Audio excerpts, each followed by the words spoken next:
Alright, we are live. Hello everyone. Welcome back to Ramen Train. Actually, welcome to Henchman's story. So now that I've finished all my comic work, which thank God, now I can go relax and play some video games. And actually, I think this is the first visual novel that I'm going to be playing on this channel, which I don't think I've ever done before.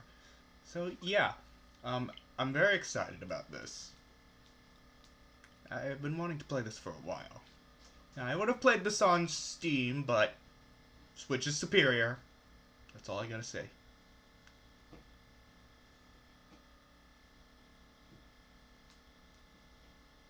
So yeah, heard that this is pretty good, so I'm pretty excited about this. Aww.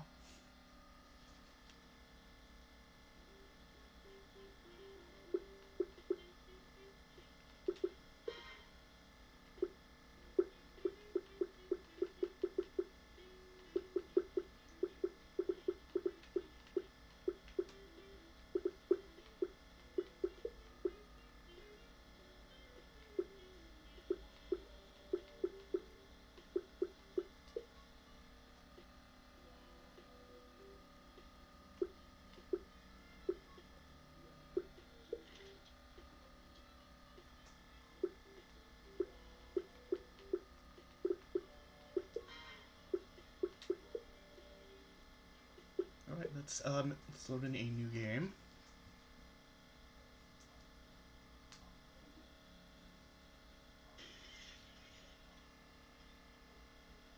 Yes!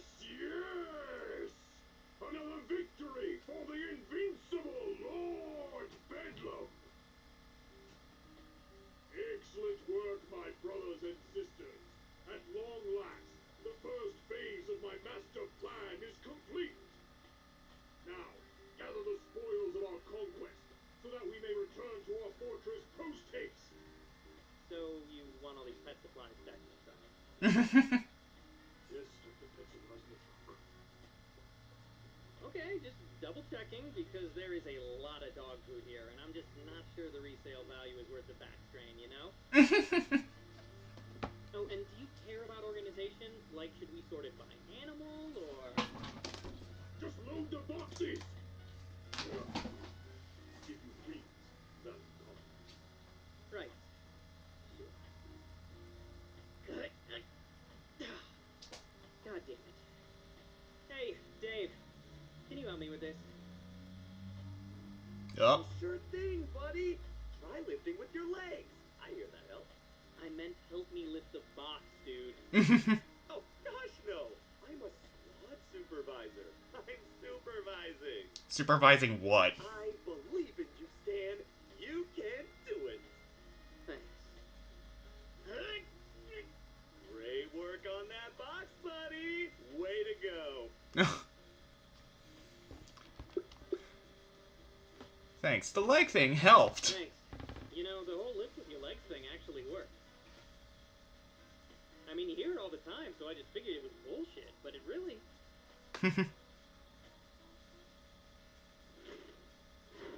Uh-oh. Hey, fellas. Doing some late-night shopping for Fido, huh? That's cute. What kind of mud is it? Looking at the two of you, I guess something like a Yorkie, maybe a teacup poodle. But that's way too much food for a dog that you could carry around in your purse. Oh, he's a super Saint Bernard? So yeah, he's huge. Massively big. Heaps a ton. Shits are just, you know, gargantuan. Are you a dog person? Let me guess. Frenchie? Corgi? Pitbull. But seriously, step away from the truck and keep your hands off the kibble. This puppy chow heist is over. Oh, gosh. Oh, this is going to ruin Lord Bedlam's whole plan. I've got to warn him. His plan? What about my plan? Hey, get back here! Thanks for your commitment to the team, buddy. You've got this. What? Yeah. Sure thing. Oh, really? Why don't you show me exactly what you've got, pal?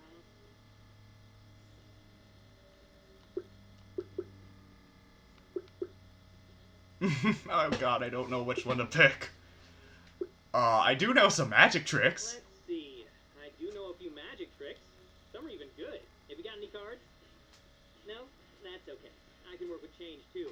Just no dimes. I've got fat fingers, so sometimes I don't know. Hey, what a coincidence. I know a magic trick too. Uh-oh. Oh, really? You know, it's always great to meet a fellow enthusiast. A lot of people make fun of it, but it takes real talent. What trick do you know? It's called Stop Stalling and Surrender Already. Heard of it? Does ring a bell. Well, it just may ring yours in a second. So what's it gonna be, Sunshine? Are you gonna come quietly or not? You know I'm not paid to take option A. Well, here goes nothing.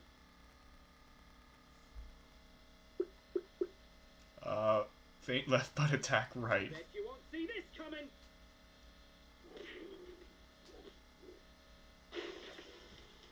Oh god, what happened? Ah.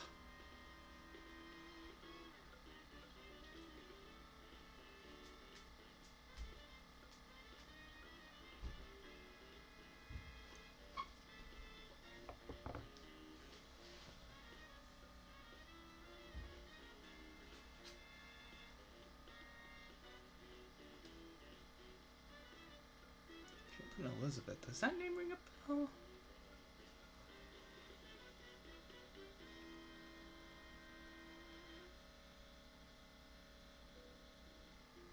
Nowadays, everyone wants to be a superhero.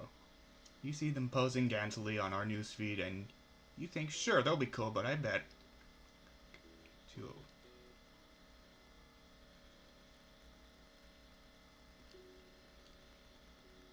The thing is, not to crush your dreams or anything, but most people really can't. Even if you catch them that 1 in a million break and land some superpowers instead of cancer, it's a long shot at best. And if you're some powerless schlub like the rest of us, no chance. Do a billion setups, change your diet, whatever. When a bug hits a windshield, it doesn't matter. If the bug's been hit in the gym, it goes splat all the same.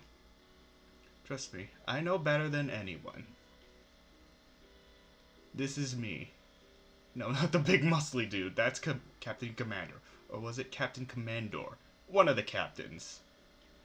Anyway, see the guy flying off the page there? In the purple? That's me. My name is Stan, and I'm a henchman. Captain Whatever wasn't the first person to punch me in the face, and he probably won't be the last. At least this time, I got a free 6-pack out of the deal when the guy saw me. I made the cover of Hero Weekly. Hard to drink it with a broken jaw, but you know, it's the thought that counts. That guy in the creepy looking mask is my boss, Lord Bedlam. No one's really sure what Lord exactly, but supervillains don't always socialize with their henchmen, but Lord Bedlam likes to every once in a while. Says that we're a smaller operation. We have a family mentality. Not sure I'd go that far. Being a small-time supervillain outfit means that we steal from pet supply warehouses, and that if some animals-themed boomerang breaks your elbow, you have to wash the blood out from your uniform. It doesn't mean that my co-workers are my brothers and sisters. I don't care how many times Lord Bedlam says it. Mostly, I think he just wants to show up for game night and pretend it's not weird. It doesn't help that the mask gives him an unfair advantage at poker. Not that anyone ever had the guts to bring it up. Honestly, though, it could be worse. We've got food, 4 walls, salaries, health, and healthcare. I mean, not good healthcare, but you take what you can get when you get your ass kicked for a living. After spending a few years drowning in debt, a job like this seemed pretty damn appealing. You know, moral qualities aside, the frequent pain. Like I said, though, not every day ends in a superpowered beatdown. Most of the time, my life is pretty normal. Well, from a certain perspective. Clock in, clock out. This is my room. It's a little cozy, but it's as nice as anything I had in college. Plus, I get it all to myself. Lord Bedlam did research, and I guess henchmen that live in private quarters perform 50% better than henchmen that live in a barracks. He is all about that psychological stuff.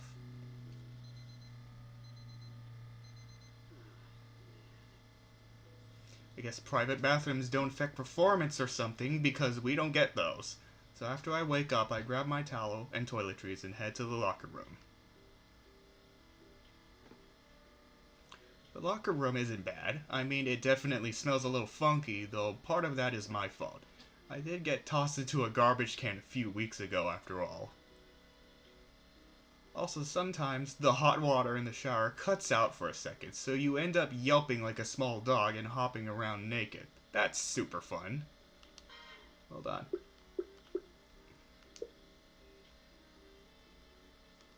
There we go. Anyway, the line for the shower is always pretty long, so I start by heading for the sink to brush my teeth. Morning, Stan. You're looking chipper as usual. Same. Good to see you too. What can I say, Dave? You brighten my day. And everything within a 200-foot radius.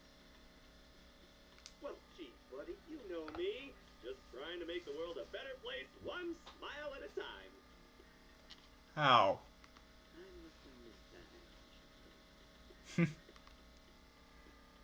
that. I've never discovered how someone as disgustingly cheerful as Dave ended up being a henchman for Lord Bedlam. I'm not sure any explanation would suffice, honestly. He's just this smiling, corn-fed, small-town doofus who happens to work for a supervillain. Go figure. Whatever his deal is, I'm stuck with him, since he's my supervisor, which as far as I can tell means that his job is just to kind of exist, but with more enthusiasm. So, pop quiz for you, buddy. What's your assignment for the day? Exercise? Well, we don't have an operation, and today is Tuesday, so that means I'm guarding a door. Correct! You're assigned to guard the classified Level 4 research chamber. I'm glad that I could count on an experienced guy like you for something so important.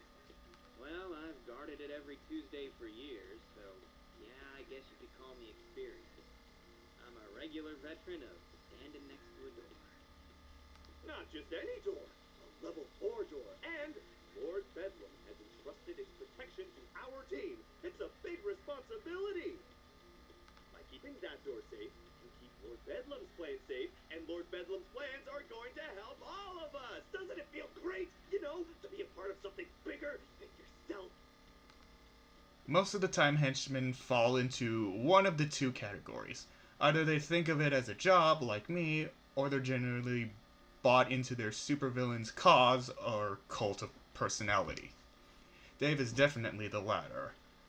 I'm almost certain he has a Lord Bedlam tattoo somewhere. Like, I don't mean some wrist or ankle thing. I'm talking lower back. Yeah, it's fantastic.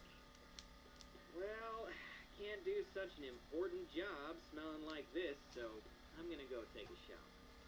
See you after assembly. Looking forward to it, buddy. After showering, shaving, and putting on my snazzy purple uniform, I head to the main hall for morning assembly, where we'll all be addressed by Lord Bedlam in person. The hall itself is pretty massive. Of course it has to be, since it doubles as our hangar, as anyone could tell by the grounded jet helicopter hybrids that sit parked on the hall's east side. It's definitely more than enough room to fit all of us comfortably. After all, we only number about 200 or so, which is a lot less than some of the bigger supervillain outfits. At the far end of the hall, there's a small stage with a podium set up. A massive screen with a live feed of the stage sits above it, along with a full lighting rig like you'd see at a concert. There's also some kind of ominous computer, but I've only ever seen it used for DJing at company functions. Wait, do company functions? So wait, do like companies have like DJ parties? What? Good morning, my loyal compatriots. Good morning.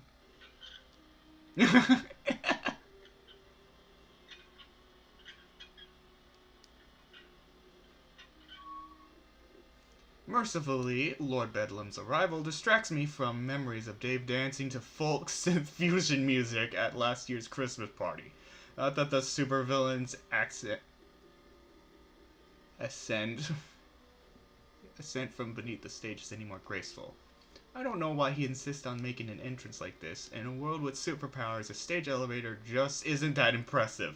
Maybe he'd just get a kick out of it. I don't know.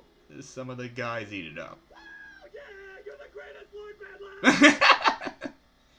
Does he really have to react like that every morning, you ask? Yes, he does. Thank you. I love the enthusiasm. I love you, Lord Bedlam! Alright, maybe just a little bit less enthusiasm. Teeny bit. Sorry, Lord Bedlam. Yes, well. Moving on. Today is a normal Tuesday, so you should all know your daily assignments. If you've somehow forgotten, consult the laminated schedule you received at the beginning of the quarter. If you lost your schedule, see Sam Leonhardt in HR and she'll make a new one for you. But the printing fee will come out of your paycheck, just so you know. I mean, they're laminated after all. That's not free. We do have some injury updates for you today. First, the good news. It looks like John Katz will walk again after that encounter with Muscle Master. I know we were all pulling for this. Muscle Master. The bad news, Mace apparently has no idea who he is following his 7th concussion at the hands of the Shrouded Avenger, so he will not be returning to work. His family has received a proof test. Shrouded Avenger? Also, I'm surprised this guy has a family. For some light affair, we do have a birthday today. Congratulations to the Bacon Bruiser, who joined us in June after that unfortunate waffle iron incident forced the Breakfast Bandit into retirement. Breakfast Bandit? There will be some mini cupcakes in the East Break Room to celebrate. Please feel free to treat yourself to one between shifts. And it looks like that wraps up our morning announcements. So let's go out there and work together to make this a great day. And remember, the secret cabals, whodunits, and unfairly moderated laughing message boards that manipulate our society must all be destroyed. What? They will pay for their crimes in blood. And when my master plan comes to fruition, we shall be the ones to exact the toll. Then we shall rip out the diseased heart of modern society and replace it with a newer, better heart of our own making. A heart that actually enforces the rules about period-appropriate clothing and has no limits on caps lock usage. So says the invincible Lord Bedlam. Happy Tuesday, everyone. Go get 'em. Okay, I'm kind of confused on what this guy's master plan is. Yeah, I won't dance around it. Admirably or not, Lord Bedlam is definitely a supervillain, and what we do is a bit of a moral, well, black area. I suppose it's for a good cause, I think. The whole pain and blood thing was totally a metaphor, though. Lord Bedlam isn't about killing people. He does have that line. I made sure. After everyone files out of the main hall, we scatter to the four corners of the facility and start our workday. Today, that means I need to take a long walk to the south wing. It's not exactly a scenic height. The sights are basically what you expect from an underground fortress.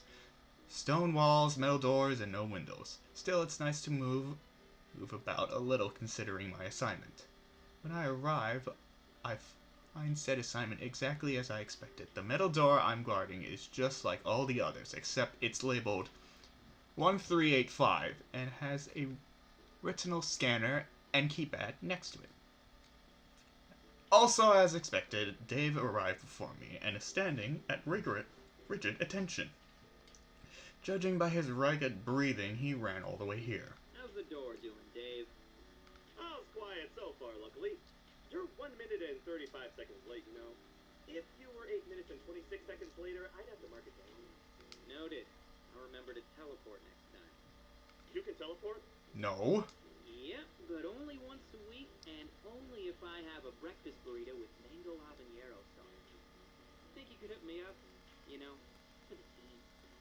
Well, gosh, Stan, that's outside of our team's budget. But if this will keep you on schedule, then by golly, I'll see what I can do. Thanks, buddy. Oh, and it helps if I get the one with the green packaging. You know, the one with the cactus mascot that wears the little sombrero. I'll see what I can do. I gotta go check on the new guy first, though. What was his name? Not sure, but he insists on calling himself Sith Flaker. He's taking this whole henchman thing very seriously. What the heck is this? Online gaming? Well, of course he is. It's serious work, Stan.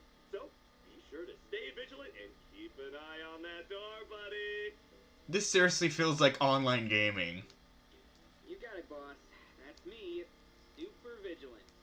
But not vigilante vigilant, like villainously vigilant. I'm not sure how much of that Dave heard, since he's already halfway down the hall on his way to check on the rest of our squad, but he gives me a thumbs up as he turns the corner, leaving me and the door 1385 to ourselves. And so my day of standing in an empty hallway begins. Seriously, on Tuesdays, that's pretty much all I do. Since it's level 4 clearance, almost no one ever even uses the door. Oh, I guess I should explain. Level 4 clearance means that basically only Lord Bedlam, or specifically approved henchmen, have access. In this case, it's a handful of engineers, and they rarely ever show up. Whatever's in there is apparently very important, but doesn't get a whole lot of love. Doesn't make sense to me, but I'm not paid to understand it. I'm paid to stand here, doing nothing. Yippee. You might think I'm living the life getting paid to stand around, but it does come with one problem. Boredom. Tell me about it. Mind-numbing, agonizing boredom. So when Dave drops by to do his rounds, I find myself trying to start a conversation. It doesn't always work, and sometimes I regret it. Still, I feel like if I don't at least try to make my brain function, just a little, it'll just shut down on me one day. Hey there, buddy. How's your day going? All your tasks on schedule? Hold on, let me check. Yep, door's still there. So my sole task of standing beside it and waiting for someone to actually use it remains right on track. Well, that's just swell. You're always on the ball, Stan. Was there anything I can do to help you out? Maybe get the facility crew down here to give that door the old spit shine. Does it really need that? I think the door's shiny enough for now. But do you mind if I ask you something? Non-work related, I reckon. Sure thing, buddy. Daily chats with the team are an important part of being a squad supervisor, after all. What's on your mind?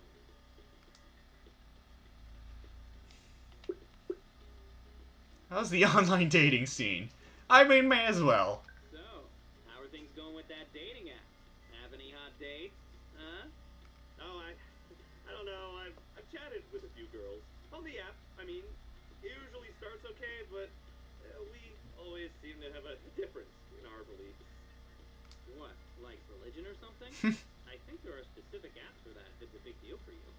Yeah, there's the Christians only. Oh, no, not that. It's just none of them seem to believe in Lord Bedlam's mission. Shit, dude, you don't tell them you work for Lord Bedlam, do you? God damn it. Oh, no. I will never violate the sanctity of our brotherhood. But it's very important to me, so give them the bullet points, our code, and then they, unmatch me. Damn, Dave. That sounds... Sorry, man. Thanks, buddy. Just wish I could date one of the girls here. It'd be so much easier. I've always really liked Jen from Squad 23. Now don't get me wrong, I'm not exactly a lady killer, but I'm not quite the mess that poor Dave is. I could probably give him some useful advice. Again, do I really need to go deeper? People have different interests. Listen, man. People all have different interests or beliefs, but that doesn't mean they can't get along. It doesn't mean they couldn't date even. But it's really important to me. Oh, it's important to me too, buddy. I am all about, our righteous cause and stuff. Thing is, just because these ladies don't share our enthusiasm, doesn't mean you won't enjoy spending time with them. Put it this way. Let's say you found the one, right? She's smart, she's funny, she's beautiful, and you love spending time together. You're a perfect pair. Except for this one thing. Would you really let that end it? Well, when you say it like that, I guess it makes sense. Thanks for the tip, buddy.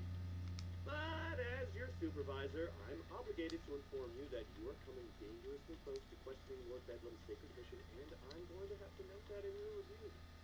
Oh. Thanks for the heads up, I guess? You're welcome.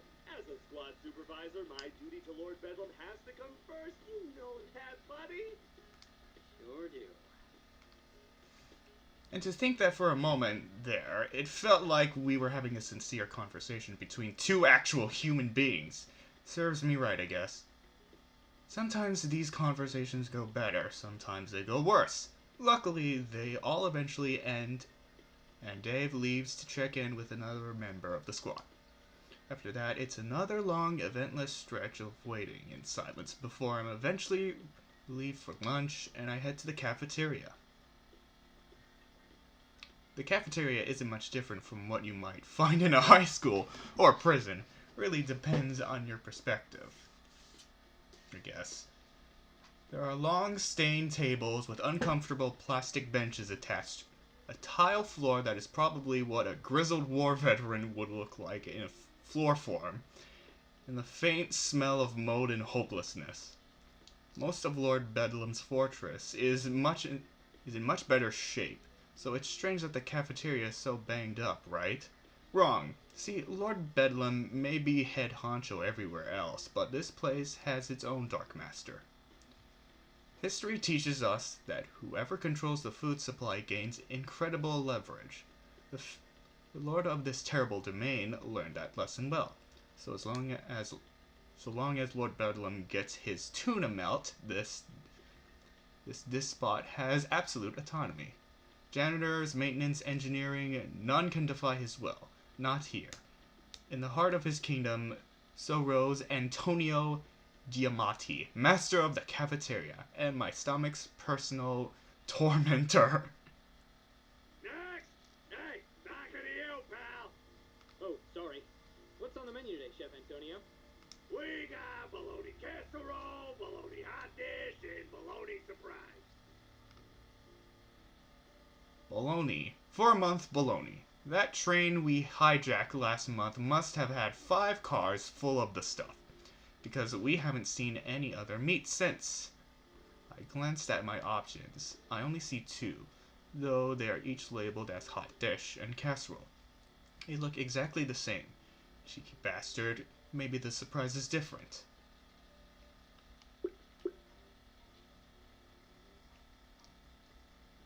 The bologna hot dish roll. I'll have the bologna hot casserole. I mean the bologna casserole dish. I mean... Huh? You making a joke? You think you're some kind of wise guy, huh? No, it was just... Well, they look so alike that... Oh, they look alike? Well, stop the freaking presses! Get a load of this guy! He can taste food with his freaking eyeballs! For your information, there's a distinct difference in flavor between bologna hot dish and bologna casserole. Distinct difference. Got it. But if you can't appreciate it, then I guess you won't mind not having any. No, I appreciate it. I really do. I just admire how you got 2 so distinctly different dishes to look even a little similar. Remarkable. You're goddamn right. Now get the hell out of my life. I breathe a sigh of relief as I head to my usual table. Yet somewhere, in my heart of hearts, I know this is not over. One day the lunchman's true vengeance will come. Next! Come on, Oberon, get a move on. I know they got lines in England. Don't you pretend you don't know how it works because you call it a juburito or something. Come on. I tell you what my day was like after lunch, but honestly it wasn't any more exciting than the first half of it.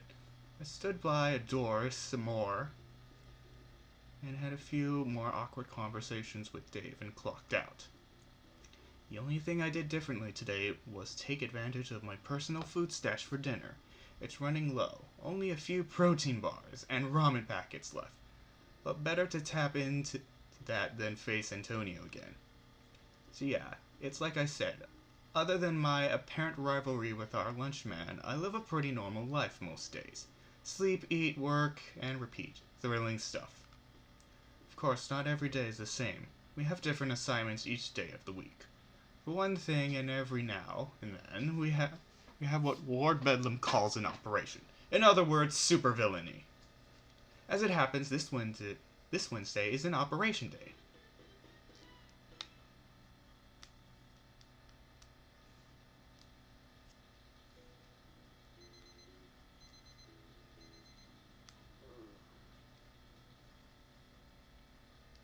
Dude, I like these posters he has.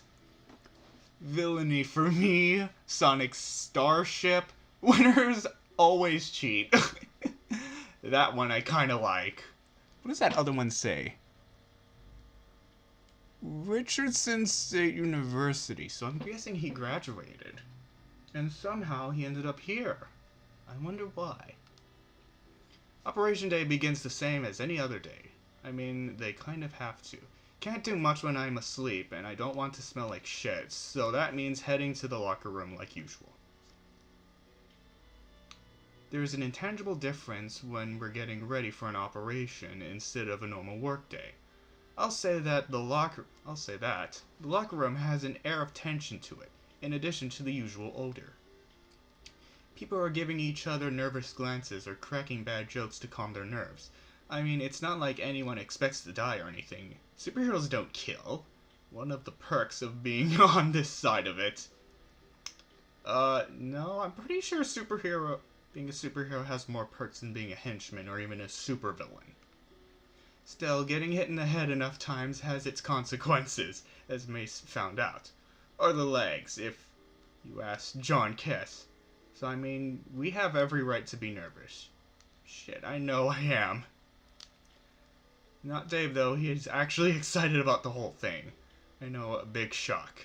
Just blew your mind. Morning, buddy. Know what the day is? Yeah, it's, Operation Day! Oh boy, I'm so excited. I've got that tingly feeling in my bones. well, that's more than I need to know. Aren't you excited too? I hear this is a big one. Sometimes I wonder if Dave makes these little slips on purpose just to screw with me. I'm not sure if that's better than being Freudian. Oh yeah, you know me. My excitement levels are like at full friggin' capacity. I live to get powerbombed by masked millionaires with the sun. Masked millionaires. Oh, I don't think any superheroes will be there this time. I heard this is something totally different. They'll never expect it. I'm pretty sure he said something like that every time. If Dave were a weatherman, every day would be sunny. Well, just in case they do expect it, I'd better make sure I have time to stretch. See you in the main hall. As an aside, if you're thinking of starting a career as a henchman for some insane reason, never forget to stretch. You'd think this would be obvious, but tons of people totally skip it. Trust me, the last thing you'd want to do is pull a hammy while running from some Cape Adios type, because they will not miss an opportunity to look cool. They'll uppercut you into orbit and strike a pose regardless. Jeez. That happens to one of my buddies. Mordechai. Fun enough guy to watch a basketball game with, but not quite as funny as he thought he was. He kept trying to call himself Mordechai the Menschman, but it never took. You know, in hindsight, he was a bit of a schmuck. Of course, this stretching stuff goes both ways. We once got away from Red Phantom, totally unscathed because of his half-cramped during his big entrance. Bonus lessons, don't jump through a window if you don't have to. After freshening up and getting my stretch on, I head to the main hall. Before I even get there, I hear the hum of the jet helicopter things powering up. I think we call those Bedlam copters, but I hope I'm wrong. Shit, I think I'm actually a little late because Lord Bedlam has already arrived at his podium. Not that I've missed much. Lord Bedlam likes to give a motivational speech before operations, and, well... The shadowy masters who control our society are growing nervous, my comrade. With their hold on the artisanal bologna industry shattered, they see the writing on the wall. And that writing says they are the ones who are ruining the weekend for everyone. Not the righteous masses who just want the orc barbarians to stop wearing jeans. What? Yeah, you get the picture. We don't actually get briefed on the details of these things. Only Lord Bedlam and a handful of his top ass-kissers know what's going on. Need to know basis, I guess. I know that each and every one of you are dedicated to our noble cause, and that you will follow both my own orders as well as your captain's without question.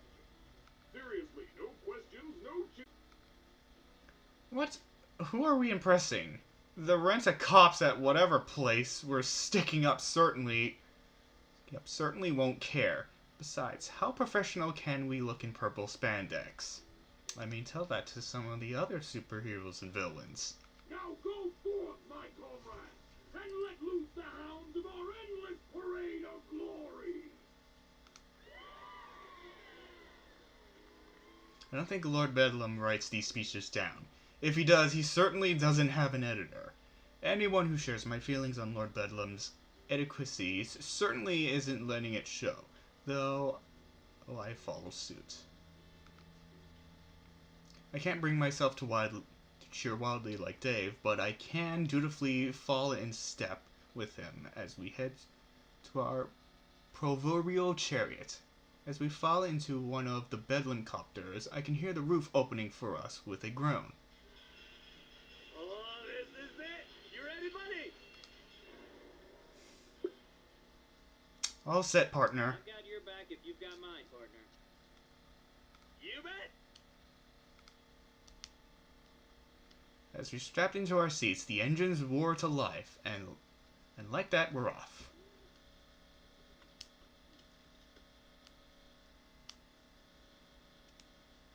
Wherever we're going, it's further away than usual. This flight is getting kinda long. I'm not the only one that realizes it either. Some of the guys have been exchanging confused looks. Eventually, though, the pilot makes an announcement. Alright, meat shields, put on your makeup and hold on to your eyeballs because we're in the pipe and going in hot! What? Actually, we're a third in line in, so we're in a holding pattern for a bit. Then we're balls to the wall with foils locked and guns blazing! Woo! I'm pretty sure these things don't have any guns. I'm also pretty sure that we train most of our pilots with video games and film clips, since we don't have any actual flight simulators. Yet through some miracle, we don't crash during our descent and move to join the henchmen that are already on the ground. Whoa, what the heck happened here? Sliding down one of Bedlam Copter's rappel gate cables sends me through a hole in the roof of whatever building we were hovering over and lands me in some kind of tech office. There are at least 3 that I count, one of each Bedlam copter, I guess, and a few smaller holes in the walls that are probably from the weapon's fire. A lot of the equipment has been wrecked, but what's left looks impressive. This is definitely fancier stuff than we usually appropriate. Can't figure out what it is though. Robotics? App development? I'm not sure. Most of the other henchmen seem to have moved on, but half a dozen stand guard over the few scientists that have been rounded up. Another whole squad stands in the middle of the room with Lord Bedlam at their head. Excellent! Reinforcements! You lot! He points towards my squad. Damn it, I know what's next. You shall remain here as our rear guard. The rest of you, with me! No problem, Lord Bedlam. You heard him, squad! We're the rear guard, and the rest are going with him! That last part isn't really relevant to us, but I just wanted to make sure you heard. There's a cheer from the other squads, and they roll. So while your job is pretty uneventful. If nothing goes wrong, you're also the first in line of defense against outside interference. You follow me? If a superhero shows up, we're the ones they'll run into first, or run over to be more accurate. Oh boy, the rear guard! What an honor! Gosh, how long has it been since we've been selected for that? Last year, I think. Some lady with wings broke his clavicle. Some lady with wings. Oh, right! I sacrificed my body for the glory of Lord Bedlam. And how are you alive today? He sacrificed his body so we could rob a smartwatch factory. Not even the good ones, just some cheap knockoffs. Look like they came with a kid's meal. Hopefully Lord Bedlam's glory will come sacrifice-free this time. But if it doesn't, we'll be ready! Right, team? Sure. We take up position next to a window on the opposite side of the room as the captive scientists. I want to be as far away from them as possible. Sure, we'll let them go when we leave, but that's the one thing we do that really bugs me. Stealing is, whatever. It's just stuff. But taking hostages, that can't be a fun thing to go through. I pull my stun baton from my belt and start messing with it to take my mind off of the scientists. Plus, I need to make sure it works. Sometimes these things short out, and I have a feeling I'll need it. This place is big. It's just got that feeling. That means we're going to attract attention, and that means superheroes. Suddenly, something explodes through the wall to my right. Dave and I are flung forward and tumble to the floor. As quickly as I can, I scramble to my feet, grasping my baton. However, as I turn to face the source of the explosion, my jaw drops. Oh look, it's Omega! A superhero showing up isn't a surprise. But that's Shining Nova. Shining goddamn Nova. As in the person that took down the Skull Syndicate and went toe-to-toe with Dr. Calamity's Supreme Ultra Death Bot. Shit, we are screwed. We are completely screwed.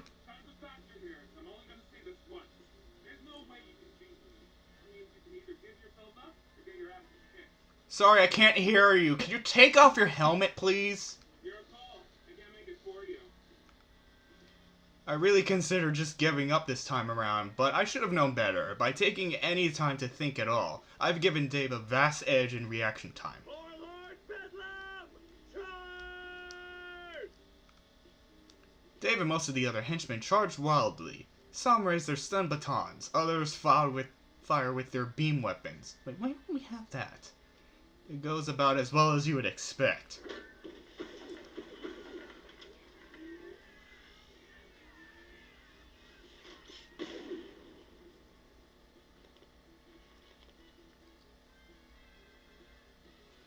What henchmen that are left seem to be fleeing, the ones that are further away than me. At least I'm maybe 5 meters from Shining Nova, and he's staring right at me.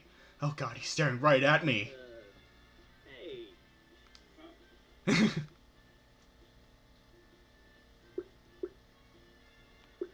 Dive for cover. Desperately, I leap to the left, just as Shining Nova raises a hand and lets loose a blast of energy. I can feel it whizzing by me as I come crashing down behind a desk.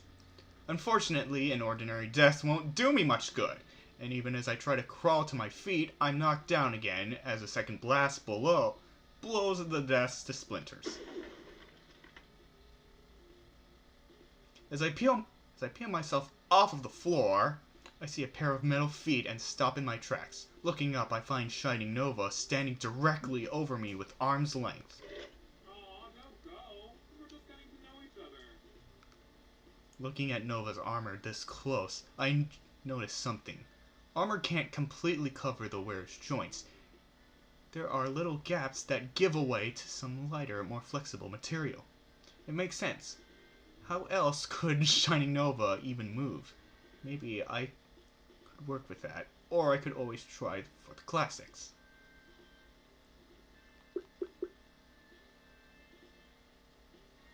Crotch shot!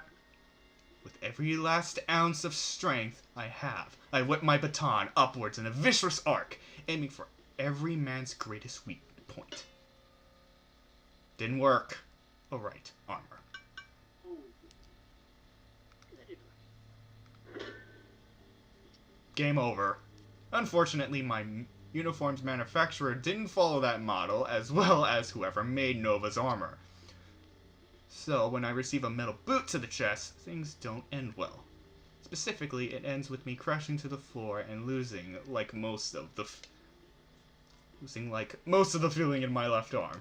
Well, I'll give you this. You lasted at least twice as long as the rest of these idiots. Do I get a prize? Yeah, you win an extended beatdown. Yay. I don't think I want that prize after all, so I take one last glance around for anything I can use. As I look around, I realize just where I've landed. A few yards to my right are the engineers that Lord Bedlam took as captives, and not far to my left is a door leading further into the facility. They're still tied up so they can't escape. Maybe that's why Nova isn't rushing to finish me off. Fear for their safety. To be honest, I have the exact same fear. This is just a job. I don't want to hurt these people.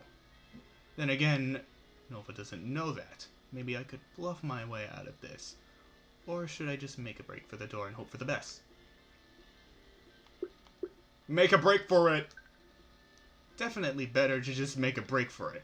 I don't want Shining Nova to blast me, but I don't want these people to get caught up in the crossfire either. They've had a bad enough day as it is. Besides, I dodged one shot. Maybe I can dodge a second. As I weigh my options, Shining Nova steps forward and hatches open a mechanized hero's wrist, revealing a small dart gun. Alright, look. I don't want to injure you, but I wouldn't exactly have you running around causing trouble either. So I hope so. Before Nova can continue, I push aside the pain, muster what stamina I have left, and scramble towards the exit. Ignoring Nova's shout of warning, I reach out for the door. Almost there. But not quite. Just as my finger grazes the handle, I feel a prick in my neck, and suddenly my body feels like rubber. Like a puppet that's lost its string, I collapse to the floor with a groggy moan. Everything's a blur, and sounds echo, as though I'm in a cave. Damn, I didn't think tranquilizers could work this fast. As my eyelids start to close, Shining Nova steps into view, visors glowing hypothetically as my vision starts to fail me. Well, I can see that. Maybe that person isn't lucky. Although Nova's silhouette is hazy, I can just barely make out their helmet glancing in the direction of the hostages. Maybe. People are different, right? Huh?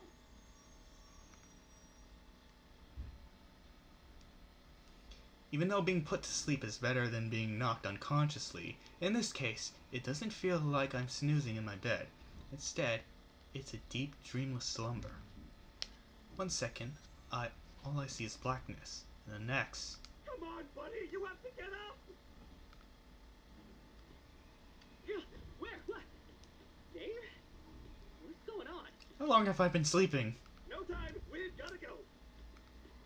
Onwards, my loyal compatriots! Onwards towards retreat! There's only one Bedlamcopter. If we don't get on, we'll be left behind! With Dave's help, I manage to stand. A quick look around tells me he's right. A lone Bedlamcopter is holding position to the next hole Shining Nova made in the wall, and there's no sign of another one. Lord Bedlam is already climbing aboard, so we better follow suit. Alright, I'm good. Let's go. Together we drag ourselves towards the ramp. Despite my grogginess, we should make it easily. At least it looks that way until a familiar black and blue blur falls through one of the holes in the ceiling, takes one look at me and grins. Oh, Hey there, sunshine. Gotta say, I didn't expect to see your raggedy-ass outfit here when I got the call. That data science facility is one hell of a step up from a pet store. But you're not too much of a big shot to leave it up saying hi now, are ya? After all, we're old pals, ain't we? Oh, you know me. I'm not big on long goodbyes. So awkward. Wait, you know her, Stan? But she's a superhero! Case in point. Dude, you were there, remember? Briefly, anyway. She don't mean to trash it. Yeah, pay-per-view was trending for hours. What? Would have been a great night for me if you clowns hadn't ended up giving me the slip. Yeah, we were pretty slippery, huh? Oh, what a night that was. Just a peach of a time, wasn't it, Dave? Oh, yeah, I guess. I didn't know you cried so much when you had fun, Stan. I'm easily moved, Dave. You know that. Well, getting to be about that time. Better hit the old dusty trail. Nice seeing you again. Don't be a stranger. Don't think so. This time, I'm making sure you're out cold. And then I'm grounding the ugly rider. Now come on, sunshine. Let's kick this party up a notch. This dynamo is maybe 10 meters away, but I know that distance won't mean much to someone with that kind of strength and speed. Even if I wasn't still hungover from Shining Nova's tranquilizer, my odds of getting out of the way aren't good. Dynamo knows it too. She takes her time in sizing me up and settling into her stance.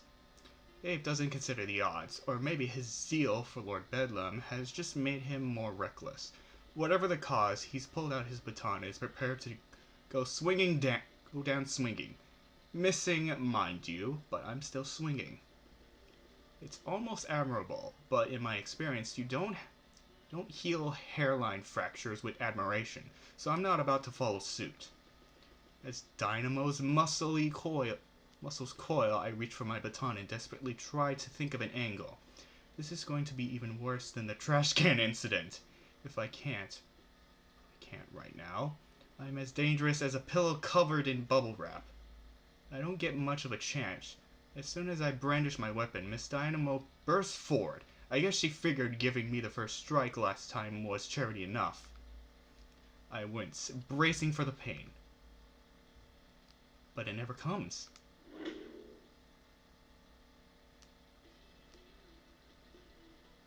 Instead, Dynamo's fist collides with a glowing red energy sword, held by an unfamiliar woman in a red and black catsuit. The blow is so strong that the weapon pulses, and I can feel the ground shake.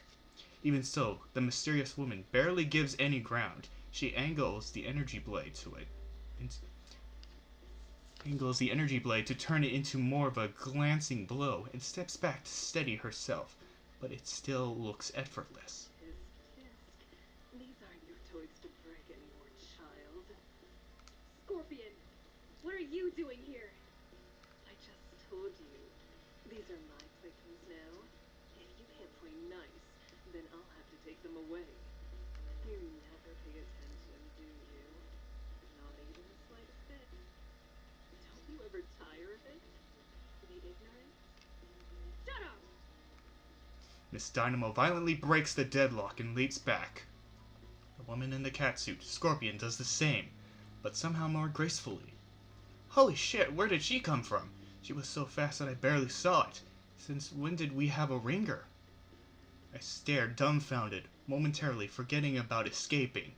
It's not often you see something like this when you work for a guy like Lord Bedlam. A victory for us usually means a distraction or an escape. But this Scorpion lady is going toe-to-toe with a powerhouse like Miss Dynamo, and God help me, it seems like she could actually win. Temper, child. Stop calling me that! But you are. Listen to yourself. If you're not careful, you'll have another tantrum. And then who will have to clean up your mess this time? Oh, it won't be you. Don't worry. Nah, you're gonna be the mess. What's left of you, anyway. Promises. Always promises with you. Never once delivered. Beyond a grunt of frustration, Dynamo's retort this time is physical. She rushes right at Scorpion, who follows suit, sword whirring. Looks like that first move was no fluke. Dynamo's dishing out most of the offense, but none of it is connecting. What Scorpion can't avoid outright, she's redirecting with her sword. It's like watching a dance, but fast forward to 5 times normal speed, and with a high chance of broken bones or dismemberment. So as astonishing as it looks, I take this chance to get the hell out of here. Come on, Dave. We've got to go. What? And miss this chance to bring even more glory to Lord Bedlam? He told us to retreat, remember? You wouldn't want to disobey Lord Bedlam, would you? No, definitely not. Gosh, I can't believe I forgot. Thanks, Dan. You're a good friend. Sure. I'm the best. Thank me when we're on the way back, man. Together we rush to the ramps as fast as we can. My legs aren't exactly steady yet, so it's a little more of a zigzag in a straight line, but we make it just before they close the doors. Christ, that was a lot closer than usual. Now that I'm inside the Bedlam copter, I find that it doesn't have much room to spare. It's definitely over capacity. I guess that's good. That means more than a third of us made it out. On the other hand, that means almost 2/3 of us didn't. Jeez. We've never had to leave so many people behind before. Kind of surreal. Feels like I'm in a war movie. What the hell was this place? Miss Dynamo said something about data science, which would explain all the computers. So, we were after information?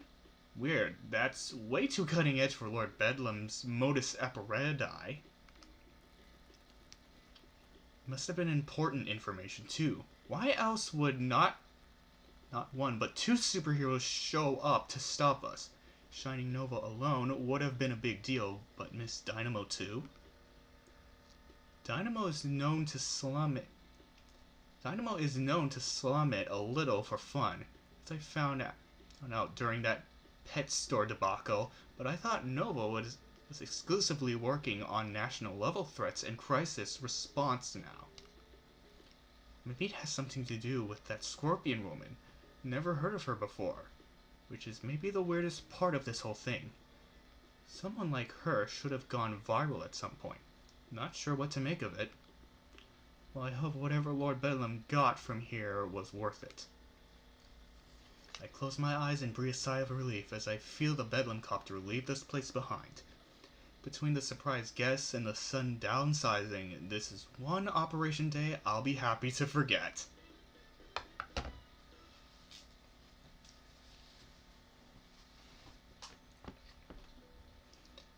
I think it's that silver... Wait, is it sliver? Yeah, it's sliver. That sliver of time immediately after an operation where I'm the most grateful of our private quarters. Because all I want... Within minutes of landing back at the base, I'm sleeping soundly in bed. Well, as soundly as one can sleep given after a day like that. I didn't break anything, at least. Which, more than a few of my co-workers can say, I'd wager. It's the little victories, you know? Anyway, aside from a short break to munch on a protein bar, I sleep through the rest of the day and straight on till morning.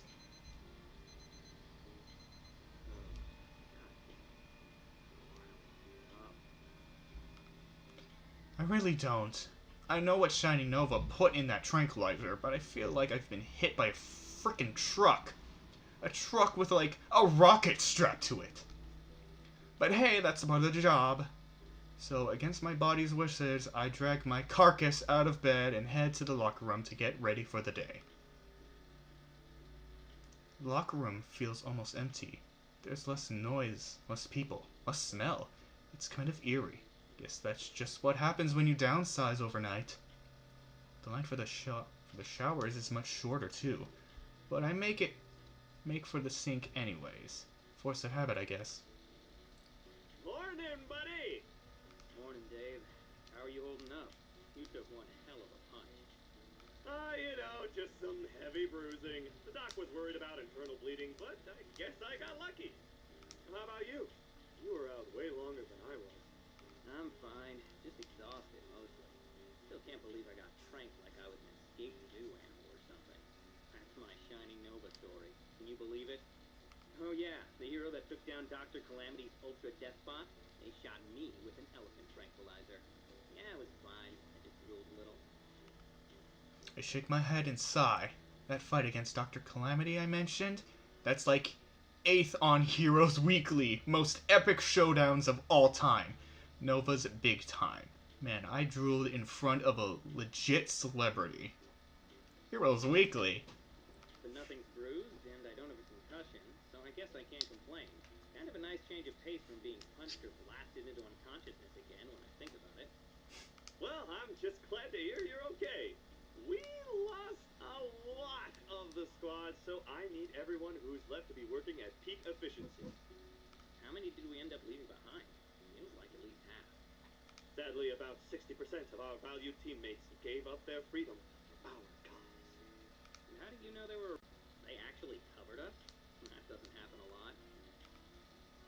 Cape and Cow is the premier superhero news blog, but usually I don't cover too many actual crimes. Costume changes, relationship rumors, and controversies make way more money than crime scene reports. Is there like superhero dating relationships? Oh my god, that would actually be... I would actually like to hear that. It's something like Superman and Wonder Woman. Oh my god. Or like, if a superhero like went insane and become a supervillain, that would be the controversy. Costume changes. Man. I should make that I should make my own superhero website for mysterious ramen heroes. That confirms it. Lord Bedlam is actually up to something big this time. CNC, Shining Nova, this mysterious scorpion lady. I get the feeling none of them would bother if this were small potatoes. Yep, it was quite the day. I bet Lord Bedlam is thrilled, and I'm sure the next phase of his master plan is right around the corner. Did he even get what he needed? Even with all those losses? How? Why, with some old-fashioned hard work and gumption, of course. If veteran workers like you double your task list, I'm sure we'll be able to stay right on schedule. On schedule for what? We don't even know what the next step in his master plan is. You know, assuming he even has one. Exactly! That's why we have to be prepared for every possible plan he prepares. That's what I mean by peak efficiency, Stan. But don't you worry about that. You just leave all the planning to me. All you have to focus on is all the new work you have to do. Thanks. Really appreciate your sacrifice. What new work is this? Please be paperwork. Sure thing, buddy. That's what being a squad supervisor is all about. If you say so. Anyway, I gotta try to scrub this ass kicking off. I'll see you at assembly, man. After getting myself cleaned up and finding that no, you cannot just scrub away an ass kicking, I head to the main hall. Given our losses, I expect a different sight than usual, but what I actually find is even more surprising. A huge contingent of unfamiliar faces stand in front of the stage, and the strangest part, they're wearing our uniforms. To add to this surprise, Lord Bedlam seems to have foregone his usual entrance and is waiting on the stage, and standing next to him with a commanding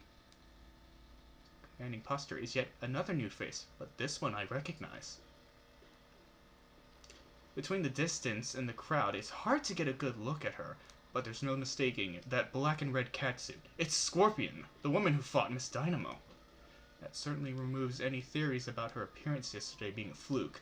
So Lord Bedlam is teaming up with another supervillain, huh? Hopefully it doesn't end in a fight like the last team-up. I have a feeling Lord Bedlam wouldn't stand much of a chance this time. Good morning, my loyal compatriots. Well, most of my loyal compatriots. Some of them. And about. You'll notice that we have a few new faces here. After the success of yesterday's operation, Madam Scorpion and her organization have agreed to help compensate for our sudden personnel change. Madam? Ooh, that's fancy. Still haven't heard of her, though, which is even stranger in light of her ability to recruit a small army overnight. But I'll let her explain the details for herself. So let's all give a warm Lord Bedlam welcome to Madam Scorpion and all our new comrades for joining us in our unending Ferris wheel of triumph! That's a new one. Madam, take it away. Thank you. Today, your organization is making an join a select group of the most elite supervillain organizations at the cutting edge of our industry. She looks like Black Widow. I bet that's the inspiration for her. Normally, a day like yesterday would have been devastating for a small team like yours. How could you hope to replace so much manpower so quickly? In the past, it would be impossible. But today you can. Because today, the Scorpion Group is proud to welcome you to the closed beta of our newest project, Henchman, the world's first gig-based henchman contracting platform. Henchman? Before you are the results, a contingent of micro-earners ready to participate in our shared villainous economy. They have the freedom to choose when to hench and who to hench for. And today, they've chosen to hench with you. You see, with Henchman, an organization like yours can operate as a small, family-like unit for day-to-day operations, but temporarily bolster its ranks through our platform at any time. You can have it all. And let's be honest, that's why we're all in this business, isn't it? So thank you for the welcome. And in turn, I welcome you to the future. The future of your organization. The future of supervillainy. The future of the world itself. And you will be taking an active role in that future. Thanks to the data you retrieved yesterday, we at the Scorpion Group are nearly ready to take Henchman to the next level. And we'll be working with you to do so. So, in the coming weeks, I will be staying on site to help manage your operations. As part of that, you will receive new equipment, your facilities will be inspected, and your individual performances will be reviewed. I look forward to getting to know each and every one of you. Oh great, performance reviews. So wait, we're going to use some fancy new henchman hiring app now? That doesn't sound like Lord Bedlam. Then again, how well do I really know him? Maybe butting up to this big-time, cutting-edge supervillain is what he always wanted. Well, whatever the case, it doesn't affect me. If I'm still getting paid, I could care less about micro-earners, or the future of supervillain industry, or whatever. I'll have to deal with rookies every time we have a big job, though that'll be a pain, but probably more painful for them in the end. Thank you, Madam Scorpion. Now, while all our recruits are fully henchman certified, this is their first day here, so that means that for today, you'll all be in charge of their orientation. They may only be with us for a few weeks or months, but while they're here, they are our brothers and sisters in arms. So that means they need to know the ins and outs of working for Team Bedlam. Anyway, we should have the same number of new recruits as veterans. So once we're done, I'd like everyone who was here yesterday to pair off with someone wearing a name tag. Once you have your newbie, give them the tour, show them your weekly routine, and just teach them the ropes. Remember, the security cameras work again, so we'll know if you decide to sneak off to watch Webflix. Webflix! You're so funny, Lord Bedlam! Anyway, dismiss. As Lord Bedlam steps away from the podium, the two group of henchmen start towards each other. And remember, the nefarious tribunal that controls our society must be exterminated. Remain ever vigilant against its subliminal advertising and unfunny meme generation algorithms. Sorry, almost forgot. Carry on. Yeah, I wondered about that for a second. Lord Bedlam steps away back from the podium again, and it looks like it's going to stick this time because Madame Scorpion is walking by his side talking to him, so the henchmen again start to mingle. I take my time. I'm sociable enough, but I definitely need a moment to get myself together before meeting new people. Of course, not everyone has this problem. Hi there, I'm Dave. Nice to meet you, Jared. Gosh, you're just going to love being a part of the Lord Bedlam family. We're all like a bunch of second cousins here. Now, bring it in. I'm a hugger, not a shaker. Come on. Wait, where are you going? So once the initial wave of extortionates has eliminated most of the awkwardness, I wade into the crowd. Anyone left by now? Anyone left by now probably has the same problem I do. Though, So that means I'll need to make first contact. Let's see, who to choose. Maybe that tall guy? He seems normal enough. That brunette man is way too excitable, though bouncing around like that. Weird. Is she looking for something? Wait, why is she staring at me? No, take that bowl of energy somewhere else. Ah, damn it. Hi, nice to meet you. I'm Kate. Oh, she's cute. I want to romance her. Why does your name tag say Beatrice? Oh shit, it does? No, it definitely says Kate. Oh, you were making a joke about? Now I already know your name, because it says on your name tag. Right. I guess it's a little silly to tell you that, huh? Nah, you're just being polite. I'm Stan, by the way. Guess that makes me kind of rude. Actually, I just hate telling people my name. The reaction is always something like, Wow, a Stan. I'm not sure I've ever met one. You mean ever met one under 60? No. I mean, Hey, I admit it. It's an old man name. The only benefit is that if you're ever cool enough, you get to be Stan the man. so are you cool enough? Well, I'm wearing this goofy purple uniform, so no, definitely not. Okay, Stan, who isn't a man. Up for giving me... Sure thing. oh, I hope you like stone walls and fluorescent lighting, because you're gonna be seeing them all day. alright, she's not so bad. Guess she was just a little jittery at first. Let's see, where to start. I hope she likes games! Let's hit the game. Might as well start with something fun, right? Sounds good. Lead the way. The game room's location isn't exactly intuitive. It's not near any of the other break rooms or gathering places. Not even the living quarters. Instead, it's a nondescript hallway tucked between some storage rooms. In fact, we're fairly certain that's what Lord Bedlam intends to use it for, because when we discovered it, there were some steel shelves and empty crates inside. After a bit of cleaning up, voila! We had ourselves a game room. It's not exactly one of those hipsters gaming bars, though it does have a couple of mostly functional arcade machines, but it works for us. And as a bonus, there's an emergency exit hidden behind one of those arcade machines. There's a few of those scattered around the lair, in case of a power outage, but it's nice to have a secret one up our sleeves. So this is the game room, huh? Yep, our pride and joy. There's a couple of game consoles hooked up to that TV over in that corner, a snack machine over there, and the crown jewel in the middle, the big damn table. Well, it is definitely big. But, let's pull the dice on it. Oh, they're 10-sided. We use them for spells and swords every other Friday. Spells and swords. You guys play SNS? I gotta say, I never would have guessed that. I know, I'm even nerdier than I look. But it gets even better. I don't just play, I run the whole campaign. Admit it, you're impressed. Oh yeah, I'm dazzled. Starstruck even. So, is this why you brought me here first?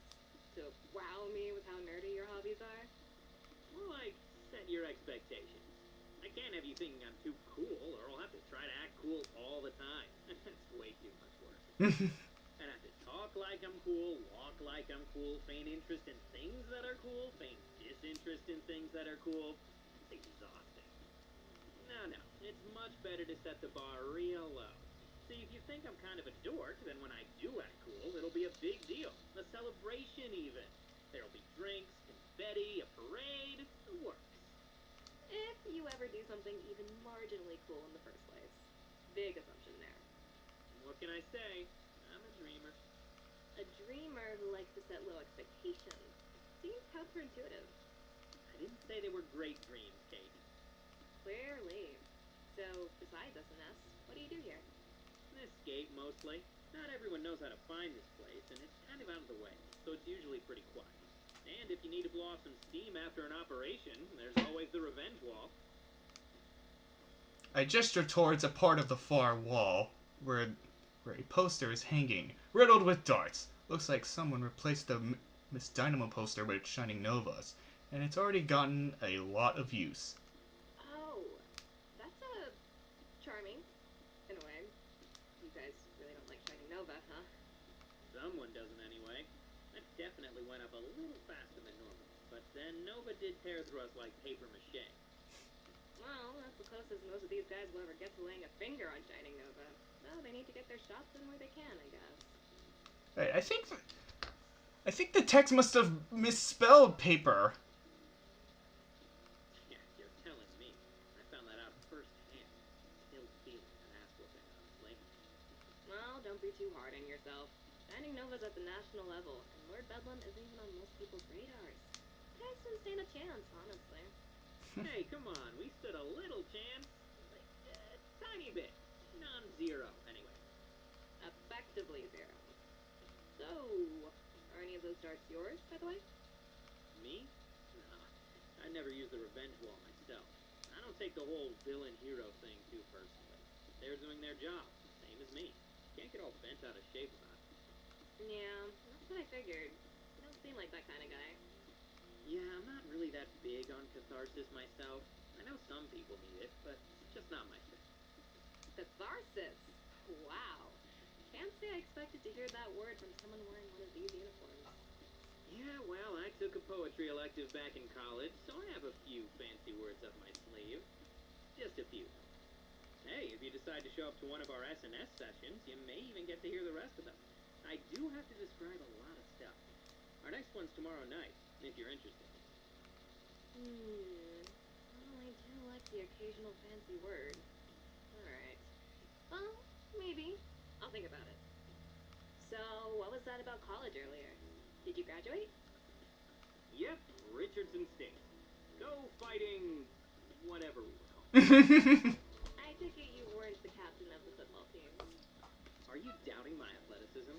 I'll have you know that I have the agility of at least, like, 2 whole panthers. No doubt here. You just seem more like a gymnastics captain. Actually, soccer was my sport in high school. I was a pretty serviceable midfielder, believe it or not. Didn't score a lot of goals, but I could facilitate well enough. Why didn't you play in college? You know, it's just so much fun. Alright, smart guy. What were you doing in college then? Majoring in history. So basically, I joined a very expensive non-fiction bookstore. Hey, there's nothing wrong with books. I actually really like reading, though I'm usually into fiction and literature myself. For a while, I was buying so many that I feel like I had to get a new bookcase every few months. Wow, you have a place with your own furniture? I guess I figured this Henchman thing would mean you were drifting from lair to lair. Oh, no, I meant my old place. Back in college, I majored in mechanical engineering, but I read a lot. I even tried to write a little on my own. Really? You wrote stories? Did you finish any? Well, yes, but... Shit. I didn't mean to tell you that. Uh-oh, someone's a little embarrassed about their Professor Anomaly fan fiction. First of all, there's nothing wrong with fanfic. Can we talk about something else? Oh man, she's genuinely embarrassed by this. Look at those rosy cheeks. I probably should stop teasing her, but I get such an that's such an arsenal to unleash on this fanfiction angle. Okay, mechanical engineering. Alright, sure. Something else. Okay. So, you're a mechanical engineer? That must be interesting. I mean, to some people. Probably you. I don't know anything about it, though. Well, yeah. I like it. That's why I studied it. Ah shit, this is going horrible. I need to go back. Why didn't I say? Did you always, though? Were you like one of those kids making engines out of popsicle sticks in kindergarten? No, nothing like that. You make me sound like that kid on the show. What's it called? Wait, you're not talking about Bethany Britannica, Girl's Genius. Oh god, you watched that too? You kidding me? Bethany was my girl. Every time she'd get into trouble, she'd invent something super specific out of, like, cardboard and toothpaste. Kid's a legend. Absolutely none of those inventions made sense, though. I don't think the writers did a single second of research. Well, yeah, they didn't have the internet back then. How could they even do research, Kate? How, I ask you? Not that most kids would care all that much. Yeah, my friends certainly didn't. I was the only one who'd ever point that stuff out, and they always gave me crap for it. So, was that what got you interested in engineering? You just wanted to show Bethany Britannica what for? Kind of, actually. Though I also got a lot of it from my dad. He'd teach me little things while I watched him work on his cars, and eventually I was hooked. I just really like creating things, I guess. Sometimes I'll make little stuff, just for fun. Nothing too functional, just like gadgets. I'm a factory for useless stuff. Oh my god, we have so much in common! Hey, the only things I produce are sarcasm and disappointment. So you've already got a leg up on me by default. You're awfully hard on yourself. I'm sure you do plenty of good things. I don't know about good. Sometimes I don't do bad things. I guess that counts for something. I think there are people who would agree with that. Alright, I should probably get on with the tour now, though. Kinda lost track of time. Let's go to the cafeteria and meet the horrible chef. Why don't we hit the cafeteria next? Sure, I'm actually kind of hungry. Me too. It's almost lunchtime. I take my time guiding Kate to the cafeteria, giving her a chance to figure out a little bit of the layout. The base is pretty labyrinthy. It always takes new recruits a few weeks to figure it out. It's getting close to lunchtime. Getting close to lunch by the time we arrive. But it looks like we just beat the rush. The cafeteria is starting to fill up, but the line hasn't reached Depression-era soup kitchen proportions yet. So, this is our cafeteria. Now, it's not the prettiest room we have, but you'd be surprised to hear that no one has died from food poisoning in at least, 5 months. Thanks. I'm totally reassured now, or at least too hungry to care. Well, you know what they say. Hunger is the best antibiotic. Spice. Hunger is the best spice. Maybe where you come from, but not around here. Mostly because our actual antibiotics are those weird off-brand things that might just be sugar pills. So leave the local lingo to me, alright, Rook? I'm your senior after all. Fine. You have your lingo, and I'll take your dessert. Oof, okay, fine. Feel free to partake in our rich henchman culture. Just leave my dessert out of it. It's too pure and innocent for your twisted schemes. I'm so preoccupied with our conversation and the fate of my dessert that I forgot what awaits me at the front of the line, at least until a certain sandpapery voice abruptly assaults my eardrums.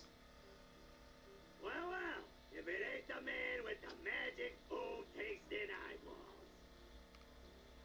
Ah, crap, I nearly forgot about that. I sigh in resignation. I don't know why he's being so pissy about this hot dish and casserole. Really are the same thing, aren't they? Yep, that's me. But don't tell anyone. If the other guys found out I had a superpower, it'd ruin the whole social hierarchy. I'd just be so popular and beloved. I wouldn't be able to take it. Oh, don't worry, your secret is safe with me. In fact, it would be a huge help if you'd lend me your services. I raise a brow, curious but highly apprehensive as Chef Antonio reaches beneath the counter. This has red flags all over it. But when I see him pull out a plate with the juiciest mouth-watering steak I've ever seen in my life, I admit that for a moment my stomach takes over. My eyes go wild, and I have to stop myself from drooling. God, it's been so long since I've eaten something like that. Looks good, doesn't it? See, I was hoping you could do me the honor of a little taste test. Oh, that? Yeah, sure. It'd be my pleasure. Without thinking, I start to reach towards the plate, only for Antonio to abruptly pull it back. You taste with your eyes, remember? I feel like I've been shot in the stomach. Of course, that's what he meant. Well, how's it taste? Good, right? Great. But if I could just cut off a little piece? Oh, no, that ruined the sanctity of the test. Can't have that now, can we? This guy's totally fucking with us. Without ceremony, Antonio dumps the delectable plate of food straight into the garbage, and I feel my heart shatter. This son of a bitch. But thanks for the help,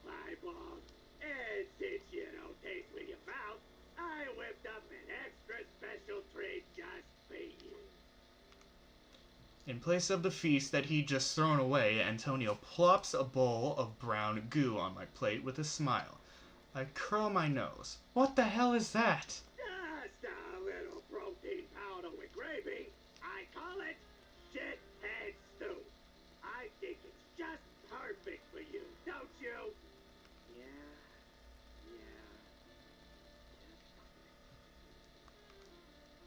Some cook this guy is, wasting food. I try my best to stand tall. What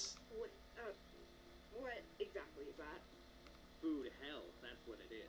I had the audacity to say that some of his food looked like the same thing with a different name, and, well, here we are.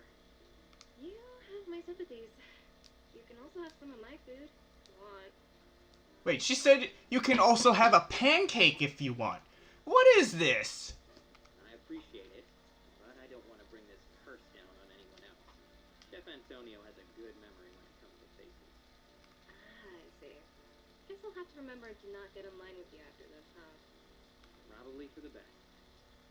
So, I'm curious. How did you end up here?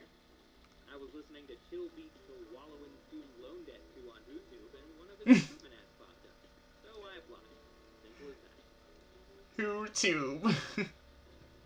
Seriously, Wait, you for real? He put an ad online? On freaking YouTube? Yep, it was a lot less annoying than the ads I'd usually get, if you can believe it. At least it wasn't an influencer filming themselves in vertical video mode. That is... wow. I always wondered how the C-list guys recruited so many bodies, but I never have thought they'd be so... direct. Ouch, C-list? Okay, big shot, how did you get recruited? Definitely not like that. But seriously, I meant, why did you end up here? I don't know, I just kinda did.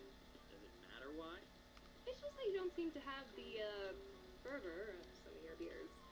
You haven't praised the almighty Lord Bedlam one time. Hey, I like Lord Bedlam, don't get me wrong. He's a good boss, but that's just it. He's not my god or, oh, captain, my captain, or anything like that. He's just my boss. So, what? This whole thing is about the money for you? And the benefits. Don't forget the benefits. But isn't the big money in the freelance stuff? What, like a mercenary? No way, I wouldn't last doing that. I don't have the skills. Or the testosterone. Or the ruthlessness? That either. Besides, there's something to be said for a steady paycheck and a roof over your head every night. Well, a mountain over your head. Think about it. Is that really it? This isn't the only job with a paycheck, you know. Jeez, aren't you curious? Is that really that interesting? I just want to know, that's all. Why become a henchman?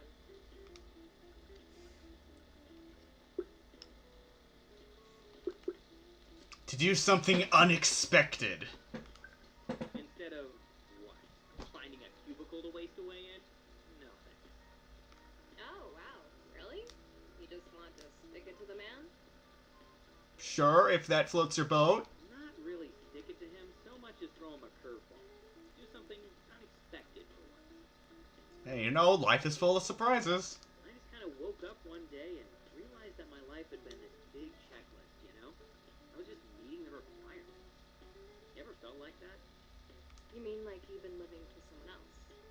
Yeah, I think everyone has. Some things you just do because you're supposed to. Exactly. I mean, I didn't even want to go to college. I thought I had to. Oh my god. Is Dan becoming relatable? So being a henchman may just be a job, sometimes a crappy job, but at least it's off the beaten path. Road less traveled and all that shit. So, let me get this straight.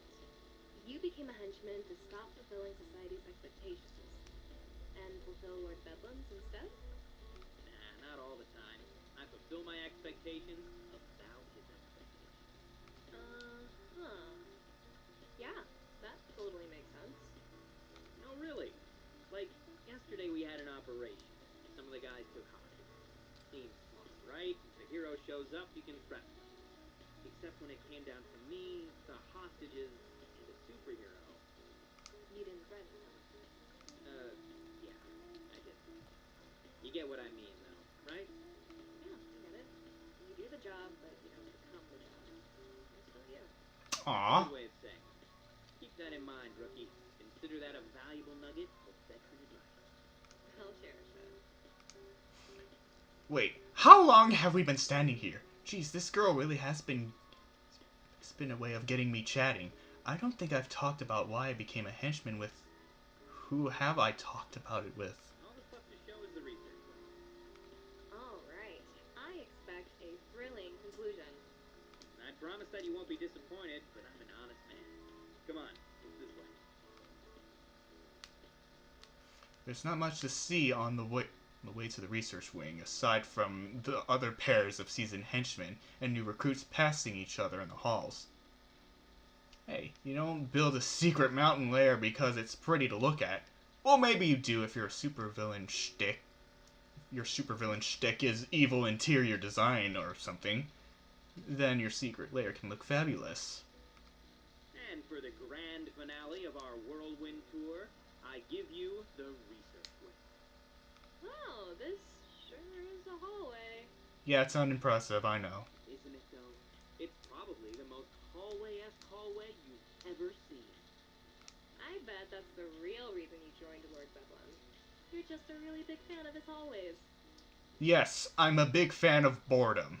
You got me. I'm a closet hallway aficionado. I just can't get enough of them. Amazing as they are, I still doubt they do any research in them. So, you know, you should probably show me the actual rooms. The rooms? Oh no, I can't do that. Is this because I made fun of the hallway? No, seriously, I actually can't do that. Oh, come on. I promise I won't tell on you.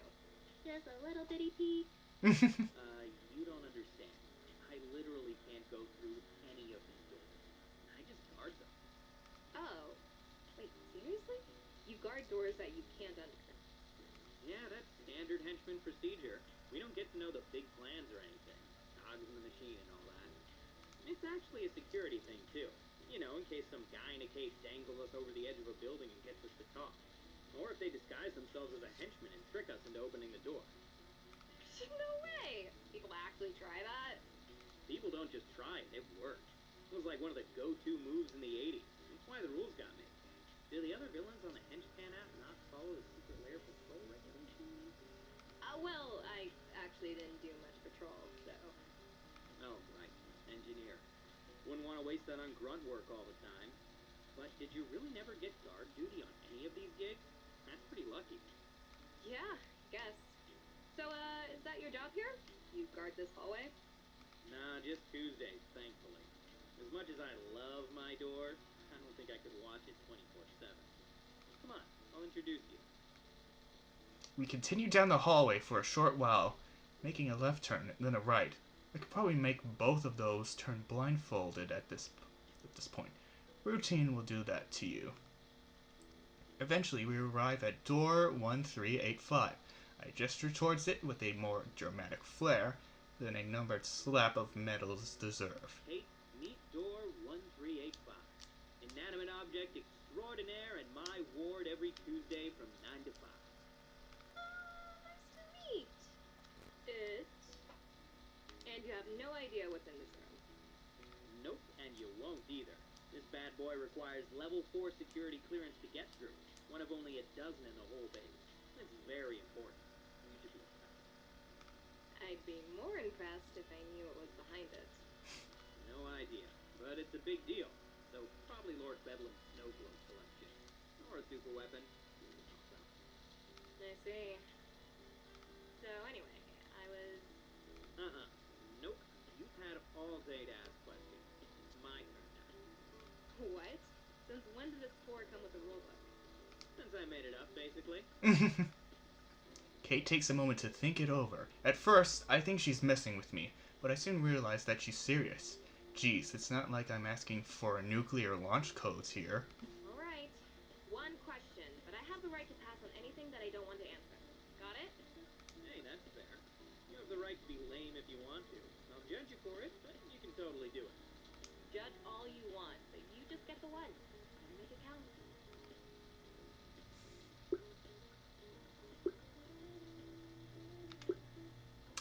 What do you do for fun? So, do you have any hobbies? You know, stuff that you just do for fun. Besides the engineering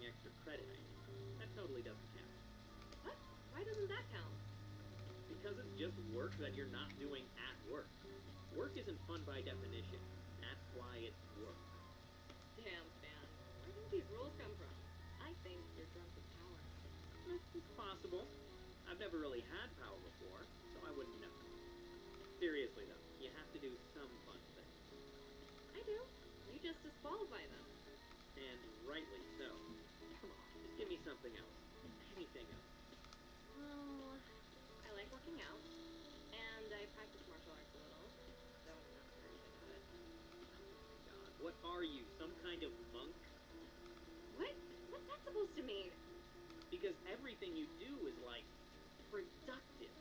No normal person is that productive. I'm normal? I'm totally normal. I'm just Kate. Normal, ordinary Kate. Besides, don't you do combat training here? Nope, not that it would be any fun if we did. Seriously, no training at all? Well, we did watch a self-defense video from the 80s. I do have a few pirated kung fu movies on a USB somewhere. They're pretty legit. You want to borrow them? No thanks, I'm good. I'm just a little surprised. I figured you didn't have much, but none? And according to Lord Bedlam, being a team player is much more important than technical expertise. Well, if you're ever so bored that you don't mind being productive, maybe I'll give you a few pointers. I'll consider it. Still sounds like a lot of work, though. You know, maybe it's not that I'm a monk. Maybe.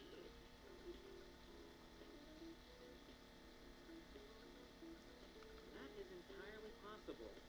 But I'm going to refuse to acknowledge it until I absolutely have to. By chance, I glanced at the clock. We've still got some time before we have to meet back in the main hall, but we should probably swing by a few of the less important locations before then.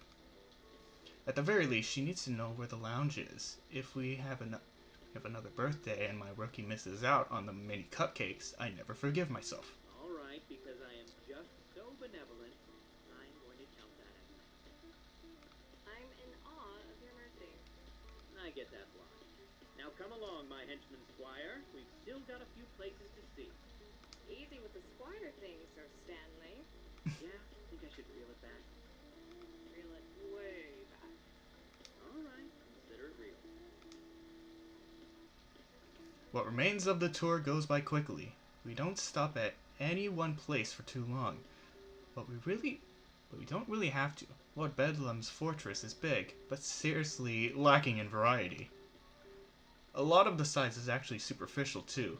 There are tons of rooms with no real purpose. If you know where you're going, you can cover the important areas pretty quickly.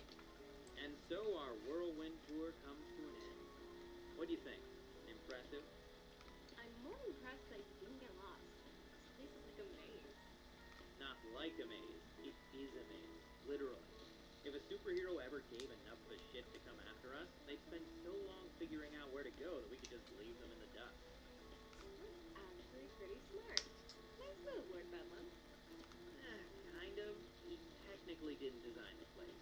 We got it in a liquidation sale a few years back. I think it was built by some Cold War era Soviet group. Not a big market for that these days. I think Madame Scorpion has an app for supervillain liquidation sales too. Probably. I bet that's booming business. If a big name gets locked up, he must have a lot of assets behind. I know that the lawyers are all over that. They love both sides of this availability thing. Think so? Or is this from personal experience? Experience, I guess. I got in some trouble a while back. That's why I got scouted for Henchman. It targets people with legal issues or debt, or at least that's what I think. Can't really say for sure how it works. I'm just a recruit after all. By now, most of the others have started to file into the main hall. The rookies and veterans are splitting back into their separate groups, and Kate seems to have noticed as well. So, I guess I'll see you around? Yeah, for sure. That'd be nice. Kate was surprisingly good company. It was good to play a few rounds of verbal ping pong where the other players don't just stare slack jaw at the ball as it bounces past them. Bless Dave's little heart. I know he tries, but somewhat does a man good every now and then. In fact, Hey, do you know your lunch period yet? She pulls a pamphlet out of her belt pouches. It's perfectly folded, of course. Second shift. Crazy. That's mine too. Want to eat together? I promise I won't get you involved in my holy war with the ship. Good. You seem like a decent guy, Stan, but I don't think I'm ready to sign for you. Can't blame you for that. And hey, maybe by the time lunch is over, you'll know if you can stand my company long enough to join that S&S session. And if you want. Invitation's still open. That's all I'll say. Still thinking about it, but sure. I'll let you know by then. Sound good? Sure. Sounds good. Great. So, guess I'll see you then. Kate offers a wave and smiles before turning to leave. I follow suit, though my own smile can't really match up against hers. When I rejoin my peers, I glance back at the crowd of newcomers, but Kate has already disappeared from sight. That girl, there's something about her. It's not just that she's cute or that we got on so well. It's not even that she's a total newbie. There's something to her that I can't quite place. It's bugging the hell out of me. Whatever it is, I'm not going to figure it out right now. Lord Bedlam's gonna show up any minute, and there he is. Welcome back, my loyal compatriots, and compatriots who aren't yet as loyal, but will be soon. I trust your glorious orientation went smoothly, and that our new recruits can now aid us in our even more glorious quest for still greater amounts of glory. But if you have any questions, feel free to contact Samantha and HR. A new workplace can take time to get used to. We're very understanding. But will you help? I know that you all shall become invincible soldiers in our infinitely wonderful marathon of splendor. Yep, like death and taxes. Lord Bedlam's daily ranting is a certainty. It's almost comforting. Almost.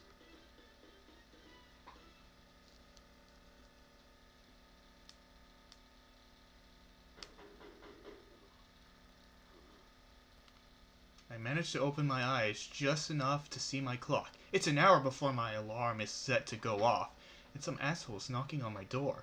A whole hour of precious sacred sleep gone, taken before its time. If I had the energy, I'd go rip whoever it is a new one, but since I don't, I just roll out of bed and waddle wearily towards the door. Yeah. Just a second. I throw on a t-shirt on my way there, and when I arrive at the doorway, I slam my face on the control panel with contempt. I should have expected the beaming smile that greets me, but that doesn't stop me from grimacing at the sight. Morning, Stan. Gosh, it sure took you a while to get up. Took a while. Dave, we don't have assembly for like 1,000 years. Why are you even here? Actually, Stan, that's the thing. You don't have assembly today. Here, this was at your door. Dave hands me a small note. I rub the sleep from my eyes as I read it aloud. Henchman number 065. In light of our administrative changes and our integration of the Henchman program, you are scheduled to receive an in-depth review of your recent performance. Arrive in room 243B no later than 8:30 a.m. Failure to comply will have dire consequences. Yikes. Seems a little over the top. Wait, if this was just posted here this morning, how did you know to come wake me up? Oh, I didn't. Mine's not until tomorrow. But I figured there was a slight chance you might have an early review, so I just wanted to make sure you were ready anyway. Better safe than sorry, right? That was unintentionally helpful. Well, if mine had been tomorrow too, I'd probably be filled with a righteous, sleep-deprived fury right now, but since it's this morning, thanks for being so fortuitously helpful. Sure thing. I am pretty fortuitous, huh? I should write that down. That'd be great to bring up in my own review tomorrow. Thanks, buddy. Yeah, glad I could help. Look, I'll see you later, okay? I need to clear my head before my review. Oh, right. Of course. Gotta put your best foot forward and all that. I'll lead you to it. As Dave leaves, I close the door and sigh in relief. That boy's just not all there. Handling him takes more energy than I've got this early in the day. I look longingly at my bed. I probably have time to squeeze in a little more sleep, but since I'm already up, it's not worth the risk. May as well just go ahead and hit the showers. After showering, changing, and spending several long hours trying to stave off a general sense of impending doom, I make my way to room 243B. While I've never been to that room specifically the meeting's in, I'm familiar enough with the area. It's the Lair's administrative section, so unless you work for HR, you generally don't want to be there too often.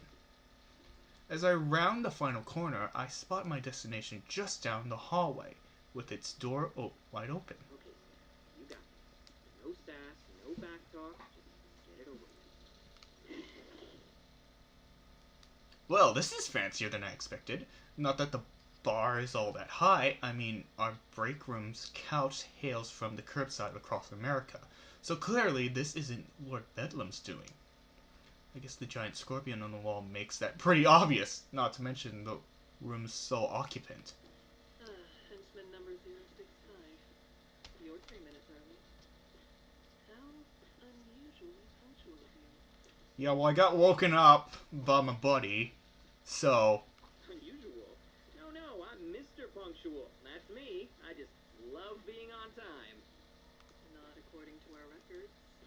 Or your late departure from the scene of Wednesday's operation. Oh, right. That thing. Thanks for the save, by the way. I wasn't looking forward to another beating from this dynamo. I have a feeling she was gonna break something this time. Think nothing of it. That child is like a barking dog.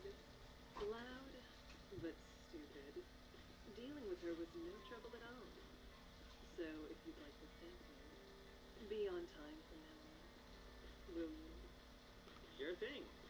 Wait, by from now on, do you mean at other meetings with you? Because I sort of thought this was going to be a one-time thing. I mean, why would you want to meet with me? I'm just... a lowly henchman, and I have absolutely no interest in you. Have a seat, Stanley. Yes, ma'am. There are 2 chairs in front of Madame Scorpion's desk. I quickly take a seat in one of them. For her part, Scorpion stays standing, prefer to slowly stalk about the room. I really wish she'd stop. It's not hard to fidget with her looking at me like that. Don't. Oh, it's hard. This isn't about your punctuality. In fact, you're quite average in that regard. The henchmen here tend to be late in general. Really? That's news. But you know that, don't you, Stanley? After all, you've been here for years, haven't you? Have I? Yeah, that's right. I'm what you might call a seasoned veteran. An experienced, loyal henchman. Henchman. So you are. And how many promotions have you earned in your long and illustrious career? That's a good question. Technically, you know, about, zero-ish?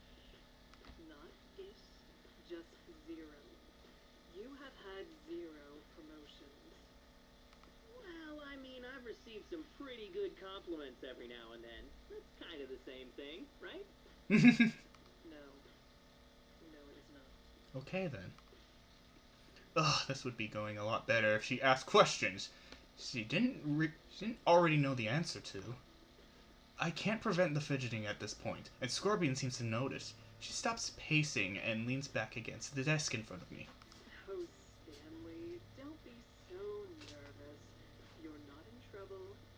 That's why we're having this meeting in my office. That doesn't really help. And where would we be having it if I were in trouble? Somewhere where I could be more persuasive. Okay, tone it back, lady. Oh, well, that sounds less fun. Certainly for you, Stanley. Tone it back, lady. But then again, I have a feeling that you have quite the pain threshold. Tone it back, lady. What makes you say that? Deductive reasoning. You've been a henchman in the Bedlam organization for over 5 years with no promotions, no arrests, and minimal injury leave. Well, I guess that's what you call average. Barring promotion, the average henchman career is 8 months. Why do you think you'd have lasted so much longer. I don't know. I work smarter, not harder. Well, you know, life's not a sprint. It's a marathon. And that means you've got to pace yourself. I have no use for fake metaphors, Stanley. Be specific. No, I'm being serious. Damn, there goes my best bullshitting tactic! Okay, what I mean is, the thing about being a henchman is, we're not really supposed to beat the superhero, right? I mean, we could. It happens every now and then. Yeah. Yeah, but not often. And when it does, usually we've got some crazy advantage. You can kind of see it coming. A lot of guys don't get that, though. They're always trying to win. Me, I know my role. I know what I'm up against. So maybe sometimes when I'm lying on the ground, seeing stars, and I know that getting back up isn't going to do any good, I just lay down. Some might call that laziness. Even weakness. Okay, when you put it like that. By some, do you mean you? That depends on your reasoning. I call it knowing my limits. I do what I can, and that's all I can do. I squirm in my sheet. I squirm in my seat and avert my eyes. Shit. Was that really the best I could come up with? Interesting. That's more astute than you realize. It is. Only a fool fights a battle they cannot win. Yet that's what people are told to do. As if grinding yourself to dust trying to do the impossible is some noble and sacred pursuit. Some call it fighting spirit. Others might call it grit. Whatever the name, though, it's a fantasy. Turning a defeat into a total loss for honor's sake is the height of folly. Yeah, that's what I was going for. Just less elegant. Gee, she really slips into the all hope is dead thing quick. I bet her monologues are off the charts. Compared to Bedlam? Whether you were going for it or stumbled into it face first doesn't matter. You've grasped the concept.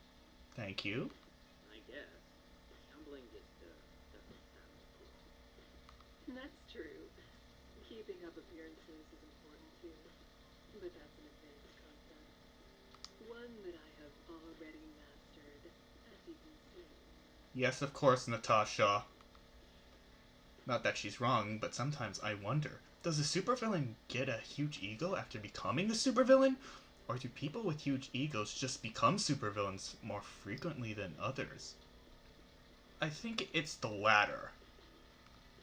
As I pondered that chicken or the egg paradox, Scorpion stands and once again begins stalking about the room. She didn't seem upset with my answer, so I guess the whole predator-prey vibe just comes to her naturally. Here's the point, Stanley, and do keep this in mind. The Scorpion Group has been observing this organization for months now. We know everything about it, including you. And with that knowledge, you are the first henchman I chose to speak to. Not your supervisor or Bedlam's acolyte. You. And you kept me from getting flattened at that data center. Thanks again, by the way. Yes, I did. As I said, I was protecting my investment, which includes you, Stanley. However, small contribution. You see, Henchman is still in a closed beta, and that goes both ways. Not only are we selected with the organizations that can utilize the program, but the henchmen who can join it. To succeed on Henchman, contractors need a certain mindset, a set of patterns and behaviors that will let them thrive and solidify the program's ecosystem. Based on the data, you may have that mindset, Stanley. But I can't know for sure without reviewing your performance in person. So let's return to that subject, shall we? In fact, let's speak of a specific performance. 2 days ago, you were part of an operation. Your squad was left in the rear guard. Do you recall what happened? Yeah, we were guarding it, and then Omega came and beat our asses. A very painful celebrity meet and greet. famous superhero, and you two met face to face. More like face to helmet, but yeah, we got acquainted. Kind of. It's not very satisfying, is it? To meet someone who hides themselves so completely. It's even less satisfying to get tranquilized by them. I imagine. Fighting someone is so much more intimate when you can see their eyes. Their hatred. Their fear. Their pain. I'm, usually on the opposite end of that last part. That's too bad. Feeling pain is well and good, but you can't really appreciate it until you've given it too. You're really missing out, Stanley. But back to the matter at hand. You were the final member of the rear guard to engage Shining Nova during that operation, and you did so alone, after your colleagues had all rushed in at once or fled. When you put it like that, I sound pretty stupid. You certainly didn't have the odds in your favor. In fact, we did an exact calculation of your chances of success in that scenario. They were 600,000 to 1. And now I sound really stupid. If your goal was to succeed. But you weren't trying to succeed, were you, Stanley? Not in the traditional sense. Why don't we review your moment-to-moment decisions during this encounter? Scorpion strides over to her desk and presses a few keys on the fancy-looking keyboard that's resting on it. In response, the equally fancy holographic display sitting next to it comes to life. The display morphs into a miniature recreation of the research lab we raided on Wednesday. It's really exact too. Exact be a recreation. This had to be footage from somewhere. Once it's in place, Scorpion gestures to the footage. So, Stanley, here you are. You were faced with an aimless superhero all by yourself. What did you do? I look at the display. She's definitely watched it before. It's not like I'm going to tell her anything she doesn't already know. This has to be on purpose. Well, I figured that if I didn't move, I was going to get blasted in the face. Everyone attacking at once and just failed pretty horribly. So I just kind of dove for cover. That's sound reasoning. It's unconventional for someone of your ability range. Unconventional how? Seems like common sense. Statistically, of course. Typical henchman reactions to a threat are to flail wildly in some pale imitation of attack or to flee in terror. That sounds more like the idiots. Every now and then you may see a few try to avoid a specific attack, but it's rare for such an attempt to succeed. Based on the data, your actions and their outcome were somewhat remarkable. I guess that makes sense when you think about it. Most of the heroes you meet have superhuman abilities, and most henchmen don't. So even avoiding a single blow is difficult. So, does this mean I have some kind of enhanced reflexes or something? Oh goodness no, Stanley. Just look at you. Madam Scorpion advances the footage, and I see myself diving desperately for cover. I look a bit like a fish jumping out of the water. There's no real coordination. You just kind of flop around. Yeah, I guess I see your point. I should hope so. You laid with all the grace of a bag of yams. I think the expression is a sack of potatoes. Does it matter? Are potatoes more graceful than yams? No, I guess they basically have the same amount of grace, as in none whatsoever. And yet, despite your starch-like reflexes, you managed to avoid Shining Nova's blast. Because, fortunately for you, you think faster than either a yam or a potato. I almost remark about what a low bar that is when I suddenly remember the Potato Pope, a supervillain whose henchmen were literally semi-sentient potatoes. Sadly, quick thinking is sometimes no match for raw power. To illustrate the point, Madam Scorpion lets the footage play once more, showing Shining Nova blowing my makeshift cover to smithereens and slowly advancing on my position. Trust me, you're talking to the man who knows. Like, intimately. I should hope so. You ran headfirst into that fact, right? Here. I grimace as I watch the hologram reenact both my futile attempt at offense and the swift, highly painful retribution that followed. There's your potato impression again. Goodness, look at you fly. Yeah, Shining Nova would probably qualify for the Olympics in the Henchman dog. And yet you still weren't unconscious. I'll say this for you, Stanley. You know how to take a punch. It's, finely honed skill. I'll bet. And a statistical rarity. Really? Really. By simply keeping yourself from passing out, you managed to delay Shining Nova for that much longer. And as it turns out, Lord Bedlam needed every second to complete his mission. That's part of your value, Stanley. Based on your DNA samples, you don't have any predisposition towards superhuman abilities. Yet you seem to be able to endure more punishment than your colleagues. I guess I do. But, hey, just out of curiosity, where exactly did you get those DNA samples? That's a secret. I guess I really don't want to know. I'd never given it much thought, but I suppose she's right. I do tend to be one of the last guys standing on a consistent basis. Too bad it's not a superpower. Then again, it would be a pretty lame power. What would they call me? Punching Bag Man? The Human Meat Shield? But let's get back to Wednesday's operation. If you look at the footage right here, you'll notice something interesting about where you landed. What might that be? A stun baton? Even though I know what she's talking about, I look at the footage anyway. I'm pretty close to a door, and the engineers that we took captive aren't far either. Correct. Though you didn't realize that second bit so quickly at the time. In fact, you don't notice until this moment right here. She advances the footage until the hologram me turns his head in the direction of the hostages. And then what precisely did you do with this newly acquired knowledge? I ran for the door. And that seemed like the best option at the time. It seemed like the only option, honestly. Really?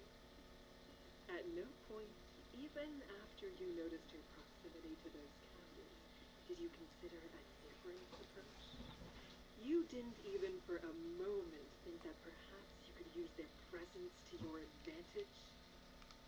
Ah, crap. Somehow I don't think being honest is the right call here.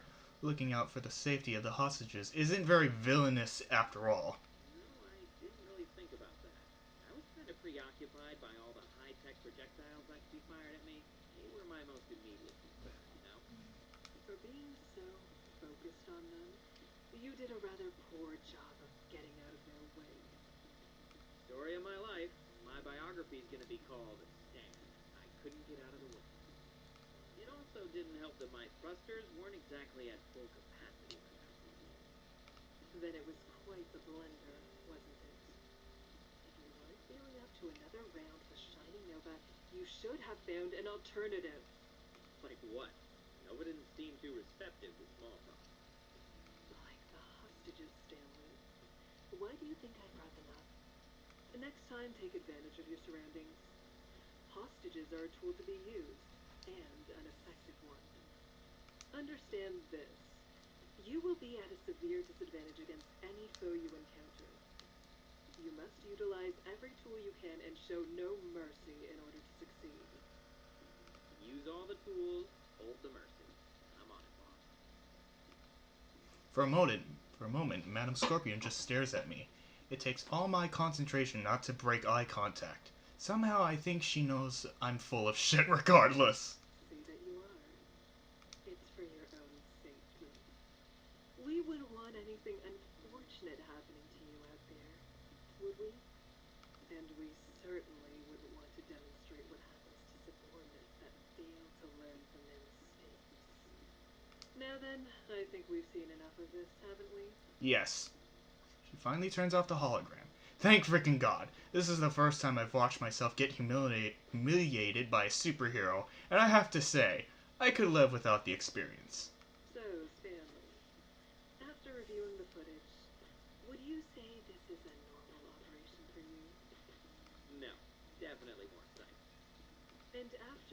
review, would you say that you performed better or worse than your peers in this scenario? Well, better, but And how were you compensated for this operation compared to normal? How about compared to your peers? I'll answer for you. The same on both counts. But that's how it works, isn't it? You're paid a salary, and that doesn't change when things are harder or your performance is better. No, you can't earn more without a review like this one, and they don't come often. But dear Stanley, what if I told you that you can? you mean and Exactly. I admit, I wasn't entirely sold on the name until we focus tested it with a few slogans. But it really works, doesn't it? I guess so. I mean that as a henchman for Lord Bedlam, who or what do you serve before all else?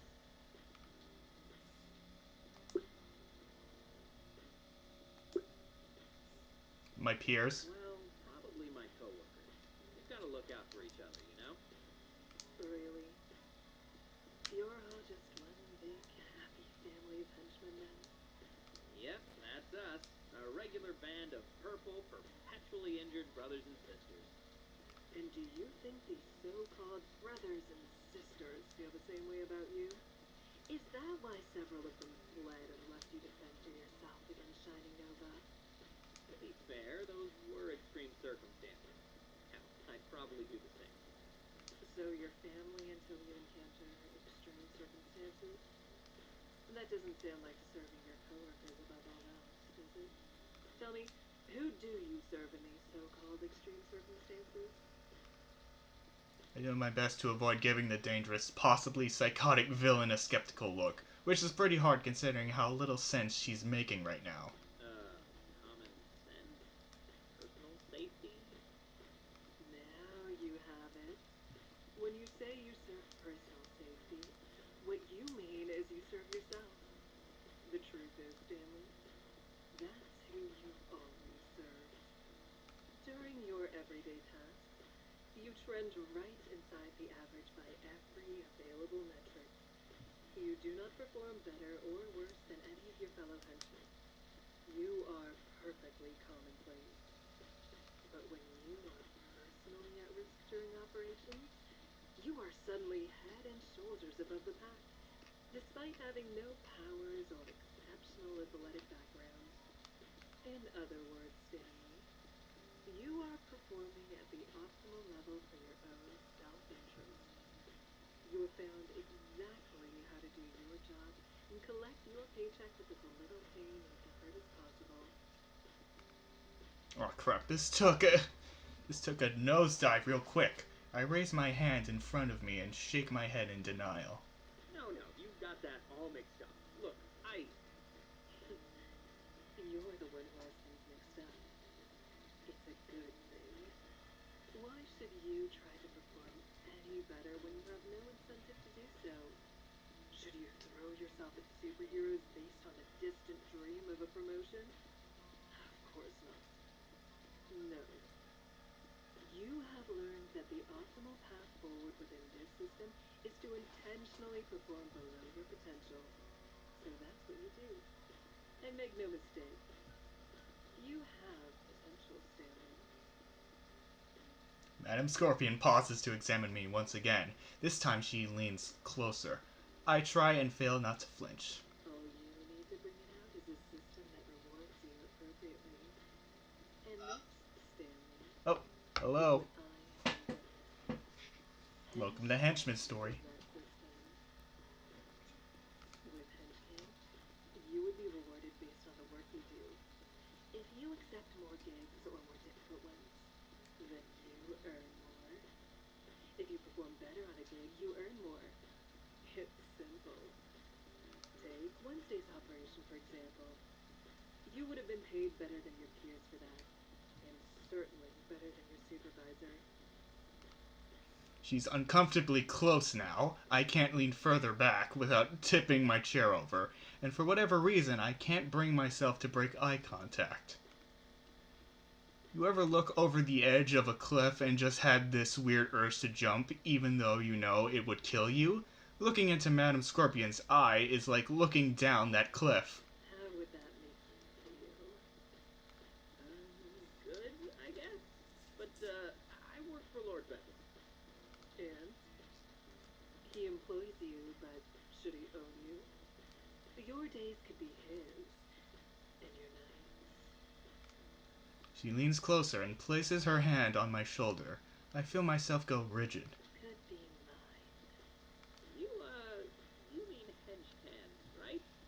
Your program? Why, of course, Stanley. That's what we've been talking about this whole time. You're exactly the kind of candidate we need. You'd be just perfect for it. Before my brain can reboot and offer a response, Scorpion removes her hand and turns back to her desk. Only now that she's let go do I realize how sore my shoulder feels. And as it happens, I know of a gig tonight that would be an excellent trial run. You should sign up. Alright, I'm gonna ruin this for myself.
Oh man, can I really not romance Kate?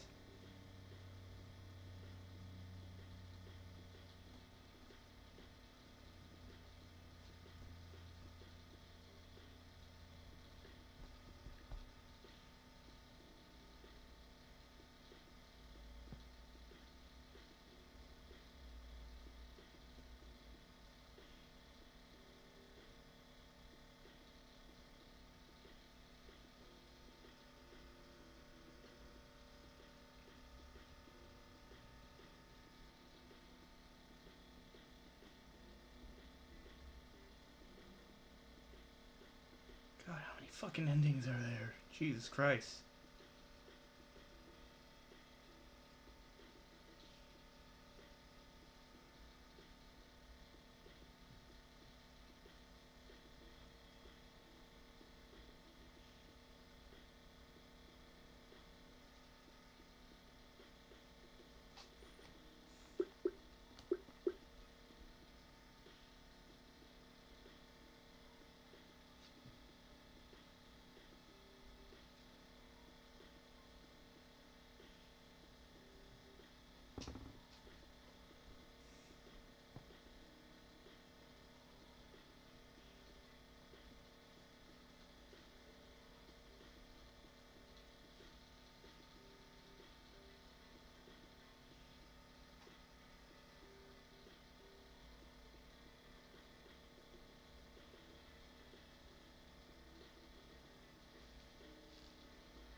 Superhero bats?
I think I have to go with this. I can't. It's game night.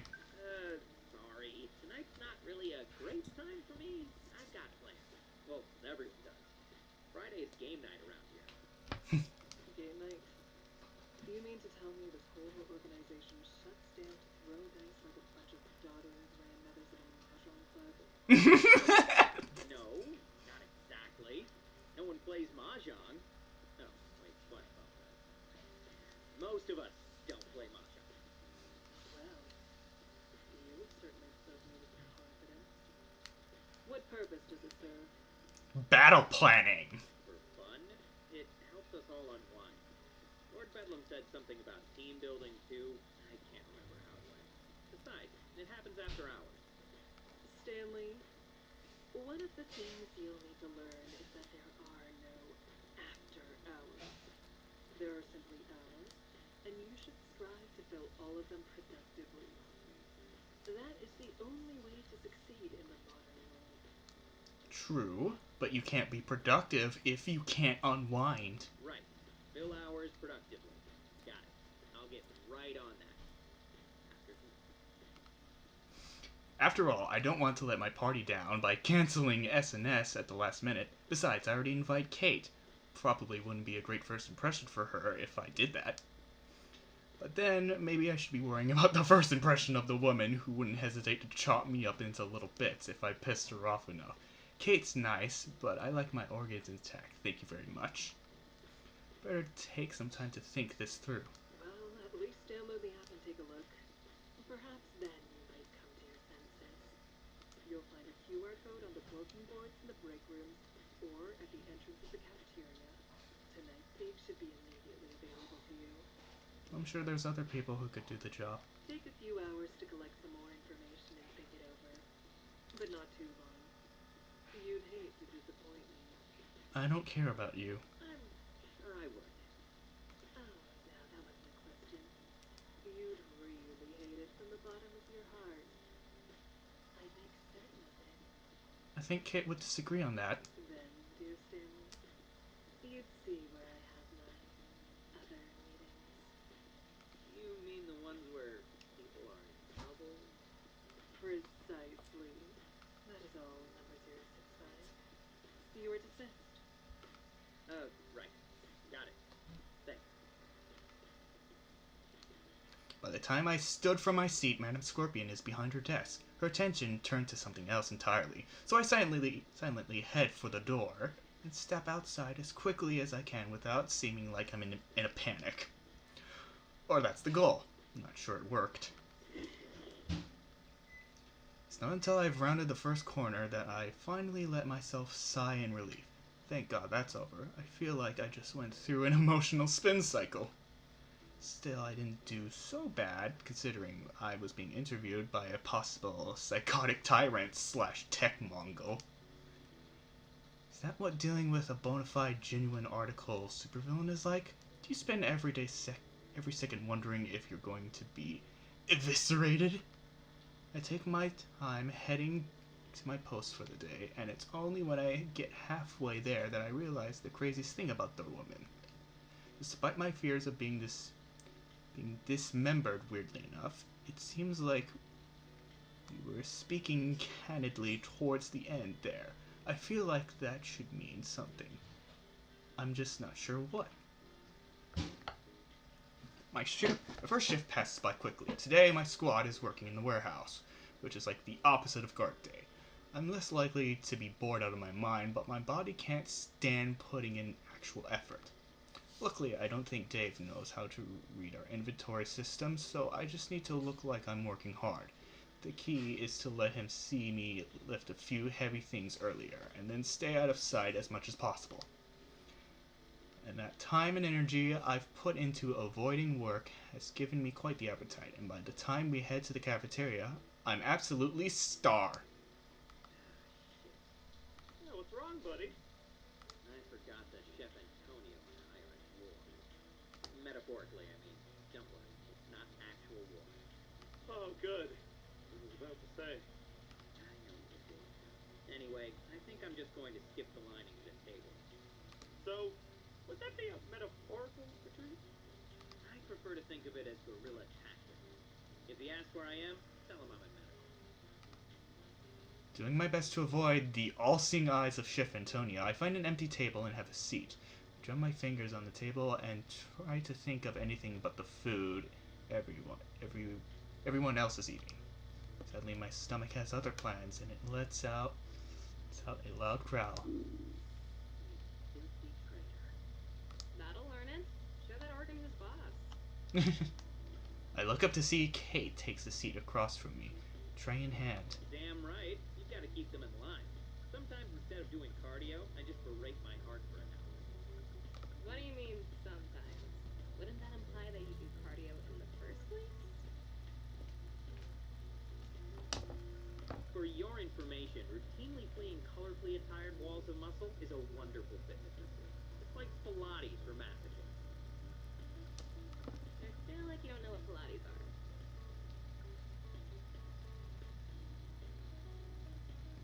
are. All I know is that they usually involve a gym and yoga pants, and I can't see myself inside either of those things. Technically, you're not wrong, and yet you're definitely not right. Kate eyes the empty space in front of me. Still haven't made peace with the chef, huh? Never. Nope, this is grade A, eternal nemesis level conflict. We're destined to battle until the end of time. Yeah, well, I don't think that treacherous stomach of yours can last that long. Seriously, just have some of my... Oh, gosh, Stan, you didn't tell me you made a new friend. Before Kate has time to react, Dave has set his tray down at the table and extended a hand in greeting. It's a real pleasure to meet you, miss. I'm Dave, squad supervisor. Good to meet you. Kate extends her hands and receives a firm shake in turn. Once Dave lets go, she points to the name tag and that's still on her uniform. I'm Kate. She's the rookie I guided around yesterday. Just happens that we have the same lunch block, so... Wait, are you still wearing that name tag? Yeah. Is that a problem? No, it's just that I don't think you have to anymore. That was a one-day thing. I guess not, but I'm still new, so it's easier for people to learn my name this way. Yeah, she's just being considerate, Stan. Gosh, you millennials have no manners. Dude, you're a millennial, and I'm pretty sure I'm older than you. Oh god. It's this social media. That's what my papa said. Everyone has to clap back, or back clap, or post little emojis of clapping. Yeah, I mean, if you're gonna clap, do it to my face, you cowards. Am I right? How dare you encourage this? Encourage what? A blossoming friendship? More like an unholy alliance. I think I was safer with Scorpion. You met Madam Scorpion? When? This morning, Stan had his big review.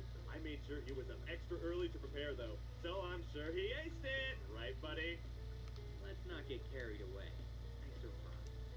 Well, don't sell yourself short, because that's not always the case. Believe me. So, now that you've seen her face to face, what do you think?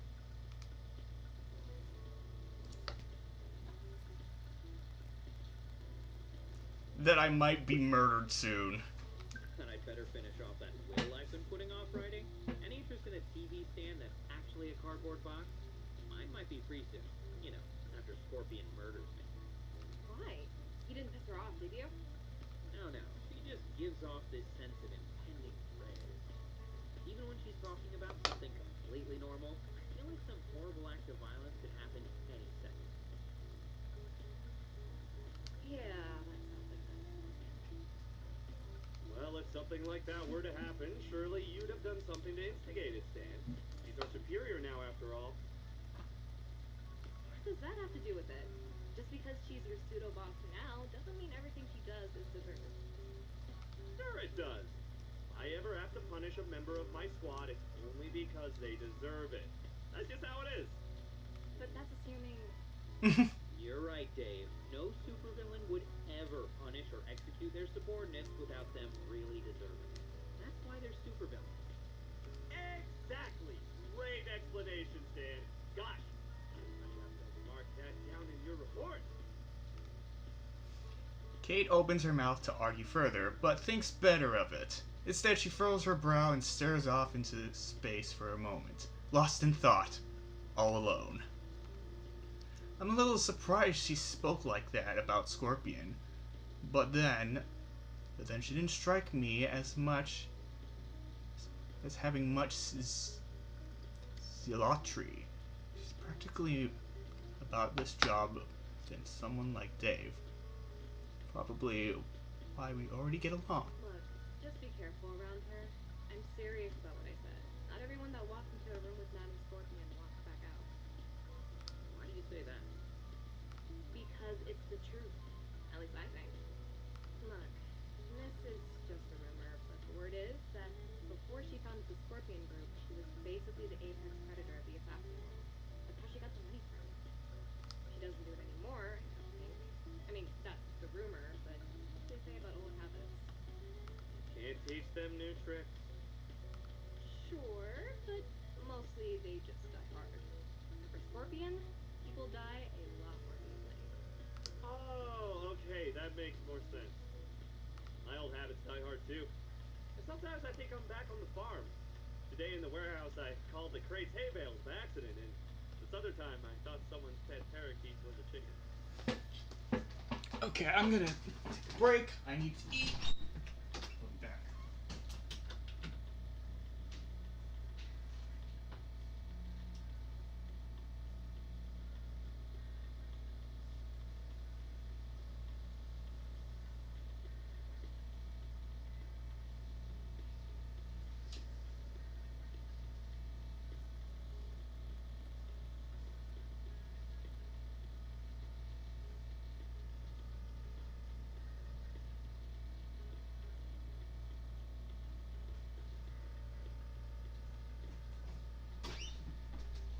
Forgot my phone.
I'm back. So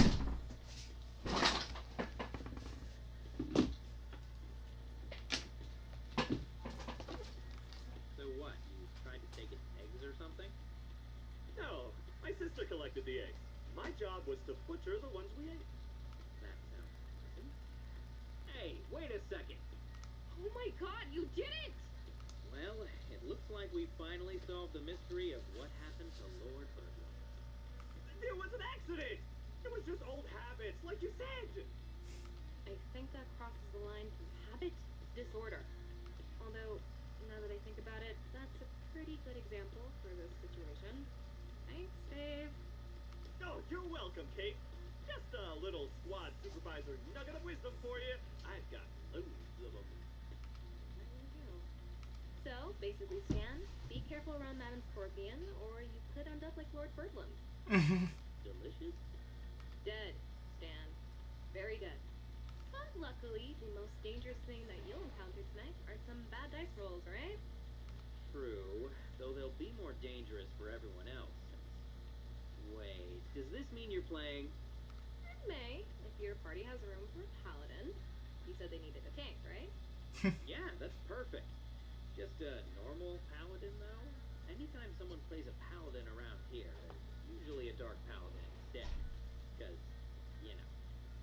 Oh, right. I mean, of course, the Dark Paladin. I just figured that was obvious. Wasn't that obvious? Paladins, dice rolls. What are you guys talking about? Wait. Oh, are you guys playing spells and swords tonight? Oh gosh, that sounds fun. Can I join? I tried to hide my wince. Ah, crap, I should have been more careful. I knew if he heard about it, that I'd invite him himself. I don't see why not. There's not a limit on players. As long as it's okay with Stan, of course. I glance at Kate, looking for the teasing glint that I know I'll find in her eyes. But there's also something encouraging as she tries to nudge me into saying yes. She's right, of course. Technically, I could say no, but technically, Dave is sort of my boss, so I might... So as much as it might disrupt things, my choice is to accept. Sure, Dave, you can join the party. What class are you going to be? Yeah, I'm not sure.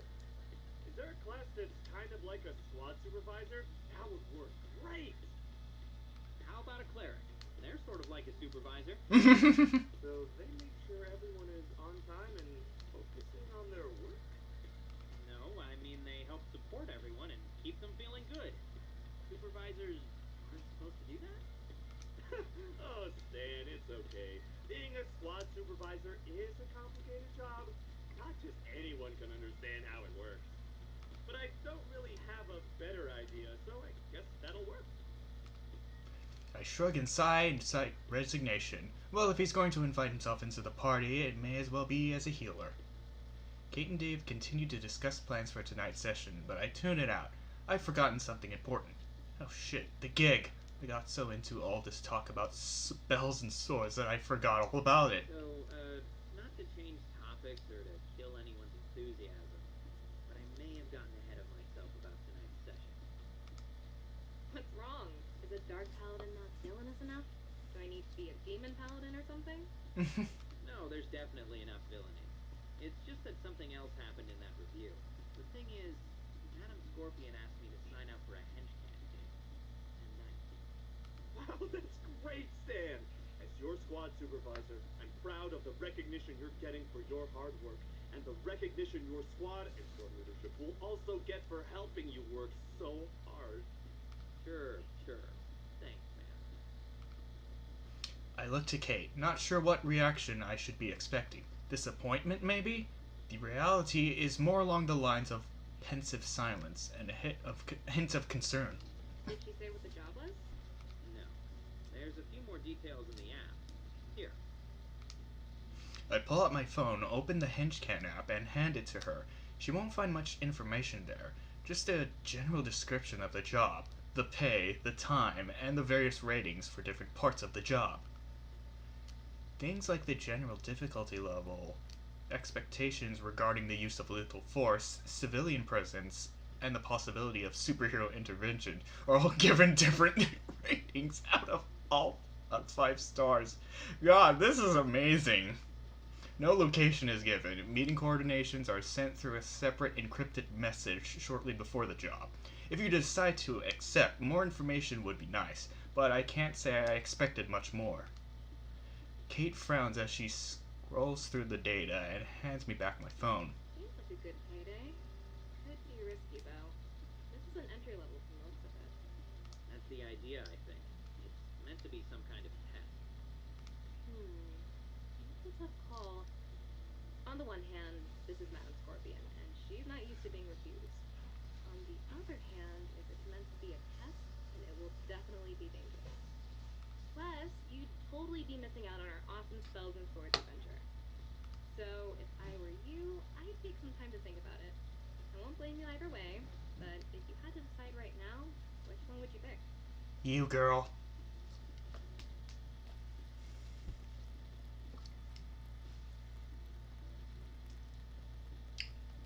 So yeah, game night. Well, I do love my free time, and I can't say I love danger. So right now, I guess I'm leaning towards game night. You'll protect me, right, if Madame Scorpion comes out to murder me? There's that bedlam spirit, Dad. I knew you wouldn't abandon the squad. Thanks, but don't go overboard, alright? It's an imaginary adventure played out with dice and stat sheets, Dave. Not about you. No? I thought these games could get pretty intense. Oh, they do. Well, last campaign we did have a close call with the leader of Soda and some handcrafted dice imported from Latvia. That was a tense moment, let me tell you.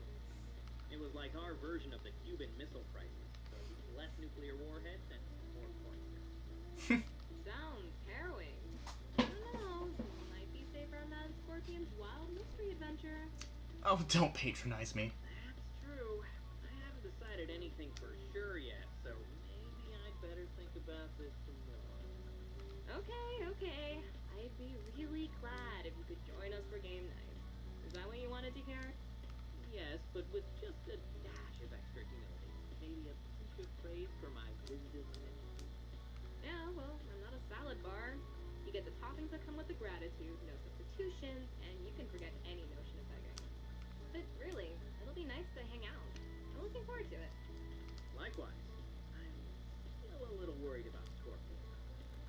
I would be too, honestly. So, while I'd definitely be disappointed, if you feel like you have to gamble to save your career or extremities, I get it. Thanks, rookie. Whatever I end up deciding, you guys will be the first to know. And how are you going to let me know exactly? Carrier pigeon? Or do you guys send messenger rats through the walls around here? Oh, right. We never exchanged numbers, did we? 1 second. After fumbling with a few pouches, I remember which one holds my phone. We exchanged contact information.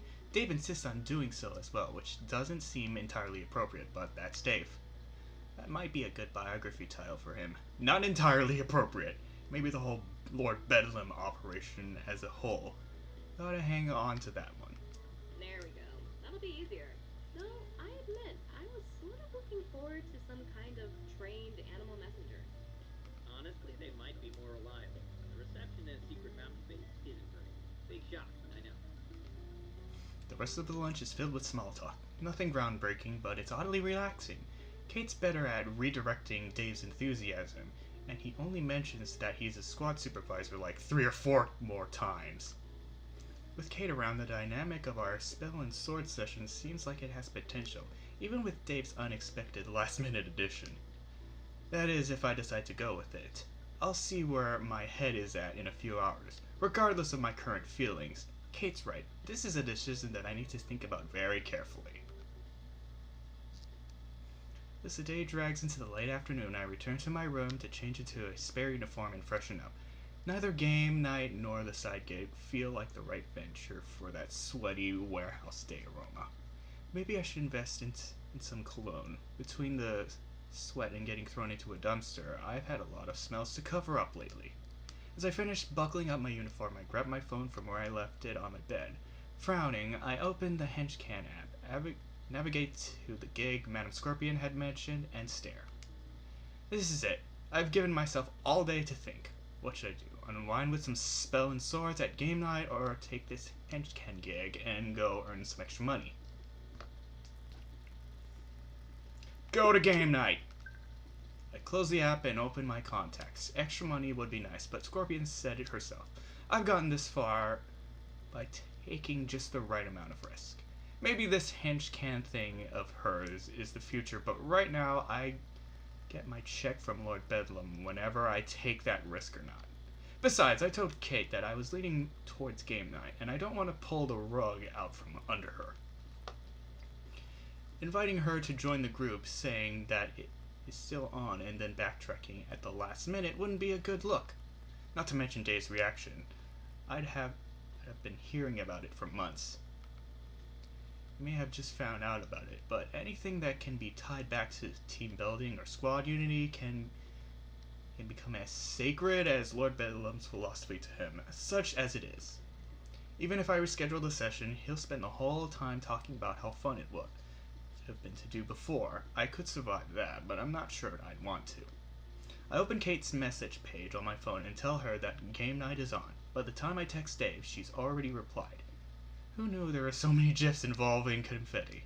I smile and send a celebratory GIF on my own. We exchange a few more as I text the rest of the group, and do my best to navigate Dave's jumble punctuation-free expression of enthusiasm.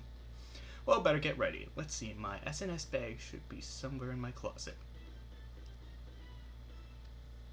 Spells and supervillains. A short while, I step out into the hallway, bag in tow. While the halls aren't jam-packed, there definitely aren't more people than normal, all heading off to take part in one game or another. The main hall will have the most people, playing on cheap card tables surrounded by a sea of plastic folding chairs. It's where we hold any tournament or contest, and it's also where Lord Bedlam's usually found. It's way too loud for something like SNS, though, so our private little game room is definitely preferable. As I make my way through the halls that lead in that direction, the crowd starts to thin out. The sound of footsteps is distilled down from an indistinct cacophony into individual patterns, each with their own cadence. Weirdly, one of those patterns matches my own, almost exactly. Hey, wait up! I turn around to find those footsteps are coming from Kate, who was a short ways down to the hall. As I stop, she waves and approaches with an exuberant smile. Oh, thank God it's you. I guess I'm going the right way after all. Or the wrong way, depending on your point of view. I pause and glance down the hall. There wasn't a turn or junction for quite a ways in that direction. How long was she silently trailing behind me? Were you following me? What? No. Okay, maybe a little. These halls are just so confusing, so I figured I'd tag along. I thought about shouting at you earlier, but it's hard to tell people apart from behind around here. So I wasn't sure if it was you, and I didn't want to go out to a total stranger like some weirdo, so here I am. If you say so. I mean, you wouldn't be the type to stalk me or anything, would you? Although now that I think about it, I do feel like I'm missing a lock of my hair. That's so weird. How could that happen? Shouldn't be balding yet, right? I hear they have shampoo to stop that these days. I narrow my eyes as Kate grins at me. She's definitely joking, right? I hope so, because if that's not a shit-eating, I'm messing with you grin, then it might be cause for concern. Very funny, but my hair is perfectly healthy. Luscious even. Can't you see the healthy sheen from my off-brand all-in-one shampoo? I think that might be grease, dude. I laugh and shake my head. Yeah, definitely just messing with me. Sure, it's a little weird of her to follow me. And we did happen to have the same lunch period, and she seems almost like she was picking me out specifically when we got paired up for the first day.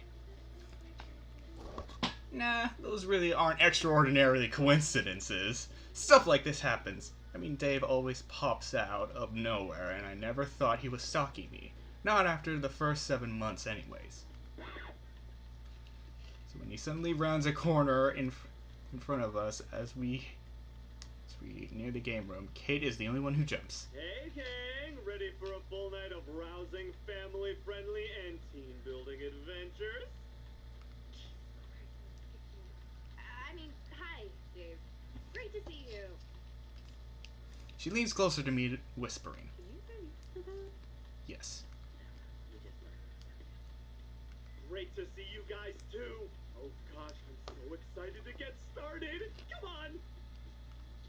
Eagerly, Dave practically bounds his way to the game room door and swings it open. Kate and I follow Dave inside the room, almost exactly as it was when I showed it to Kate the other day, and completely empty. Huh, who would have thought someone else would be here by now? Oh well. Without bothering to ask where Kate and I are sitting, Dave takes his place at the head of the table. Normally that's my spot, but I'm sure he'd rather rank on me if I asked him to move. So I make my way to the end of the table opposite Dave and began setting up books, dice, and more soon cover my corner of the table. Like my room, it's a little sloppy, but I could still make sense of it, mostly. Kate sits to my right. She only has a single notebook, but the pages already look stuffed to the brim. I'm kind of surprised that she can read it with all the circles, arrows, and notes scrawled in the margins. She must have seen me looking because she hastily closes it and slides it further away from me, her eyes narrowing as if she's daring me to judge her. I hold up my hands in mock surrender and finish setting up. Once I'm done, I glance around the room. Still no one else. Okay, now it's officially weird. Where is everyone? I pull out my phone. Whoopsies! 9 missed messages. I must have been too busy scrambling to notice. Frowning, I open one. Did they text you? What did they say? I'm not sure whether to say congrats or I'm sorry. Then it has a wincing emoji. What does that mean? Hold on, looks like one of them's calling. Zach, that you? Where are you, man? I'm at the game room and it's a ghost town. Yeah, sorry, Tan. You know, I'm always down to help out new players, so I was totally cool with that rookie showing up. But this is a whole different level. Whole different level? What are you talking about? You played with Dave before. You're, prepared, right? Oh, you don't know? Oh, really shouldn't have said anything. Well, anyway, I just wanted to call to say that if you're no longer with us by next Friday, the group so that I should take your place as GM and continue the campaign. Hope you don't mind. What? Of course I mind. It's my campaign. And why wouldn't I be there next Friday? Sorry, Tan. You were a pretty good GM. I mean, your NPCs were always a little cliche, but you were a solid B at least. Beast wasn't a good day. Pretty good. Come on, I was at least... Zach? Hello? Son of a bitch. I put my phone down and look at Kate. He mentioned new players. This isn't what I think it is, right? Not being used to someone turning you down is one thing, but that would be... Suddenly the door opens. We both turn towards the door. Out of the corner of my eye, I see Kate's hand suddenly fall down towards her equipment belt. Me, all I can manage is to stare wide-eyed and slack-jawed as I feel all the moisture evaporate from my mouth. There you are, Stanley. You picked a good location for this little sanctuary. Even I took a few minutes to find it in this labyrinth. Thank you, ma'am. She ignores my response, not even breaking stride as she slowly walks around the room, taking it in. It's the same predatory prowl from when she circled me in her office. I gulped nervously. The only thing that gives her pause is the poster of Shining Nova, still filled with darts. Carefully she plucks one out and examines it before turning on her heel and walking towards Kate and I.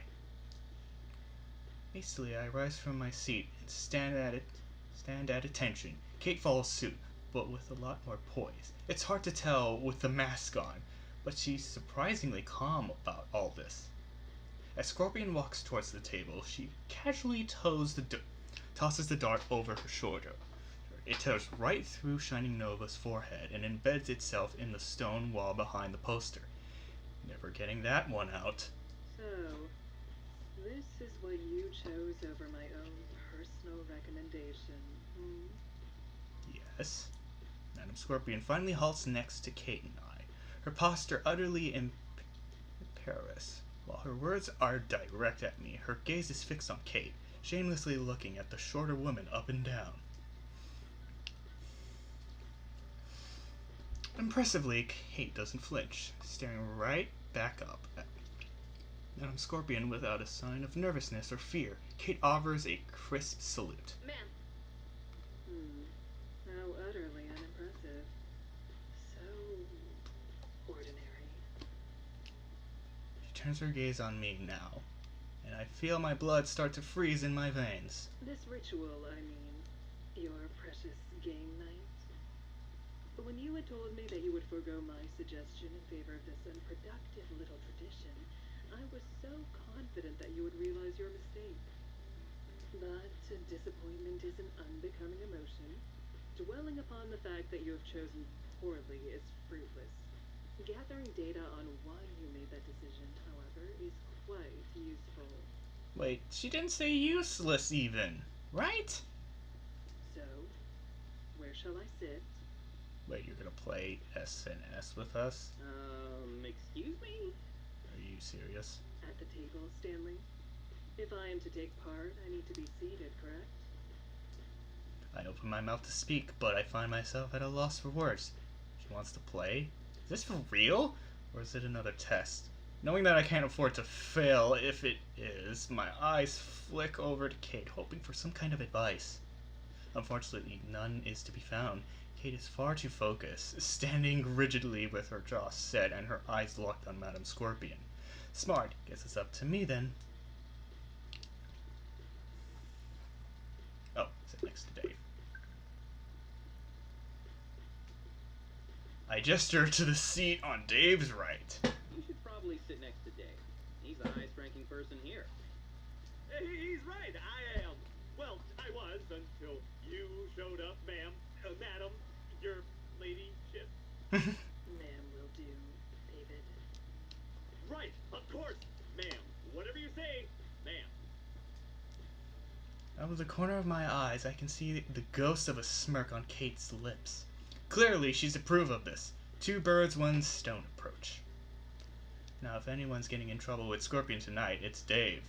And he'll be so busy sucking up to her that he won't cause any trouble himself, hopefully. Very well.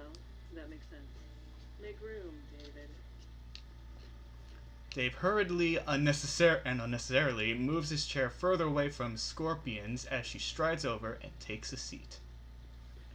Casually crossing her legs, the supervillain examines the other two occupants of the room with a piercing gaze.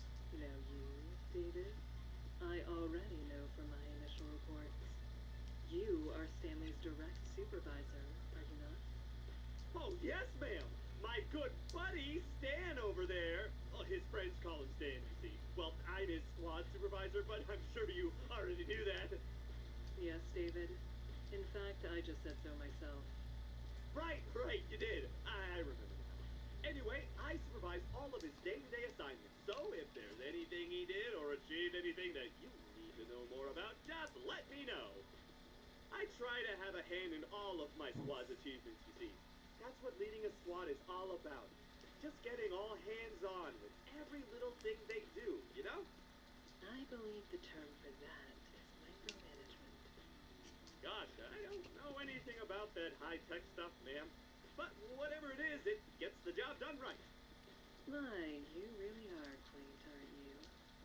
And you speak with this man every day, Stanley? Every day. Perhaps you have more mental fortitude than I thought. Already having her fill of Dave for the moment, Madame Scorpion turns to look at Kate from across the table. But you I do not recognize. You are not with Lord Bedlam's organization. To her credit, Kate doesn't shrivel under Scorpion's dangerous gaze. If anything, she seals herself even further. I didn't realize she had that kind of grit. That's right, ma'am. I'm Kate. I'm with your Henchman program. Just arrived yesterday. I can see that. Your name, I mean. You forgot to remove your name tag, Kate. Oh, no. That's on purpose. I'm still new, so I thought that would help people remember me. Well, name tag or no, I'll certainly remember you. I don't forget a face. or much of anything, really. But you've made fast friends, haven't you? How very sociable of you. I try my best to fit in, yeah. So it seems. And you picked quite the circle to join. Stanley here is someone we've been monitoring very closely. He's a henchman of interest, such as it is. I am? Oh, I mean, thank you. Scorpion barely turns to acknowledge my words, so I trail off. Her attention is largely fixated on Kate, and vice versa. Wow, I had no idea. I just started hanging out with him because he seemed, well, chill, I guess. Aww. Quickly, I seize the opportunity to break the ice that's frosted over this conversation. Thanks, Kate. That's the kindest thing anyone said about me. Think I might have that chiseled onto my gravestone. Here lies Stan. He was pretty chill, I guess. Or whatever. Who can say? Despite herself, I see the corner of Kate's mouth twitch, fighting the instinction to smile. Encouraged, I turn to Scorpion. After a flash of doubt, as I meet that razor-sharp stare, I find my voice. Anyway, it looks like all my regular party members are unavailable. So we should probably get started. Looks like the three of you are a party. Yay! The four of us, you mean? Or who? Behold, at long last, Lord Bedlam has come to claim his destiny. Kate, Dave, and I all whirl around as Lord Bedlam arrives. While Scorpion calmly looks on, the masked supervillain practically leaps into the room, making sure to flourish his cape as he makes his grand entrance. Seriously, that was a long walk. Since when did we have a game room at this place? I walked into at least 3 storage closets. Oh my gosh. Oh my gosh! Dave leaps to his feet even as Lord Bedlam pauses to catch his breath. Did he run here? Lord Bedlam, sir! Your lordship. What are you doing? Our spells and swords can't aid in that. Indeed I am, my comrade in arms. So I hope you have a glorious game night planned for us, Stanley. I have to hold in a laugh as I raise my hand. Okay, maybe it's a little mean, but it feels like some sort of cosmic justice that after all, that brown nosing Dave got mistaken for me by his would-be hero, or villain. Actually, I'm Stan, sir. That's Dave. It's okay, sir. I'm Stan's squad supervisor, so it's kind of the same thing. Oh, sure. Kind of. Not really, but kind of. Lord Bedlam turns to face to me, and despite every lazy bone in my body, I rise from my seat. Lord Bedlam is less likely to behead me for disrespecting him than Scorpion, but he's still a supervillain, and my boss, I suppose. The supervillain sticks out his hand, and I follow suit. Before I'm prepared, he's already taken me into a firm, over-exuberant handshake. Good to meet you, Stan. Yes, good to meet you. Again. We've been meeting for a few years now. Yes, of course. You're one of our decorated veterans. A real senior member of the Bedlam team. That was just a turn of phrase. Lord Bedlam releases my hand and walks towards one of the open seats. His cape bellows out behind him. Now then, it's game night.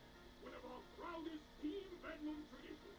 So, Lord Bedlam throws back his cape, pulls out a chair, and takes a seat. Though surely meant to be a smooth, imposing motion, it's quickly undermined when his cape immediately gets caught beneath his butt. After fumbling to free the garment, he rests his elbow on the table and points at me as though nothing happened. so take charge and get this game started. Show us the creativity and discipline that the senior henchman in this organization is capable of. Yeah, this is definitely a test.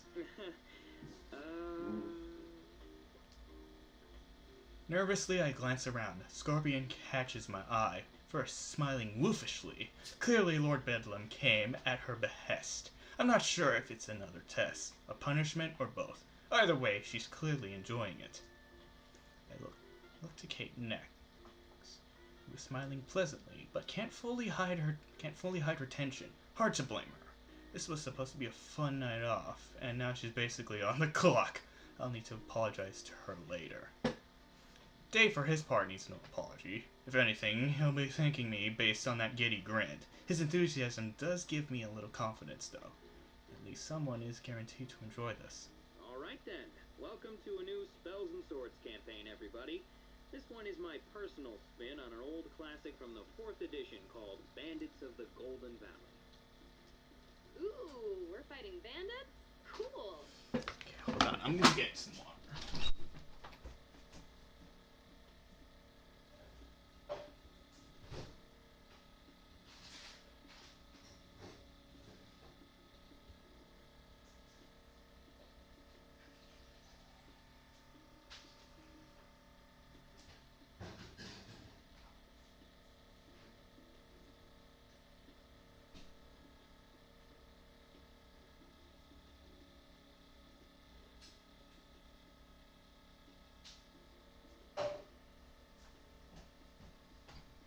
Oh my god, I did not think there'd be so much talking here. No, you are the bandit. Oh, right. Tough. Thought that sounded weird. Of course we're the bandits. Anyway, before we get started, does everyone have a character sheet? Dave's hand shoots up and Bellum falls shortly afterwards. Yes, I'll be playing Lord Archibald Lightbane, a half-demon wizard. And I have one for you as well, Matt, as you requested. You're a dark elf rogue named... I'll name it. whatever name you'd like. You are our honored guest, after all. Wow, even Lord Bedlam folds like a napkin in front of her. Probably smart of him, as Scorpion starts making changes onto her character sheet. Kate pulls one of her own from her notebook. I'm all set too, don't worry. Scarlet Ravenblood, the human dark paladin, at your service. I mean, at your service darkly. Oh, good. I had a couple spares in case you needed one. I'm impressed, though. When did you put that together? This morning, it was no big deal. I felt like you could do just about anything as long as you put in the research. That much is true, at least. And that leaves... I'm Dave. Yes, we know. No, not me. I'm Dave, and I'm playing Dave. Dave the cleric. Fascinating. Okay, better step in and get this moving before it gets completely derailed. Alright then, Lord Archibald Lightbane, Scarlet Ravenblood, Dave, and... Sorry, ma'am. What did you say your character's name was again? I didn't. Right, sure. That keeps things simple, I guess. So anyway, you people, all of you, even those without names, have separately traveled to the city of Ilix, a hive of villainy and other exciting family activities. Great trails, scenic views, very outdoorsy. Anyway, all that really takes a backseat to the whole villainy thing. It's not that the place has lots of crime, it's that there is no crime. It's entirely lawless. Excellent! Truly a paradise. Alex is lawless. Very clever, Stanley. I manage a half-hearted chuckle. That had better be a doozy of a name she comes up with. Talking all the smack. But you four can handle it. So instead of getting mugged, each of you has separately found your way to a dimly lit tavern, occupied by a discerning, if unhygienic clientele of ruffians, mercenaries, and assholes. Ah, sounds wonderful. Reminds me of the old Independent Supervillain Association monthly mixers. They were a real hoot. Until Osmus Man had a few too many IPAs. IPAs? What the fuck does that... What the fuck is that? I'm gonna look this up. IPA.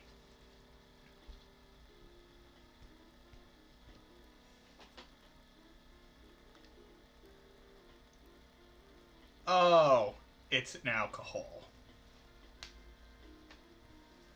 In hindsight, we probably shouldn't have let him go.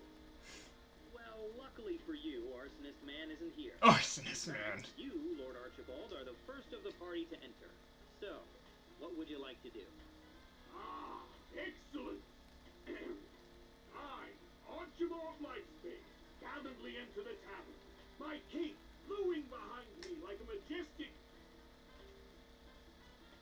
sounds familiar. I march to the bar, ignoring the stares of admiration that surely follow me, and order a glass of rosé. The barkeep doesn't know what that is. Oh, right. Then I order an IPA. He Jeez. doesn't know what that is either. What? Preposterous! Everywhere has IPAs. Surely they could scrounge one up for the famous Lord Archibald Lifespan, firstborn son of Duke Alfred Lifespan, steward of Lifespan County. You're right. Sorry, Lord Bedlam. My mistake. The barkeep brings you an IPA. This is going to be tricky. Better move on to someone who can't threaten my life or career. Anyway, Scarlet Ravenblood, you enter the tavern next. What do you do? Oh, party? Okay, hold on. A lone warrior strides through the door, armor clanking as they move. It glints in the dim light of the tavern, but darkly, for it is as black as the deepest pit. And so they summon. The warrior's name, Scarlet Ravenblood. That's me. As I arrive, my violet orbs scan the room. Wait, sorry. Did you just call your eyes orbs? Yes, shut up. You can't just use eyes all the time. That's boring. Anyway, my orbs eventually find a secluded table in the most shadowy part of the tavern, and I walk over, armor clanking. I take a seat, call for a waiter. A dwarven woman approaches. What will you have, moody-looking stranger? An ale. The darkest ale you've got. Like, really super dark. The waiter leaves and soon returns with your ale. It's definitely dark, and it tastes kind of right. Perfect. I sip my ale and brew. Okay, roll to brew. Oh, okay. I suppress a laugh as Kate actually rolls her dice. Wow, 18. Very successful brood. You look incredibly imposing as you drink your dark, questionable ale from the shadows.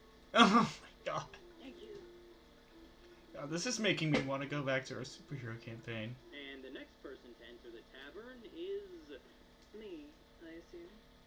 I enter the tavern and sit exactly 6 feet away from the door, as close to the wall as I can. If there are no seats in that spot, I move one there. I then order a glass of their finest red wine. If it is not their finest wine, then I explain to the waitress that their blood will do instead. Red is red, after all. Supervisor, put in an order for some red wine, please. Very expensive.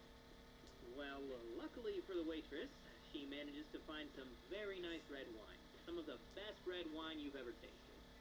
I doubt that. I'll mark it down as acceptable. For me? Anyway, last up is Dave. What do you do? I enter the tavern and approach the barkeep. Good afternoon. I'm Dave, and I'm here to tell you about our Lord and Savior. He pauses to look down at his character sheet. In with the unknowable. What? The barkeep says that drinks are on the house if you quietly and calmly take a seat. Oh, great. I'll have a cherry cola, please, and a spare flask of it for the road. The tavern doesn't have cola. Oh. Bartender, may I please speak to your manager?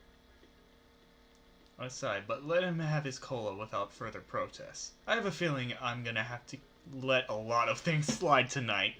Alright, now that you're all gathered here, do any of you want to interact with each other a little before we move on? To what end? Man, I had to work for this cola. I've got to enjoy it. Bah! Lord Archibald Lifespan doesn't go to other people. People go to him. Well, I would, but that would be kind of out of character, wouldn't it? I think I just need to keep up this brewing thing. Okay, I can see that this group is going to need some extra nudging. Maybe even outright hand-holding. Should have expected that, I guess. Kate and Scorpion definitely haven't played before. Bedlam is too wrapped up in their own character to notice much else. And Dave is Dave. Alright, well, some time passes and everything seems normal. That is, until you hear the marching of armored feet in the distance, but growing closer. Then, suddenly, the door bursts open. A squad of armed men enter the tavern, wearing blue tabards emblazoned with a golden griffin. Its guards are soldiers, which is weird, because Ilix has no guards or soldiers.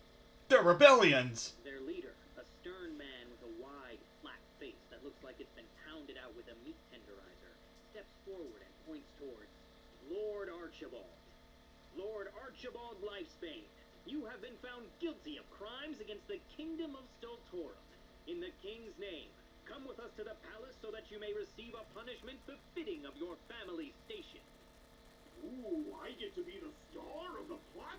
I mean, how dare you make such baseless accusations?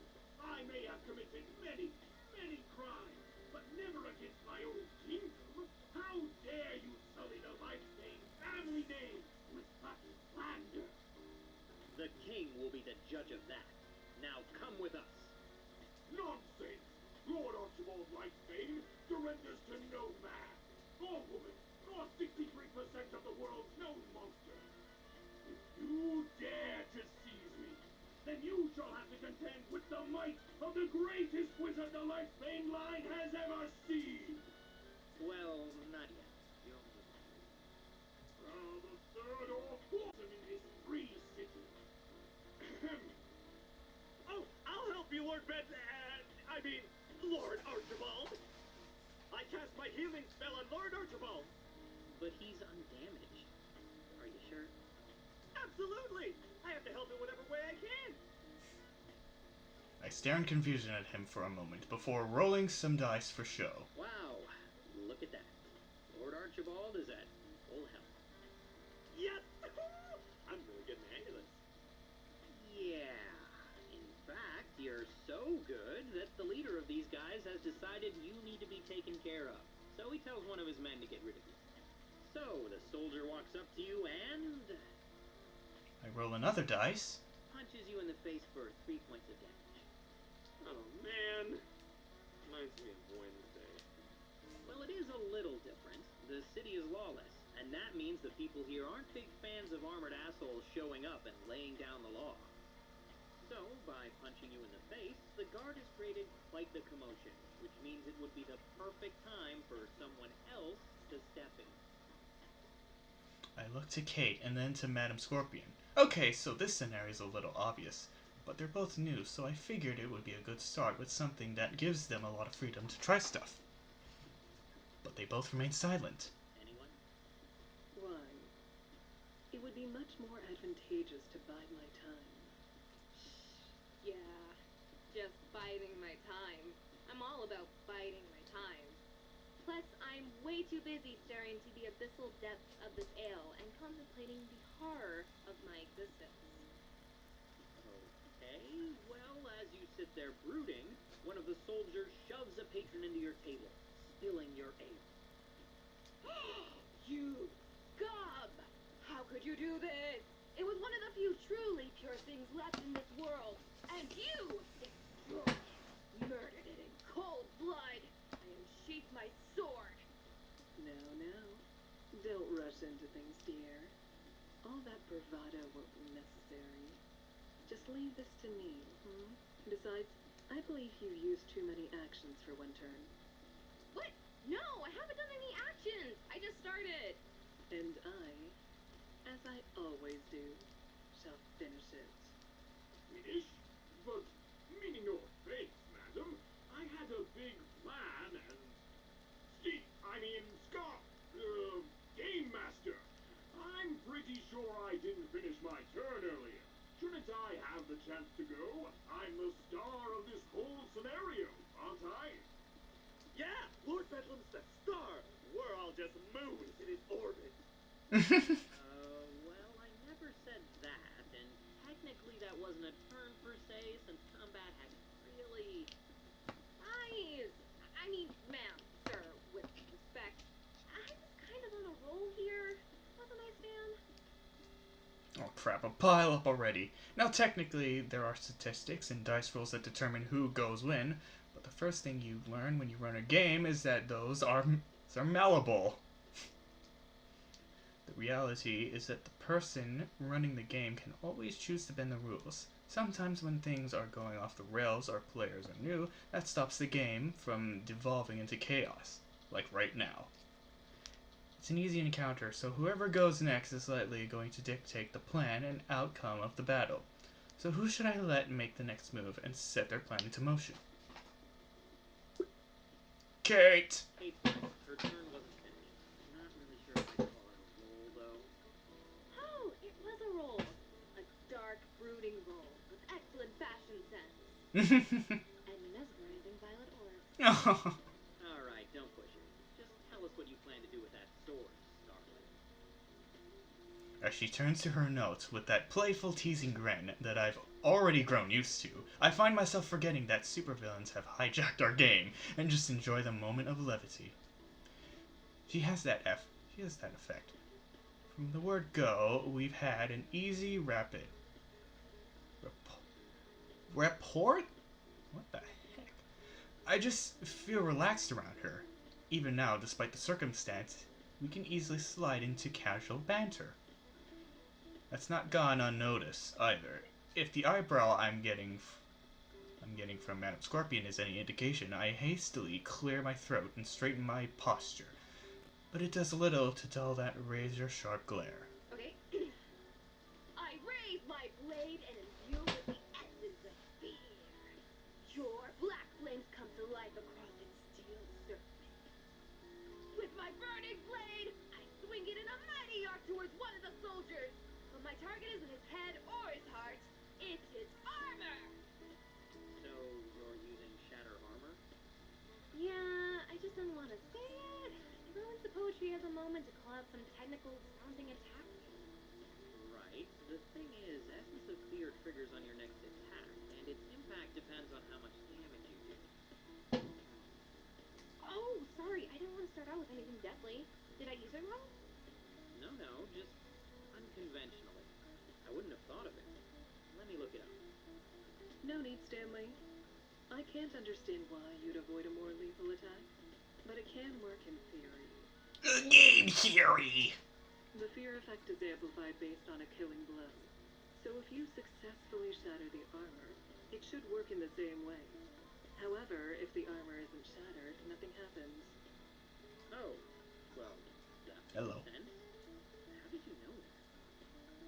Why, it's just as our dear Kate said. You can learn anything if you put in the research. Hey, pal. Is this reminding you of our D&D, our superhero campaign?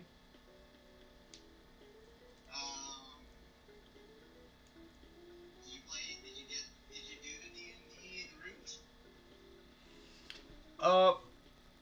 Right now I'm on like a superhero path. So yeah. I shrug but don't press further. Seems like something that would take a lot more work to remember than casually searching about spells and swords on the internet. But if Scorpion doesn't want to explain it beyond that, no one here can tell her otherwise. Certainly not me. Regardless of how Scorpion knows about it, Kate's move is clever and creative. It's one of those things that you might only see from someone new, who doesn't know the right way to use their abilities. And miraculously, after the final dice comes to a stop, it works. The soldier's armor is ripped to shreds from your attack, and the flames around your sword engulf the area. Though they don't actually seem to burn much, by the time they disappear, the soldiers are in a state of panic, including the one who is scrambling around in his underwear. Alright guys, they're all yours. All that ceremony and not a drop of blood. Well, I suppose I ought to fix that. Let's begin the slaughter, shall we? Oh, it turned into a slaughter. Alright. Not that I intended their first battle to be a struggle. I wouldn't do that even for my normal crew. Some people like tormenting their parties, but that's not really my bag. We all get our asses kicked enough in the real world. In Spells and Swords, we get the chance to live in a world where we do the ass kicking for a change. It's a nice fantasy, even if that's all it is. By the time the imaginary dust settles, the soldiers have been thoroughly trounced by the party, and a few even more thoroughly tormented by Madame Scorpion. But honestly, was that really a surprise? Way to go, everyone! We really came together as a squad and got those tasks done in no time. Did you refer to those human beings we killed as cats? Because I don't really care. Obviously, I'm incredibly desensitized to violence. Because I'm super violent, as you can see. I'll say that was some high-quality violence if I've ever seen it. And I know. Spoiler alert, my backstory is very tragic. Yes, I concur. Well played, Scarjo. Scarlet.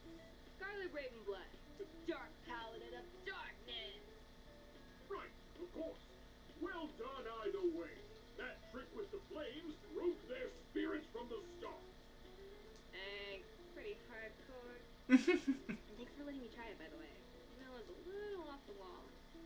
Sure, no problem. I thought it was really creative. You're doing great for a beginner. You think so? I was a little nervous, but it's been fun so far. Aw, man, Kate! She's becoming so relatable. She offers a small, genuine smile, and the air in the room feels a little lighter. I smile back. She's right, despite the weird circumstance. It's been fun. And you, blood-soaked stranger, you were also most impressive. What's your name, madam? Everyone turns towards Scorpion, expectantly. Now that she's been asked directly, she can't avoid saying it. Assuming, of course, that she came up with one. Me? Why, I'm dead. Shit, pretty dark. And fitting, too. You acquitted yourself well, Lady Death. Well fought. All right, look at that. You won your first battle, you introduced yourselves. You're basically a full-fledged party now. Really? Just like that? Just like that. Excellent! Then let us proceed with our quest. We must root out and destroy this threat to the Lightsbane family name, Post-Haste. Whatever that threat is exactly. We should probably find that out. Good idea, sir. Luckily for you, you may have your answers soon. For as the dust settles, a wizened old man picks his way through the carnage, waving towards you. He calls out, "Oh, thank goodness you're alive, Lord Lifespan. I was worried those ruffians would strike you down before I could find you. You see, I have something vitally important to." I stab him. What the fuck? You what? I mean, sure. Life's pointless anyway. But he was about to tell me vital information about... Stanley, roll the dice. I glance to Lord Bedlam and shrug apologetically. It's a fair action. I really can't stop her. Can't really stop her. So with some hesitation, I roll for the old man. Oof, that is one very dead old guy. Damn. Your knife goes right through his heart, killing him instantly. Naturally. Next, I clean my blade and search his pockets for any kind of note or parchment. I frown and glance down to my notes. Can she read them? Or is this sort of thing just predictable for a supervillain? After taking a second to confirm the man's inventory, I turn back to Scorpion. You find a letter addressed to the man from Lord Archibald's long-lost younger brother. He has allied with the Kingdom of Soltorum to steal the Lifesbane family throne, and sent this man here to lead you astray, in case the attempt on your life fails. By the demon god Carnanthium! What a shocking twist! Betrayed by my own flesh and blood! Lord Bedlam continues his monologue, but I find it hard to pay attention. Instead, I'm staring back at my notes. No, she couldn't have read them. There was no opportunity for her to. Maybe she's just that good? She figured out the battle system in no time, after all. I feel someone staring and looking up to find Kate frowning in my direction. She's thinking the same thing I am, isn't she? I shrug and chance a look at Scorpion before moving on. Maybe one day I'll find something worth risking her wrath for, but this isn't it. Eventually, Lord Bedlam runs out of steam and the party moves on. As time passed, they grew more comfortable with the game and each other. and even when I give them a challenge, they tear through it. Because of her performance in their first battle, Kate's character takes the lead in the others that follow. I can tell that she's getting a kick out of it. Even if she goes a bit over the top with the description sometimes, it's fun to watch. The only one not caught up in Kate's energy is Madame Scorpion, though she never was as enthusiastic as the others. I do notice that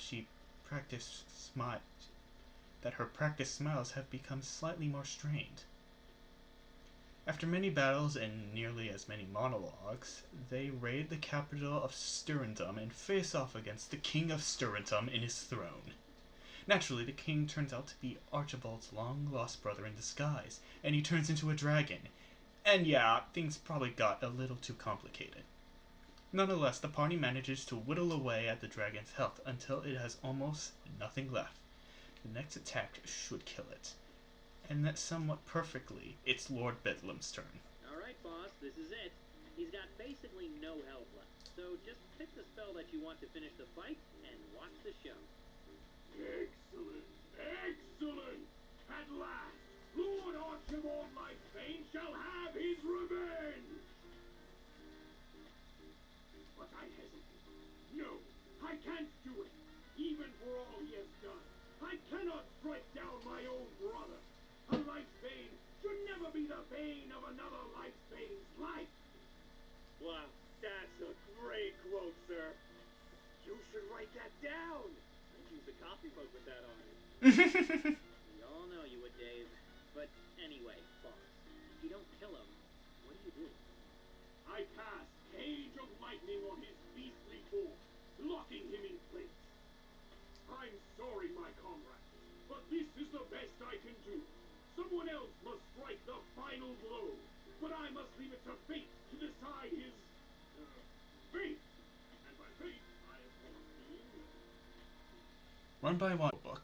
That was surprisingly humble of Lord Bedlam, but I don't know who should go next. Deciding by turn wouldn't be fair, and the role feels wrong under these circumstances. Just pick yourself, Stanley. I'm sure you'll make the right decision. Yeah, I trust you, buddy. Just think of what your supervisor would do. Oh, okay. If you guys think that's fair, I'm cool with it. No pressure, Stan. We won't hold a grudge, right? Dave murmurs something uncommittal, and Scorpion lets out a judgmental sound. Definitely does not sound like grudges are off the table. Oh well, no sense putting it off. Alright, the person who gets the first try at dealing the final blow is... Scarlet Ravenblood. Go get him, you little edgelord. I would say I'm more of a Lord of Darkness, but alright. Say, Stan, how many times have I brooded in this game? Let me check. By my notes, 37 times. Jokingly, I've been keeping track of each time Kate's character broods and rolling each time. I mostly did it to tease her later, but looking at her thoughtful expression, it seems like she has something in mind. And how many of those were after I learned Dark Meditation? Well, you learned that at level 3, so 29... Oh, I see what you're doing. That's sneaky. Underhanded, even. You really shouldn't allow it. Bet you will, right? What makes you say that? You're smiling too much to actually be mad about it. How do you know? My eyes could be entirely serious behind this mask. Oh, for heaven's sake. Do get on with it, Stanley. Oh, right. Sorry, ma'am. I hide behind my cardboard divider and start gathering dice. Normally, Madame Scorpion is so calm when she's threatening my life, but she actually lost her cool there. Apparently, she's not a fan of our banter. For her part, Kate doesn't seem concerned. If anything, she looks a little smug. Several rolls and calculations later, I come up for air. Holy shit. You scored 351 points from Dark Meditation. That's more than 3 times what you need to summon the power of a dark god. I've never seen someone with that much. How do you want to use it? Well, I was saving it for trump cards. Since we steamrolled everything and this is the end of the adventure, I'm gonna spend it all at once. Seriously?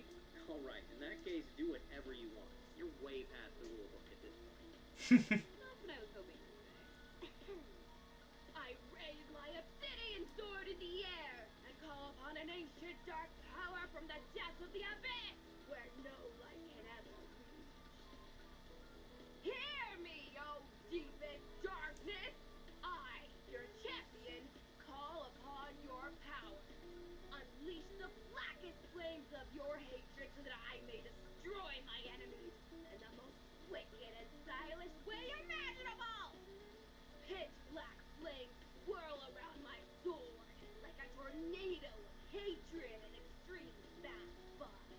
They grow and rage until they form a giant, swirling ball of flame, enormous, which I cast down upon my foe. With this power, I send you into the foul, unfinished basement of hell, Cretan. Now be gone! I don't think I even need to roll for that. The giant burning orb of flame hits the dragon square on the skull, turning it to ash. All that's left is a smoking stub where its head used to be, leaving its body to fall limply to the ground. Congratulations. Bravo! Bravo, I say! Now that is a proper finale! Are you sure we can't convince you to be part of Team Bedlam full time? Your sense of theater would fit perfectly with our organization. It was an adequate performance, yes. I'll say, super adequate. Way to go, Kate. Aw, thanks, guys. Did my best to make it a fitting climax. We've had quite the adventure. We deserve to go out with a bang. And thanks, Stan, for letting me just cut loose all game. It's been fun. I haven't felt this creative since I stopped writing my... well, you know.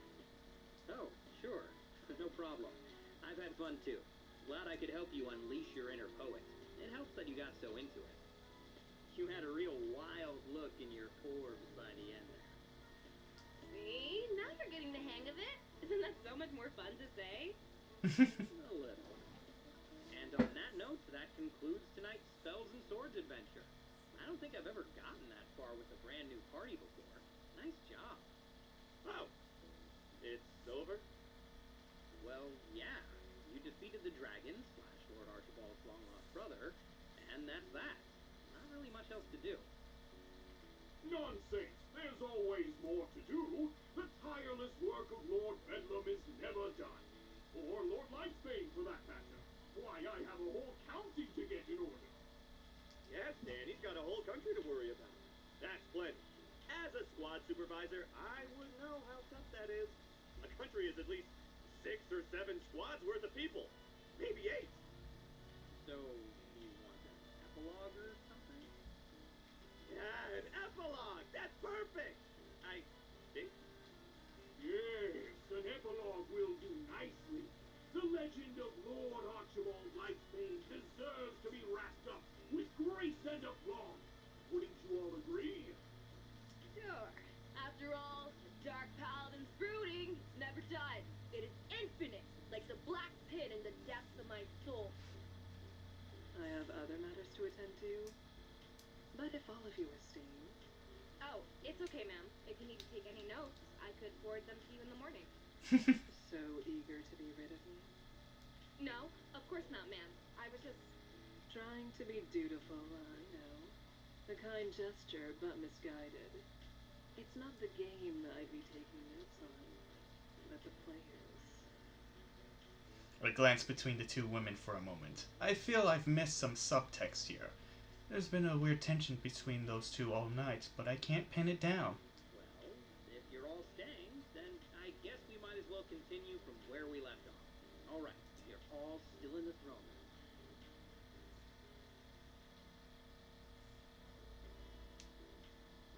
And so we continued on playing until late into the night. I don't have much of a plan, and there isn't enough time to create another sprawling adventure, but no one seems to mind. When Madame Scorpion and Lord Bedlam showed up, I thought things would be awkward and claustrophobic, but it's actually been one of the more entertaining one-shot SNS sessions I've ever had. Sure, everyone now and then would be a real fear that Scorpion was about to decapitate someone, but hey, that's how this whole henchman thing goes, isn't it? And you know, some nights, it's really not so bad. Could have really used that extra cash, though. Finite crisis! I barely remember collapsing into my bed when I finally got back to my room. I'm pretty sure that I fell asleep as soon as I made contact with the sheets. The game turned out to be surprisingly fun, but it was a lot more work than usual, especially with not one but two supervillains at the table. Both my brains and my emotions are fried. It leads to some weird dreams. By the time my phone wakes me up, Dreamy is running through a shopping mall in the new dodgy laser blasts from a pack of giant anthropomorphic dice. It's enough to make me almost glad for the interruption, at least until I look at the time. My bedside clock reads 6:10, definitely not an alarm, at least not one that I set. Is someone calling me? I fumble for my phone and peer at the screen as I rub the sleep from my eyes. It's Kate! Begrudgingly, I swipe to the right and hold the phone to my ear. Kate, what the hell are you doing up? I didn't think that Scarlet Ravenblood was a morning person. Yeah, well, even Scarlet would drag her morose butt up for this. Listen, I've got something important to show you. I know we only met a couple days ago, but it feels like we've been on the same wavelength since the start. You know? Like we already know each other. No, it's not like someone who says they're only looking for Libras and they're kindling. Ignore that. I'm not talking about some cosmic connection. I just like you, Sam. And I think you like me. Aww. So there's something I need to tell you before I lose my chance, and I need to do it in person. It's just one of those things you shouldn't do over the phone. Meet me at the door you showed me. Number 1385. Come along. Hey, slow down. My brain's still in Buddha mode. Let me just tell Dave where I'm going. No, I mean, look, please don't tell anyone, okay? I'm serious. I was joking. Geez, sorry. You sure you're alright? Yeah, I'm fine. Just hurry, okay? It's really important.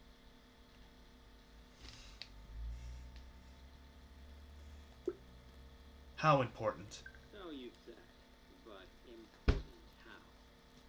It's hard to explain. I need to show you. Just please trust me right now. That's all I'm asking. Alright, but can I get a dash of context? A pinch even? Kate? Hello? Normally I'd blame the cave walls for messing with the Wi-Fi, but with all the talk of hurrying, I have a feeling that she just hung up. Where did that come from? Yeah, we've been getting along well, but that was a weird vibe for a sick... Yeah, very weird vibe. If it were the middle of the night, this would have felt like the perfect stage for either a heartfelt confession or a heart-rending murder. Wait, heart-rending murder? If my life feels like changing genres, but at 6 a.m. could be anything. Still, if Kate says it's important, that's good enough for me. I take a moment to rub my eyes, stretch before rolling out of bed. I'm so tired that the first few steps are wobbly, so I slap myself a little to jump-start my system. Come on, man. Get it into gear. It's for Kate! I snatch my uniform from the floor and give it a tentative sniff. A little right, but not too bad. Apparently I need to hurry, so I'll have to do it. No time for my usual morning routines either. In lieu of my toothbrush, I rummage through my nightstand for an old tin of mints, expired 8 months ago. Probably still fine. Chewing on my vaguely mint-flavored chalk and still zipping up my uniform, I hurry out the door. I walk through the halls at a brisk pace, completely unimpeded by traffic. The place is practically empty at this time of day, though I'd have at least expect to find one or two diehards patrolling the hall with gusto. The research wing is the same. I don't reach my hall, my familiar lonely hall, home to my equally lonely door. Number 1385, right where I left it. Except this morning, my door isn't so lonely. Kate is keeping it company. leaning against the adjacent wall. She quickly spots my approach and gives me a wave, though it lacks some of her usual enthusiasm. I return the gesture. Hey, thanks for coming. No problem. After all, you said it was important. Several times. Sorry, I had to be sure. I know I might have sounded like a crazy person. But I'm not. You know that, right? Yeah, definitely. I'm here, aren't I? So what did you need to tell me? Have you decided to quit the henchman business and start brooding full time? If so, I completely support you. Clearly, you brood like a pro. No, bigger than that. Way bigger. I'm actually not sure you'll believe me. So first, I want to show you something. You know that store that you've never opened? Well, we're going to open it. But You're gonna stab me in there. What? No! Why would you think that? Well, you have been following me around a lot. I admit it, I've been following you around a little, but not to stab you. What the hell, man? When it comes to potential stabbings, it never hurts to double check. That another official piece of veteran wisdom? As official as it gets. Right. Well, we're not getting through this door all officially, so you... and her attention is on the keypad, which she's already cracking open. Moment of truth. Kate reaches into her belt and pulls out a small white device, which she plugs into the keypad. After a few moments of fidgeting, it lets out a friendly beep, and the door slides open with a groan. After you. Figure you should see it first, considering how many hours of your life you've spent standing right next to it. Wow, polite and pessimistic. This is why we get along. All right, let's see what Lord Bedlam's been hiding. Maybe this is where he stashed all that dough. I take a deep breath and step inside. Oh, well, holy shit, this was a lot bigger than I expected. What the hell's that? That monolith of a machine. Can't possibly be a computer, can it? But I don't see what else it could be. There are no visual pipes or mechanisms, just wires, and it looks like it houses circuitry. Getting some serious "I can't let you do that" vibes from this thing. This has been here the whole time? I come in peace. Hopefully not evil AI person. Please don't stick any robots on me. I'm sorry, it is too late, Stan. Now I must turn you into a cyborg and enslave your mind. Don't worry, we're still about 3 decades away from any serious threat of an uprising, and there's a good chance the robots get too distracted by social media to actually overthrow the government. So this huge housing and all the circuitry inside it are going to be dedicated to posting GIFs? At that size, I bet it could just make a few thousand of them as easily as searching for one. Oh no, by then we'll be living in a post-GIF society.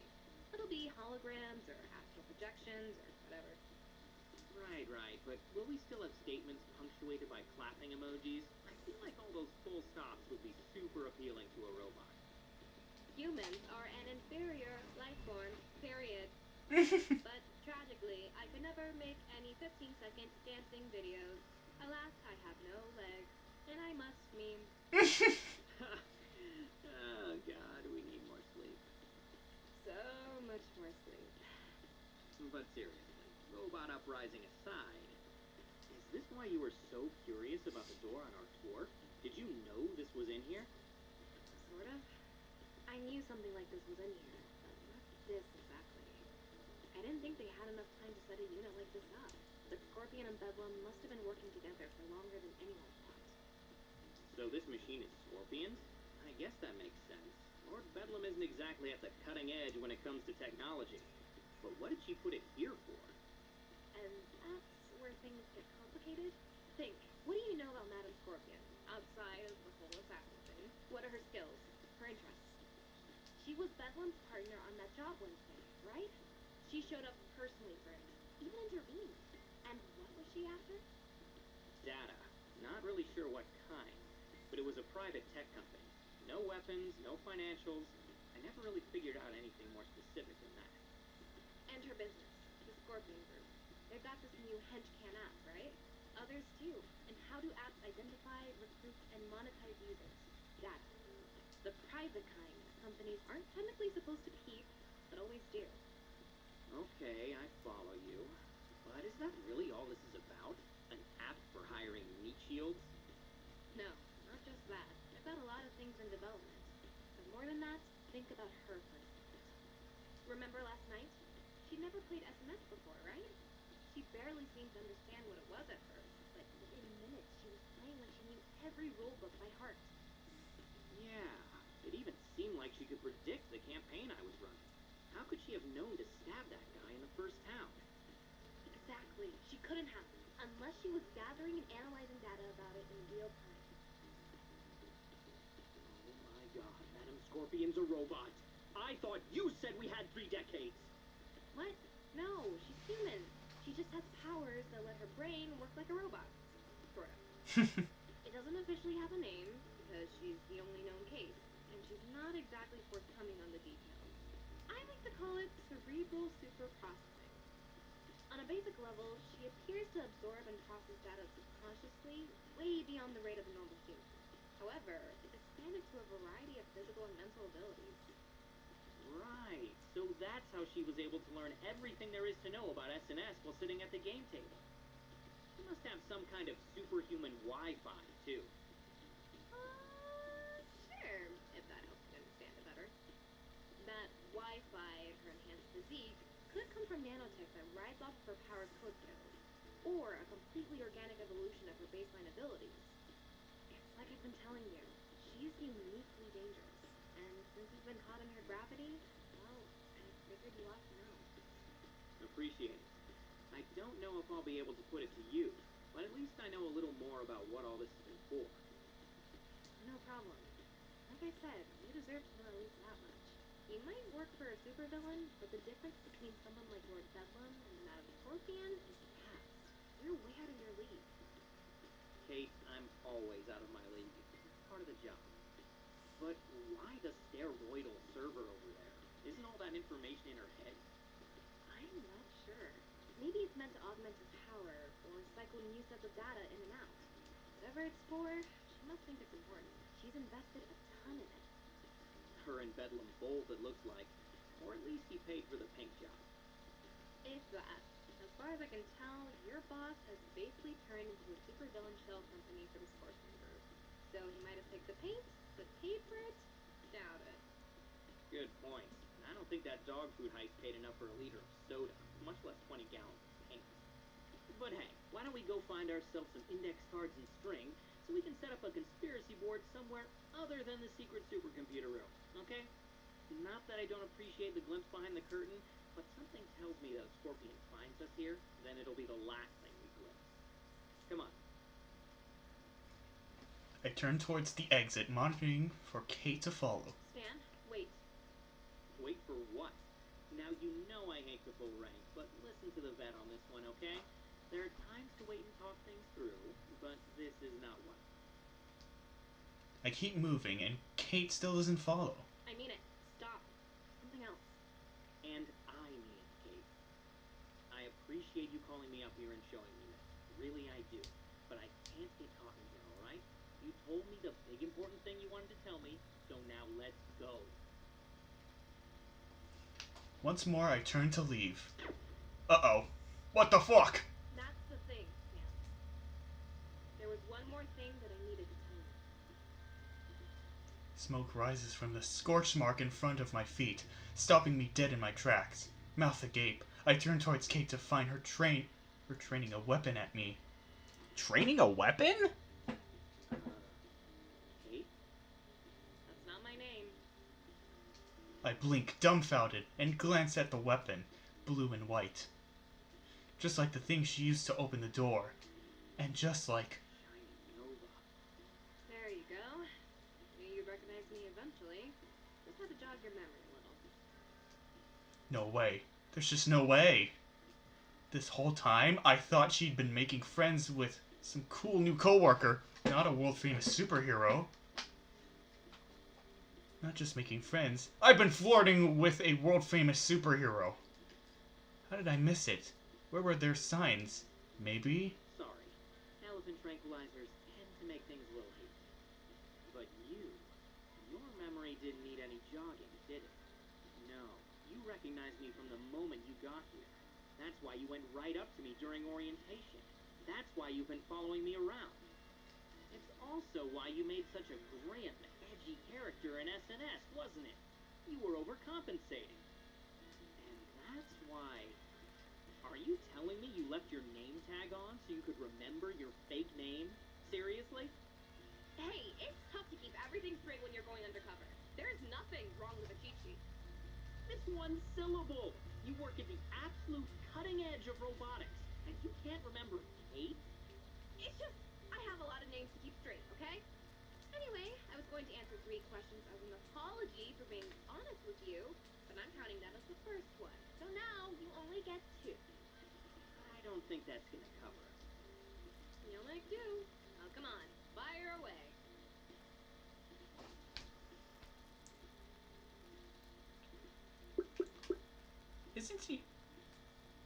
Isn't telling me this dangerous? Isn't it dangerous to tell me all this?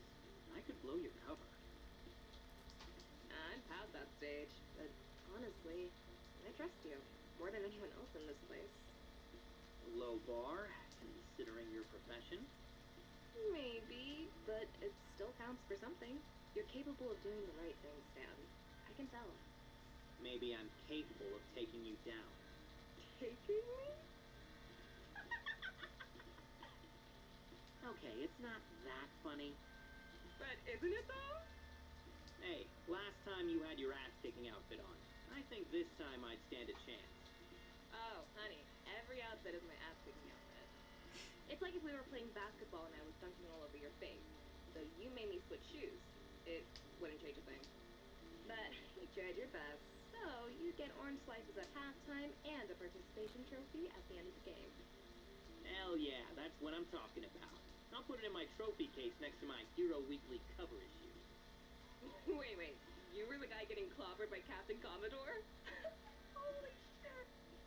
Isn't it Captain Commander? Honestly, no one knows. Alright, I'm counting that as 1 question. You get 1 more. Make it count.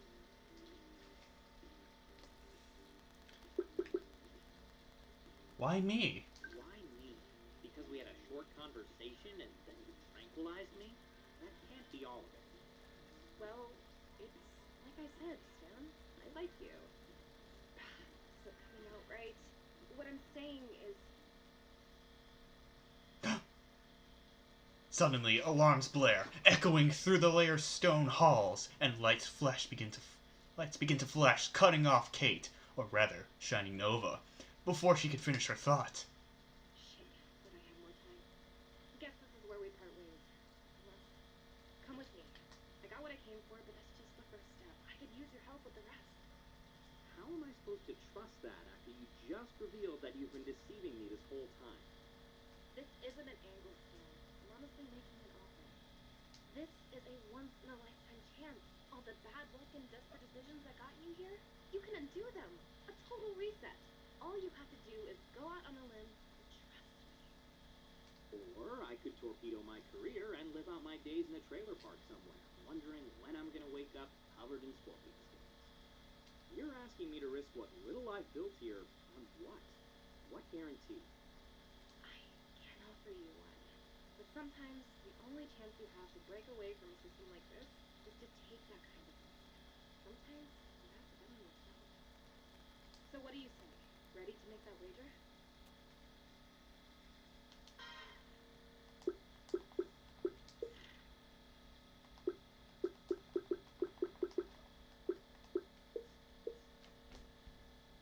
Alright, so I need to save.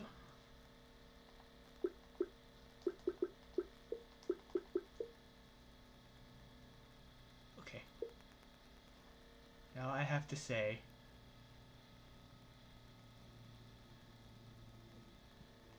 Okay, I'll go with you. Okay, you convinced me. I'll go with you. No idea where it'll take me, but screw it. Chips on the table. Hell yeah, that's what I'm talking about. I'm taken aback by how quickly Nova lets her guard down. Without hesitation, she lowers her weapon and starts casually walking up to me with so much spring in her step that she's practically skipping. So holy crap. I did not expect this. She's basically Ironheart. Wow.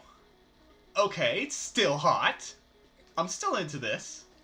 Still beaming, she playfully punches me in the shoulder, though she's so excited that it actually hurts a little. And that's the exciting part of forging your own path. The possibility of it all. What's laid out in front of you, Stan? Not if we don't get out of here. Oh, right, of course. Escape first, celebration later. She motions to the door with her head. Let's get moving. Main entrance is a ways off. I think I figured out a way to get there that should avoid attention. Main entrance? No way. Scorpion will be there for sure. Cafeteria's our best bet. You sure? The cafeteria? Really? Trust me. I'll explain when we get there. Now come on. Okay. You take point then, Mr. Ex-Henchman. You won't regret this. I promise. We'll see. I still have my doubt, but at this point it doesn't matter. If I'm doing this, I've got to be all in. Got to be all in on it, or the odds are good that it ends with me getting carved up by an energy sword. So with Kate right behind me, I start jogging for the exit. She could probably go a bit faster on her own, but I know if I push myself too hard, I'll just be a liability if we run into trouble. No, not Kate. Shining Nova. Christ, that's gonna be hard to get over. Superheroes just aren't like the rest of us. You could say that again. They're hardly even people. More like monuments. Big statues with shining plaques telling you that if you uphold our good old-fashioned values, work hard, and get a little lucky, you can be larger than life. So to have spent this much time with one without even realizing it, well, it's jarring to say the least. Hell, I played spells and swords with one.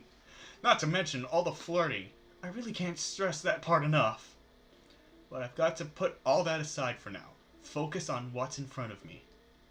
We need to get out of here, and we need to do it fast. Even with the alarms blurring, the halls are mostly empty. Only a skeleton crew is up this early, and the research wing was always light on staff anyway. I glance at Nova, who as expected is having no trouble keeping up. If we maintain this pace, we should be alright. The cafeteria is a lot closer than the main entrance, and I haven't heard an announcement that specifies us as the intruders. In our uniforms, it's unlikely that anyone but Scorpion herself is going to stop us. Oh, hey there, buddy. There you are. I heard there was an alarm at your door, so I went to your room to assign you the task of investigating it, but you weren't there. So then, I thought to myself, you know, how is good old door 1385? Oh, you know, it opens and closes, like doors do. Ha! Doors do open and close, don't they? Wait, it opened? That door's not supposed to open. Oh no, not at all. It was just a turn of phrase. How do you turn a phrase? He means that the door wasn't really open, just that it's capable of opening. Probably. Oh, hey there, Kate. Great job during the game last night. I've seen a lot of people brood, and by golly, you brooded harder than anyone. Thanks! You weren't so bad yourself. Third day of a planned day. Gosh, I didn't expect to find you here. I thought your squad was in the East Wing this morning. I, got turned around. You know how these halls can be. Yeah, you know, right, buddy? Now we're really in a hurry, so... The door was open, you turned a phrase, and now an unauthorized contractor was at a door with level 4 security clearance? Stan, I expect better than this from a senior member of our squad. You're right, and I'm just so sorry, but we really have to... You know what my great-uncle Dale Dave said about butts? Everyone has them, and by golly, they really stink. So no butts, Stan. You're staying right here until we sort all this out. Dave, listen. This is my fault, so... No, I'm the senior henchman here. You're right, Dave. It's my responsibility. What are you doing? I can be held up. You can't. Keep going. I'll deal with it. Sorry, can you speak up? All the excitement from game night really messed with my hearing. I look down at Nova. I can't see her eyes through the mask, but her jaw is set and her brow is furrowed in concern. I offer a weak smile, and she sighs. She lightly brushes her hand against my shoulder, and then turns to go. Well, this seems like a squad thing. And speaking of squads, I probably need to find my own. So, Well, thanks, Dave. See you at lunch.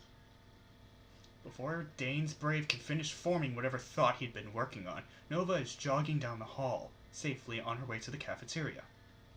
Now I just have to find a way to weasel my own way out. Ah, jeez, I totally forgot. Madam Scorpion wanted to see me after I checked on the door. Super top secret stuff, but I'll tell you everything you need to know about the door after that, okay? sorry, but I need to check our protocol on this. Dave reaches into one of his pouches and pulls out a small paper book with Lord Bedlam's visage printed on the front. Let's see. Yeah, it says I need to hold you here until you can be properly questioned. Gosh, I'm sorry, buddy, but it looks like you're going to be late. Late? Dude, did I not tell you who I was meeting? Don't worry, I'm sure she'll understand. It's protocol. Everyone loves protocol. No, they don't. It's Lord Bedlam's protocol. Do you think Madam Scorpion is gonna give two shits what that little book has to say? You met her last night. Think about it. She did seem pretty quick to the Henchman. Gosh, buddy, I don't know. You might be right about her. But if we just start ignoring protocol, what happens next? It's like a slippery domino. Once it starts, it just keeps on slipping. You mean it keeps falling? I rub my eyes and sigh, trying my best to keep it together. Even if I had an hour, I'm not sure I could convince him to drop this. At least through any conventional kind of reasoning. I might have to force my way past him, and that's a gamble. Dave doesn't have much, let's call it tactical instinct, but physically, he could really give me a hard time. Better to avoid it if I can. Maybe I just need to try a different diplomatic approach, something more personal. You know, with all this talk about door 1385, I'm getting a little nostalgic. You remember the conversation we had there this week? It was a simpler time. It sure was, wasn't it? That was when you gave me those dating tips, I think? Oh yeah, things weren't going too hot on the app, were they? No, not hot at all. But I thought a lot about what you said, you know, about people having different interests. I guess it makes sense. I mean, if all these henchman folks like Kate can work for different supervillains, I can probably date someone who doesn't totally fit into Lord Bedlam's ideals. Right? Yeah, that's one way to look at it. Does that mean you're gonna stop giving people the third degree about Lord Bedlam's crusade when you match with them? Maybe. I'm still a little nervous about it. I'm not even sure where I should start instead. Like, what should I ask them about?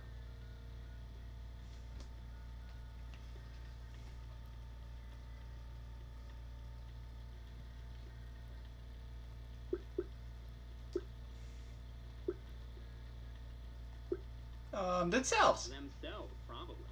The whole point is to get to know the other person, right? Ask about something they like, or an activity they do. Stuff like that.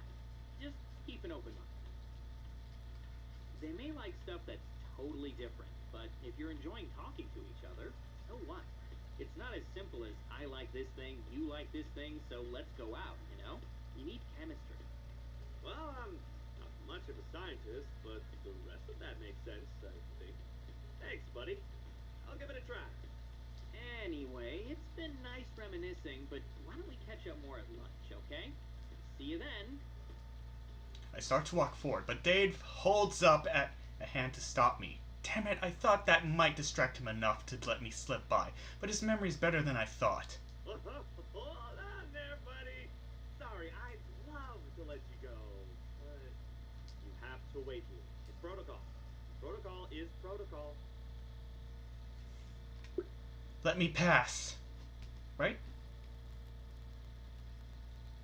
So you've mentioned, and I get it, man, but I really need to go. So what do you say? Will you let me pass? I'm asking you as my supervisor, and more than that, as my best buddy. Help me out here. We are best buddies, aren't we? Gosh, I'm sorry, Stan. Sometimes I get so caught up in my responsibilities as a supervisor that I forget. What? Talking about the good times we had this week really jogged the old memory. In my opinion, we've always gotten along just swell. So thanks, best buddy. I'm gonna save again, just in case. Easy, don't wear that out. But thanks, man. Honestly, you're saving my ass. I mean, Oh, sure thing. I'm always happy to help. That's what fantastic friends are for, isn't it? yeah, I guess so. But honestly, I won't forget. I turn to go, but I pause. This may be a final goodbye after all. Who knows what will happen when Nova and I get out of here? I can spare one more second. Hey, Dave, just in case I get really busy and we don't see each other for a while, take care of yourself, alright? Sure. What will you be busy with? Oh, just some stuff. But we'll play more SNS when I'm done, okay? Okay. Guess I'll see you then. Yeah. See you then. With a final nod of farewell, I turn on my heel and jog off down the hallway. I find myself moving on autopilot, winding my way through the fortress halls without stopping to consider my location. That's a big advantage I have over Nova, even if her pace is probably faster. So while it's tempting to push myself in an effort to keep up a steady jog is probably my best bet. I just have to hope that it's enough. After a time, I start seeing signs of her escape. Some scorch marks, a few of my unconscious comrades, and eventually some distant sounds to match. Almost there. I try to calm my pounding heartbeat. This is really happening, isn't it? Even with my cafeteria shortcut, we're going to have to fight our way out of here. Am I ready for that? Doesn't matter. I guess it's happening anyway. I don't know what'll happen. I don't know what help I'll be to someone like her, but I've got to try. The signs of Nova passing grow more dense, but something else joins the KO Henchman and blast marks. Long molten scars on the floor and walls still glowing from the heat of what made them. I know what that means, but I'm still not ready for the sight that awaits me as I round the next corner as I skid to a stop. Madame Scorpion looms over Shining Nova, sword leveled and her eyes gleaming. It's flickering red. Nova's mask flutters in the air between them, sliced clean in half, leaving her defiant glare obscured. There it is. That's the look I was hoping for. Such a selfish girl, hiding that behind flimsy masks and gaudy helmets. I could feel it last night, you know, even as you so futilely tried to subdue it. But resolve like that, it has a heat to it that can't be contained. I can't wait to watch it flicker and die. Oh, I can't wait to blast that smug little smirk clean off your face. So I guess that makes us even. Oh, I wouldn't say that. Whether or not you're adorned in your full armored ensemble, we're hardly even. While Scorpion's eyes don't appear to leave Nova's, I see a flicker of recognition, and her smirk glows ever so slightly. Stanley, there you are. Such perfect timing. It does make me wonder, what has you wandering the halls at this early hour? You don't strike me as one who rises with the sun. Why, have we caught you in the midst of a morning tryst? With whom, I wonder? Well, Oh, don't be so bashful. You must share the details, I insist. But first, be a dear and restrain this impostor. It would be fitting, I think, for you, of all people, to be the one to capture Shining Nova. He's not going to do that. He isn't. not just some puppet for you to command. Stan's his own person with his own choices, and he's chosen to reject you. He's coming with me. From now on, he doesn't have to be henchman number 065. He can just be Stan, and whoever that might be is up to him. Well, yes, so it is. Don't you see what she's doing? All Kate has done is lie to you, and this time is no different. Lies and manipulation. Stanley, listen to me. What's shining Nova and all those like her trade in are delusions. Impossible dreams that they dangle in front of ordinary people as a reward for playing by their rules. Has she promised to make you one of them? It will never happen. Your bounty will be a handshake and a farewell while she and her famous comrades take all the glory. Or it would be, if you had any hope of surviving such a betrayal. Make no mistake, Stanley. Defiance will earn you nothing but a slow death. Go on, Stanley. Do it. Stan, don't.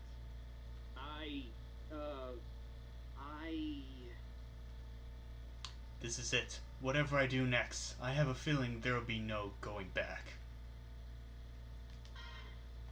Okay, now I have to say for real.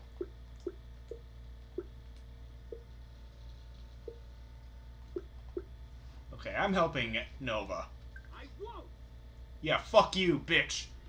I don't wait for a response. Before either woman has the chance to react, I charge forward, weapon in hand, right at Madame Scorpion. I can see the shock on her face as she finally turns towards me. Hard to blame her. I'm kind of surprised myself right now. If I'm being honest, it's like instinct and emotion took the wheel as soon as I made my decision. I guess you can call this a case of fight or flight, and for once I decided to fight, to really sincerely fight. It was never in doubt which of those Scorpion would choose. As I draw closer, her shock turns into anger, and her sword moves to block my baton. The shift is so fast that it leaves me feeling like I'm stuck in mud. But while my reflexes are too slow for the supervillain, there's something else here who's a lot faster. Get down! Again, I'm too slow. I barely manage to put on the brakes before Scorpion drops into a crouch, hoping to avoid whatever Nova was planning for a moment. It looks like Nova's concern for my safety was backfired. That is, until Madame Scorpion sees the metal sphere that she has practically fallen on top of. It beeps ominously as it rolls to a stop. Oh shit. I try to cover my eyes and turn away from the blast that follows, but it still leaves my ears ringing and my vision stays. I feel someone grip my arm. Come on, move! I don't argue, and my legs comply with Nova's request. By the time my vision's clear, we're racing down another hallway, and Madame Scorpion is out of sight. For now, anyway. And man, does Nova look cute without her mask. Nova's leading the way, and starts to make a right turn. Yet even with the added confusion of explosion, I recognize the hallway, and I resist tugging in the other direction. No, left. Cafeteria's this way. There is a hint of hesitation in Nova's eyes, but it quickly disappears with a quick nod. She follows me to the left. You're sure about this cafeteria thing? Positive. Faster, and there's a chance Scorpion doesn't guess we're headed there. Best bet. Honestly, I find it a lot crazier that you just rabbit seasoned a superpowered assassin. It works more often than you think. Ask me about Dr. Calamity later. But later. Right. Breathing time. Very important. Our chatter stops, leaving only a chorus of alarms, pounding footsteps, and increasingly haggard breaths. My heart and legs are competing over which of them can protest more painfully, but I can't afford to listen to them. We're nearly there. Halt, you traitors! Halt in the name of Lord Bedlam! Yes, tremble, you treasonous swine! Tremble before the sight of your doom! For I, Lord Bedlam, do not suffer fools, treachery, or long delivery times on Lair Dash! You're dead! And like a soggy bag of fries, I shall toss your double-crossing behind the trash and see you branded with a 1-star review of righteousness. Wow. Now behold the glory of Lord. Oh, my glory! Okay, that was really funny. I can already imagine what happened. Oh! Oh man, that has to be the best one yet.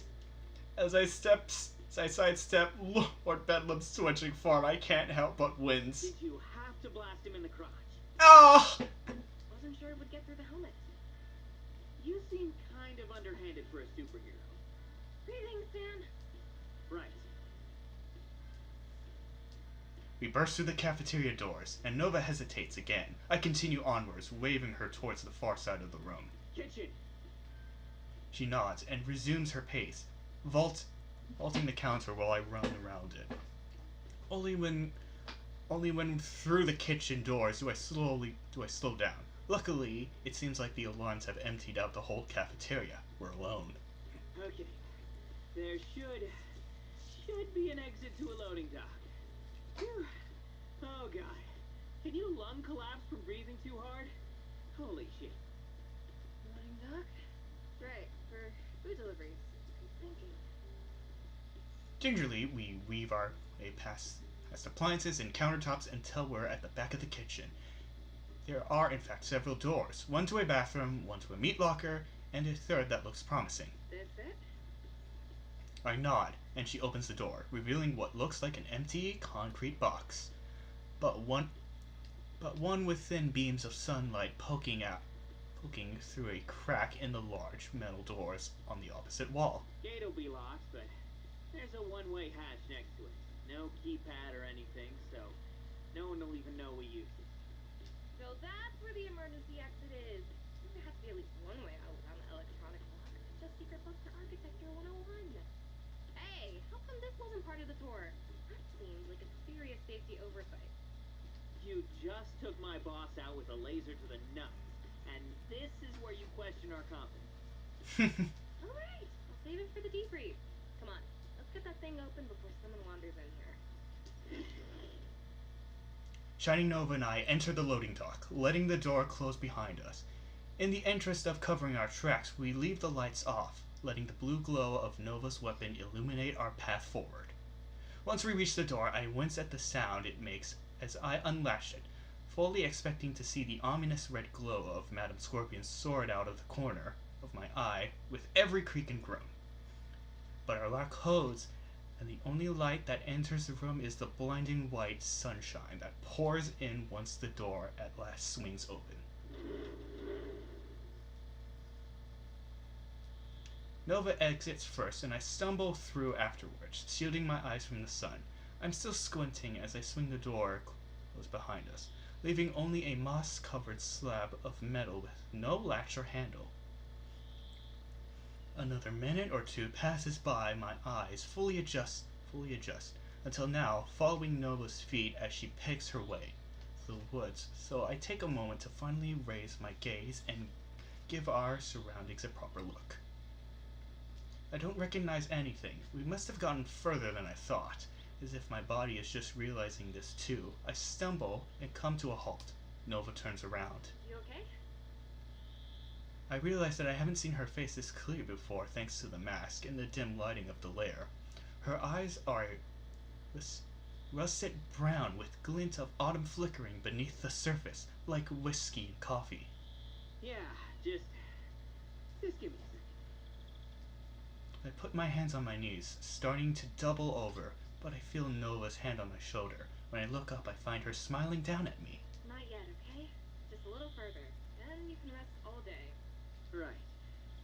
That sounds nice. As I stand straight, I lean on Nova for support and take a deep breath. Thanks. No problem. By the logic of a certain SMS game master, we're basically a full-fledged party now. That means we've got to support each other. Aww. She offers a smile and a playful smack on the shoulder before resuming her hike, and I follow, albeit with more effort. As we walk, I try again to get a better sense of our surroundings. Though nothing is familiar, I can generally tell what direction we're headed based on the sun. So, you don't mind me asking. The highway is the other way. Are we going to an iron cave? That's the point. They won't think to look in this direction. Makes for a better hiding spot. Hiding spot? Oh man, tell me we're not camping. I mean, we technically had some survival training, but I would always smuggle some energy bars with me, and I'm fresh out right now. As much as I want to see you struggle with a tent, no, it's not a hiding spot for us. Then what? Nova holds a finger up to her lips and smirks. Let me show you. Still smirking, Nova slips into the bushes and disappears. Confused but grateful for the respite, I lean against a tree trunk and wait. The silence doesn't last long. In the distance, I hear a low, ominous hiss, the groaning of metal, and a series of quieter clicks and clangs. As the chorus ends, heavy footsteps replace it, stomping through the undergrowth until their shining armored conductor is revealed. Just had to slip into something more comfortable. Think it suits me? Holy shit! I don't know where the rebels are hiding, I swear. Oh, right. Hang on. Let me switch off the voice modulation. Oh my god. There we go. Am I really that much freakier than Lord Bedlam? Just more jarring now that I know what you actually sound like. Though you could probably make a quick buck selling that tech to guys like him if you want to pull a Scorpion. I'm good, thanks. But speaking of Scorpion, Nova's head swivels back and forth for a moment, scanning the forest. Now that I know who's in there, I can see the similarity in her posture and movements. It's surreal, like deja vu. clear for now, but can't say how long. Time to evac. She extends an armored hand in my direction. All aboard. Are you going to carry me? Obviously, fastest way out of here. Well, unless you want me to stuff you in the armor delivery pod, but I can't promise I will be any more comfortable. Don't worry, I won't drop you.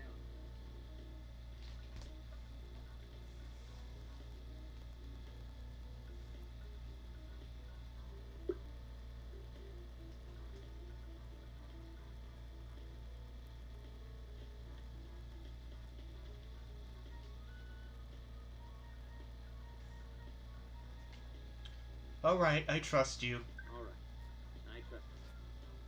But just so I know what I'm paying for, will there be any complimentary snacks? I know most people prefer the peanuts, but I love those little biscuit things myself. So if you have any. That's first class only. Sorry. The only seat left is in the luggage compartment, which you can book for the low, low price of not getting dumped into the Pacific Ocean. That is quite the deal. But in that case, I'm definitely gonna need to grab a cinnamon roll before I board. Do you want one? Breathing mask smacks me in the face, cutting me off before I can blather on any further. Just put on the mask, Dork. It'll let us crank up the speed and altitude a little.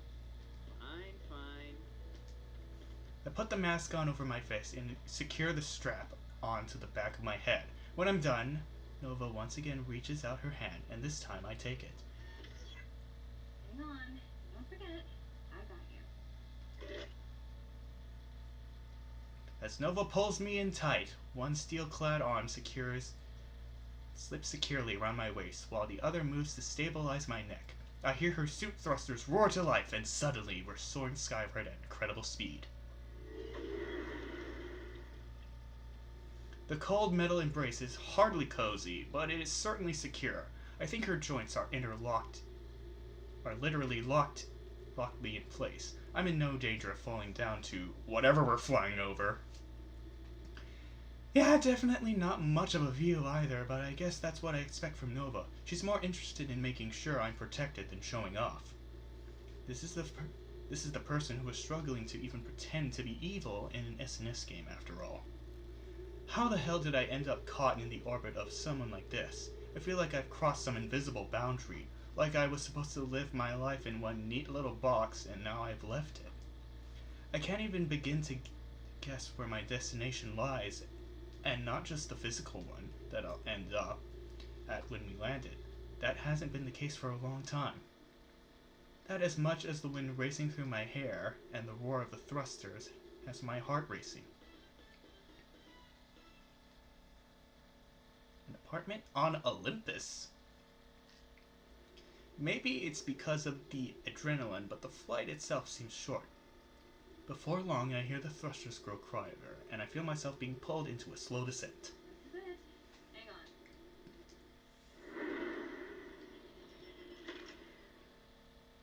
I hear the sound of some kind of hatch opening as we slow even further, slowly gently downward until at last I hear the clank of Nova's boots and feel solid ground beneath my own. Told you I had you. And with that, she lets me go.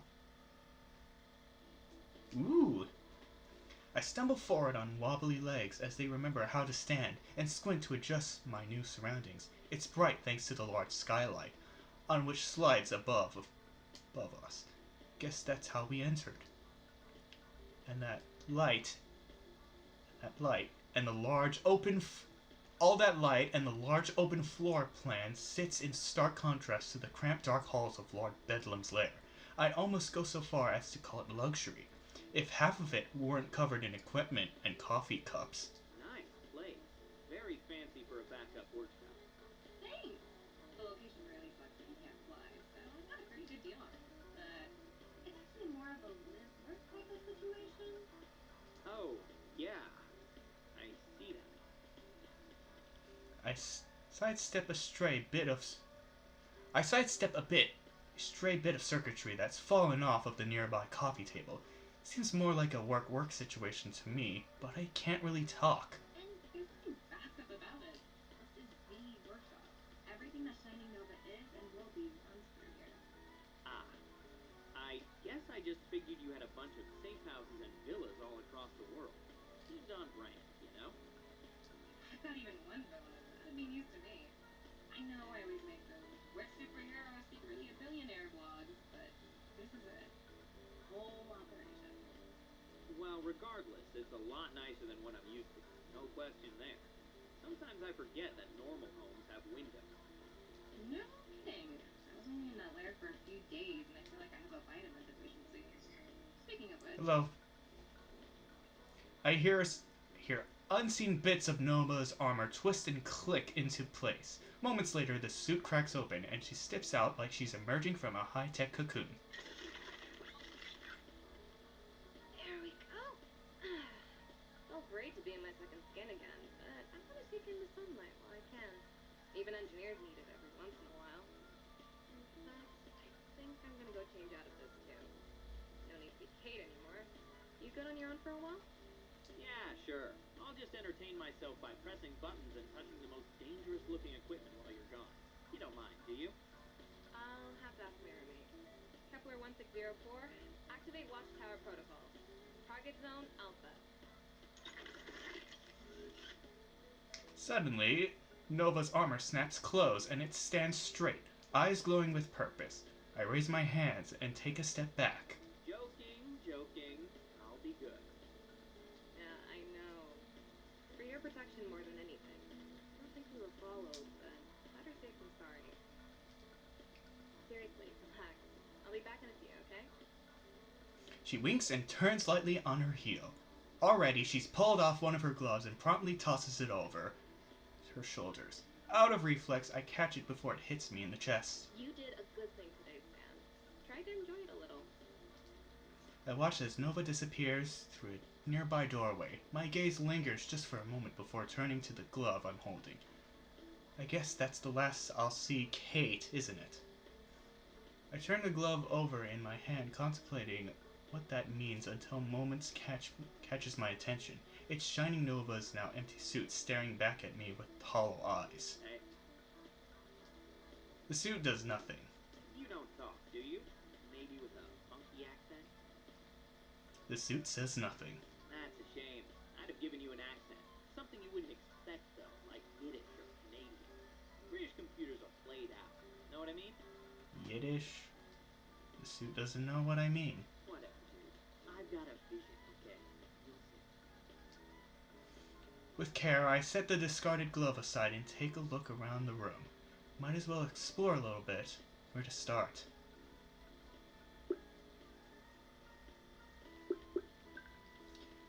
I give the living area a once over.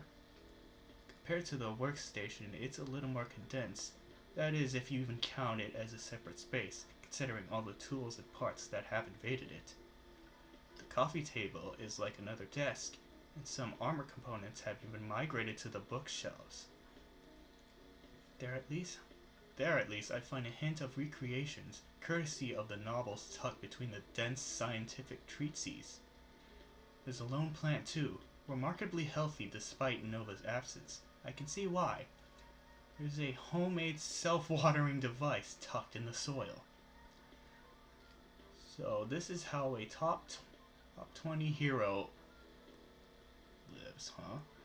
Working out of a one-bedroom apartment, like they've been trying to launch a startup for 5 years, and those investors are right, around the corner for real this time.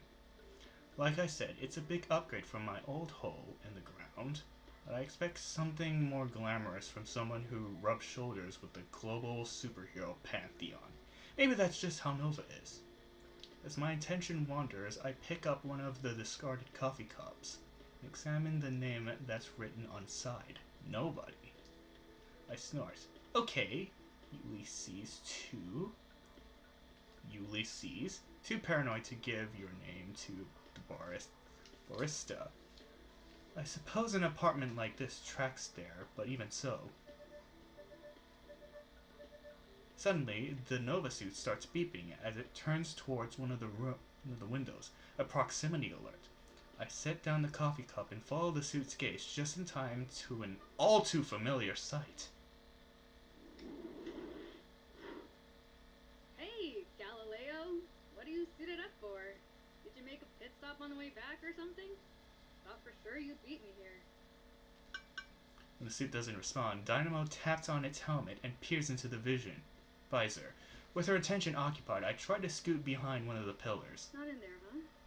Jesus, don't tell me she's having this thing stand guard when she uses the bathroom. It's not like anyone could even figure out that this place exists, much less break. Suddenly, Dynamo goes rigid and spins in my direction, cape whirling. I freeze mid-step and slowly raise a hand in greeting, hoping that my nervous smile comes across more casual than it feels. Hey again.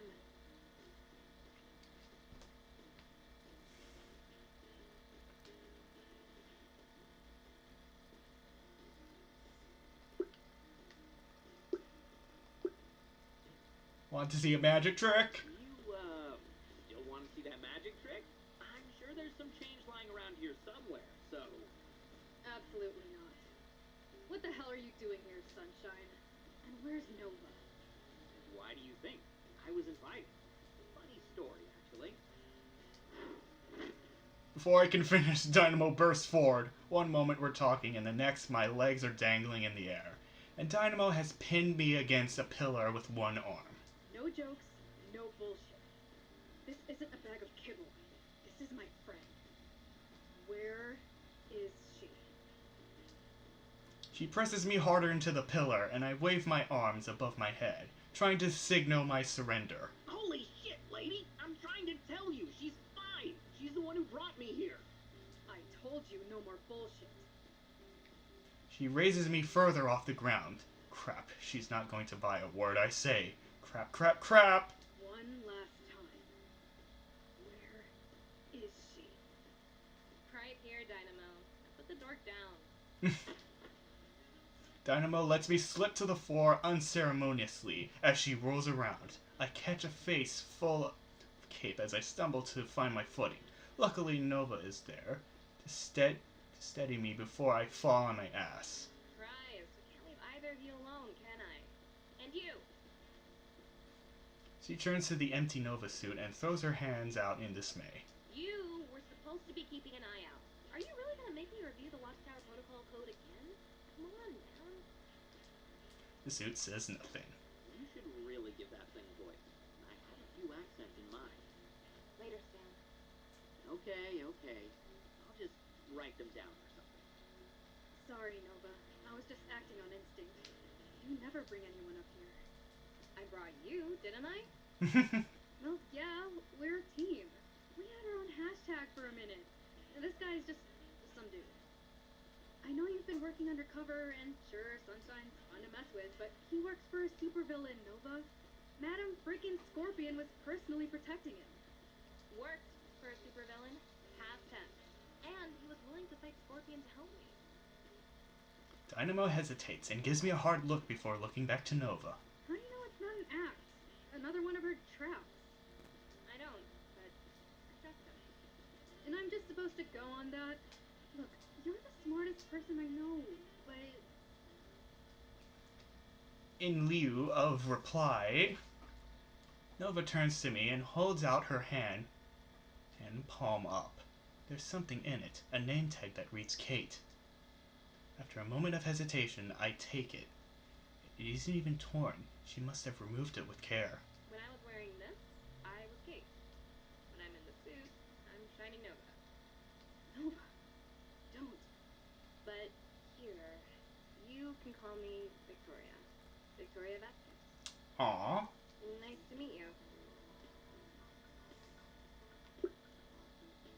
Thanks for trusting me. Nice to meet you too. And thanks for trusting me with something so important.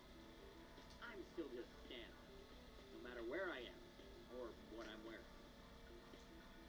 I hold out my hand and Victoria gives it a firm, eager, exaggerated shake, letting out a small laugh as she does. I can practically hear Miss Dynamo rolling her eyes in the background. What about what you're not wearing? Does that factor into it? Nah, Stan's my stripper name too. See, it's so good because they never suspect. I didn't need that image. No one needed that image. That's not what my kids say. But seriously, thank you. I know that you wouldn't tell your real name to just anyone, as several baristas can attest to. Oh, I saw that video. You should see how she orders takeout. It's like a pizza scavenger hunt. There's a system, and the system works. Or maybe next time you'd like to pay for all those mozzarella sticks yourself, Miss Superpowered Metabolism. You leave Mama Mozzarella's signature sticks out of this. Those are sacred. Nova, or rather Victoria, scoffs at Dynamo's quips and shakes her head. Well, I take it that means you're satisfied then? No more trust issues with Sunshine here? Yeah, I'm satisfied. You didn't have to go that far, Victoria. Maybe not, but we can't afford any division here. Stakes are too high, and our enemy is too dangerous. If we're going to stop Madam Scorpion in time, the three of us need to trust each other, or we won't stand a chance. You know that as well as anyone, Dynamo. Wait, stop Madam Scorpion? We? We as in also me? Yep, that's the plan. Shining Nova, Miss Dynamo, and also Stan take down Madam Scorpion and Lord Bedlam. You up for it?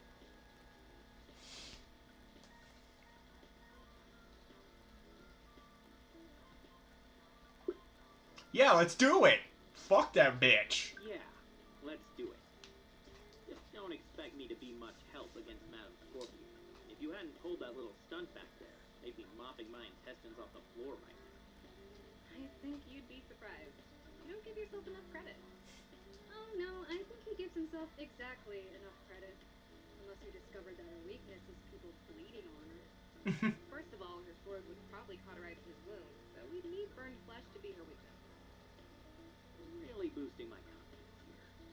But, more importantly, there are other ways you can help besides committing suicide via supervillain. Just trust me, okay? You'll see when we go over the plan. But, for now, let's take a little time to recover and get our bearings, okay? Recovery sounds good. Convinced that Miss Dynamo's no longer about to pound me into dust, I lean on the pillar I'd previously been pinned to and let out a wary sigh. Sure thing. I figured you wouldn't be executing the final phase until tomorrow, but I wanted to make sure you made it out of there all right. I always do, don't I? Victoria extends her closed fist and Dynamo meets it with her own in a light fist bump. Then suddenly pulls the smaller woman in for a rough one-arm hug. You thought you could get away with just that? No way. Dynamo, come on! Always do. Little shit. You people really think I'm the cocky one. You know, for a second there, I was really worried that you'd gone from superhero to super no. Caught off guard, Victoria flails futilely in Dynamo's grasp, but the taller hero just ruffles Victoria's hair with her free hand before finally letting go. Just admit it. You only hate that joke because deep down you think it's hilarious. You laughed at one time. Because it was delirious. Victoria clears her throat and straightens her hair as if somehow that will make it look like that never happened. I take it this means nothing went wrong last night. You kidding? That was a piece of cake. How did you know Scorpion wouldn't be there anyway? She was playing spells and swords with us. I know. Still kind of a fever dream for me, too. That's putting it mildly. I can't picture it. Victoria did the voice, didn't she? Oh, yeah. She was way into character. It was award-worthy. A little heavy on the prose, though. Whatever. You're both just jealous. Anyway, if you're all good here, then I'll head out for now. Want me to take a suit with me? Yeah, might as well toss out a red herring. Got a couple backups online if I need them. Kepler 1604, activate dog walker protocol. Handler, Miss Dynamo. The shining Nova suit once again glows with life and turns its attention to Dynamo. One of the skylights starts to slide open. Got it. I'll be sure to do a few passes on the skyline to make sure we're seen. And before I forget, you can have this back too. There's a few messages, but nothing critical. Dynamo pulls out a small silver device from her belt and tosses it lightly to Victoria, who casually snatches it out of the air. At that, the caped hero turns to leave. Wait! Where does Dynamo have a belt? What is this writing? See you tomorrow. Oh, and Sunshine, behave.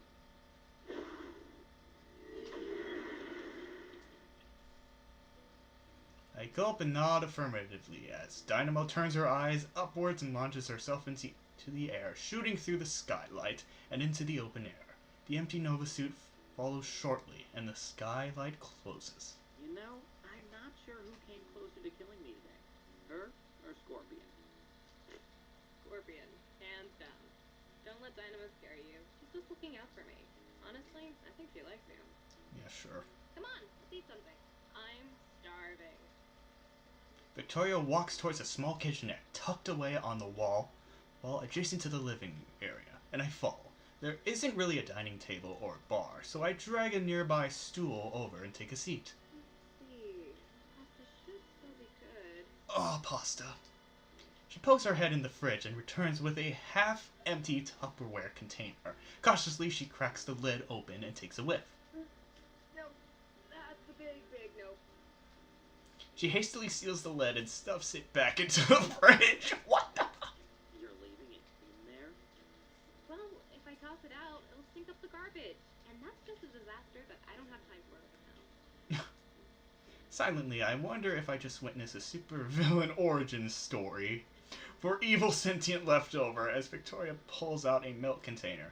I try to look for an expiration date as stealthily as I can, but she's quick to notice. Don't worry. It's the lactose-free stuff that expires later, so it's probably still good. You cool with cereal? Hey, I won't complain. What are my options? Well... With sheepish steps, Victoria walks over to a nearby cabinet and pulls it open to reveal a wall of identical blue and white cereal boxes, all with Shining Nova's helmet plastered on them. Here's, really just the one. She pulls out a box and sets it on the counter next to the milk. I stare silently, blinking as if that will somehow change what I'm seeing. Wow, you're actually feeding me cereal from a box with your face on it. He gets it for free, okay? And you don't have to have any. I'm kidding. Please eat some. Dynamo won't take any more boxes, and I'm running out of cabinet space. All right, pour me a bowl of Euro O's. That's a misprint, right? I asked the same thing when we filmed the commercial. Wow.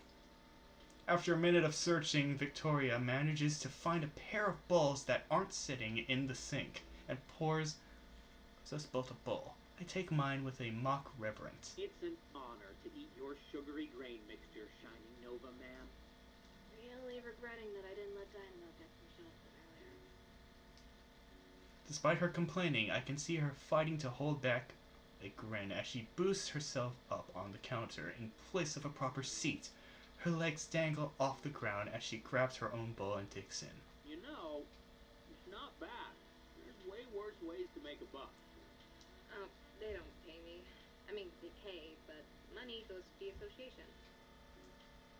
She shakes her head as she swallows another bite. Unless you're willing to do some serious money laundering, there's pretty much no way to make money on sponsorships without giving up your secret identity. Wow. So why don't you? Well, a lot of reasons. I mean, there's the whole safety of myself and my loved ones, yada yada, you know, all the classic stuff. Yes, if only people could acknowledge that in this day and age. She leans forward and points at me with her spoon for emphasis. But also, once you go public, there's only 3 real paths forward. You can work for the feds, you can start wearing designer. I thought that armor was designed. Oh, sorry. That means you've retired from real superhero work and are just a celebrity, basically. So, you know, you could start using expensive costumes that wouldn't be practical to work in. Designer. Oh. Anyway, the third option is really only viable if you're someone like Dynamo, and that's sleeping with your mask on. She stops me before I can ask. Not literally. What I mean is that both your identities merge into each other. You can still keep a secret ID, but you're legally one person doing business as your hero name. It's complicated. But, like I said, that only works if you're like Dynamo. You come packaged with powers that make you tough to intimidate, and let you operate on a lower budget. Not really an option for someone like me. She shrugs and turns back to her cereal. I let out a grunt of acknowledge and do the same. As I crunch on my cereal and mull over her expression, I hear Victoria let out a small laugh. Maybe this is weird to say, but I'm glad you didn't know that. It's nice to be able to flip the tables on you a little, Mr. Grizzled Veteran. I glance around at the apartment, taking it all in. Or maybe we just had different pictures of it in our head. Is that your way of asking, did you live like this? No. It's a nice place. It just all seems like it's...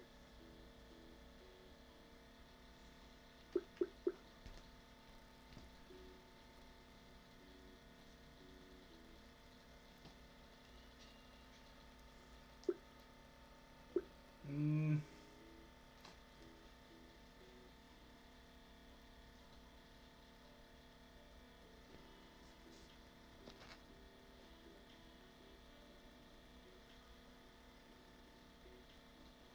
God, there's like so many fucking endings.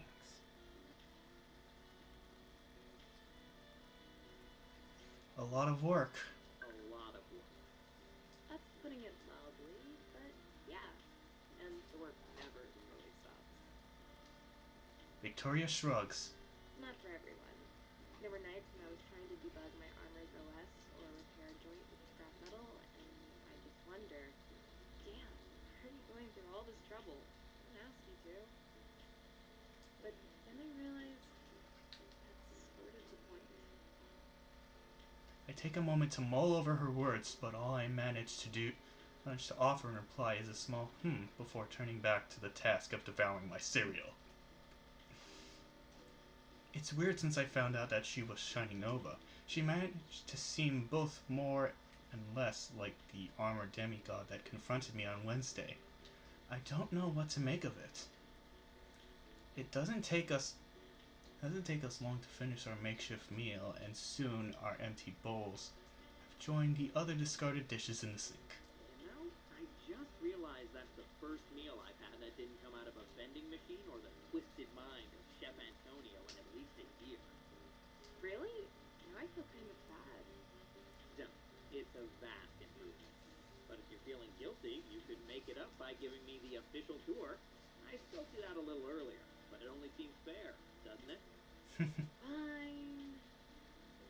She clears her throat and gestures around herself in all directions. This is my workshop, gym, living room, kitchen, and office. Bathrooms over there, my bedroom's over there.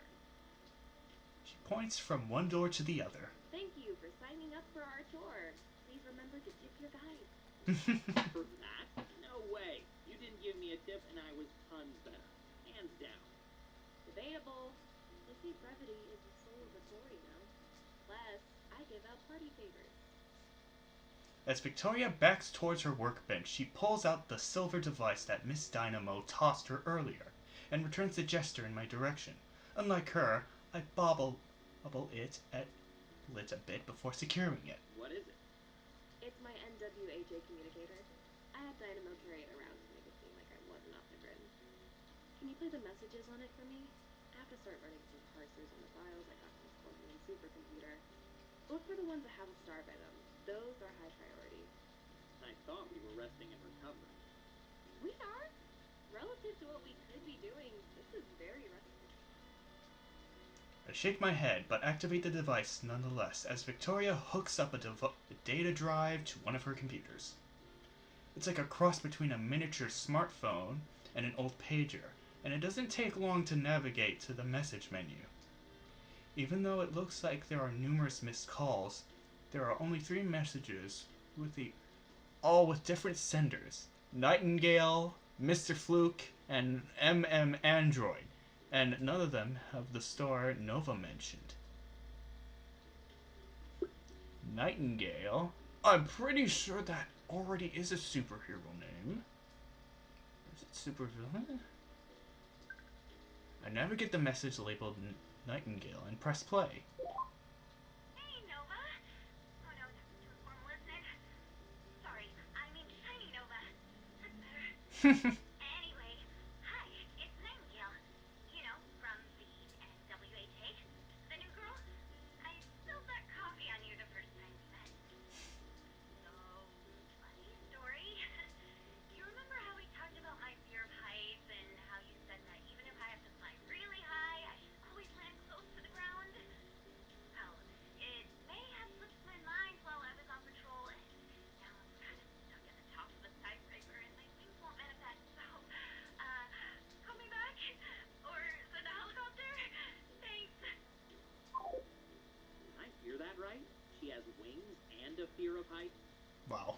Yeah, it's been something of a work in progress. Sweet kid, though. I kind of feel bad I wasn't able to help. Are there any more messages from her? Yeah, one more. Hold on. Hey, Shiny Nova. It's Nightingale again. So I got lucky to show up, but despite what anime has taught me, flying that way is really, really hard. What anime? It's okay though.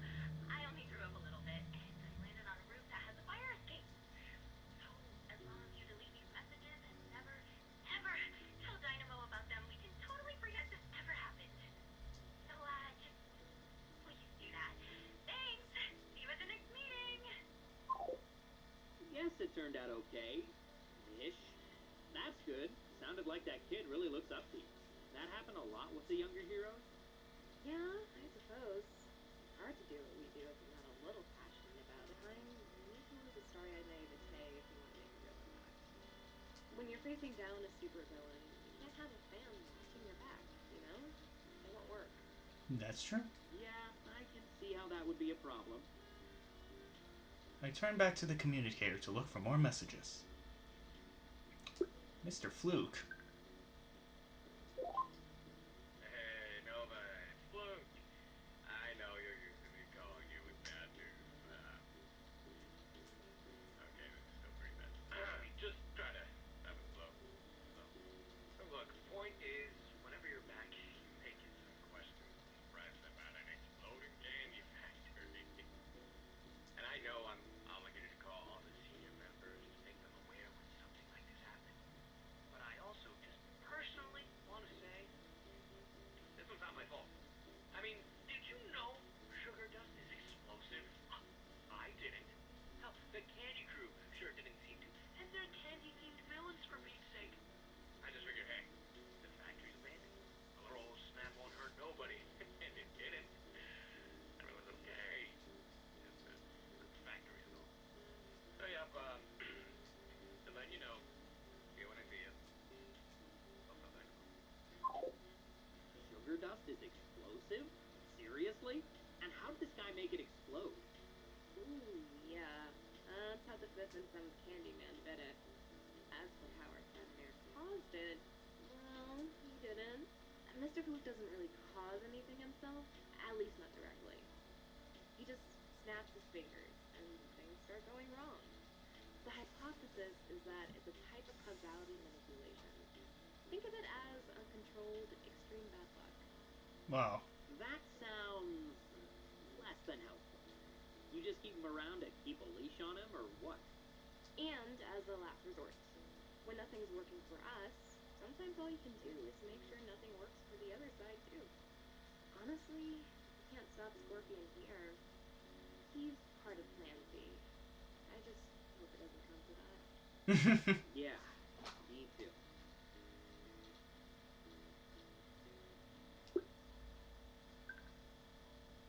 Android. Yo, Nova, it's MMA. Just giving you a shout.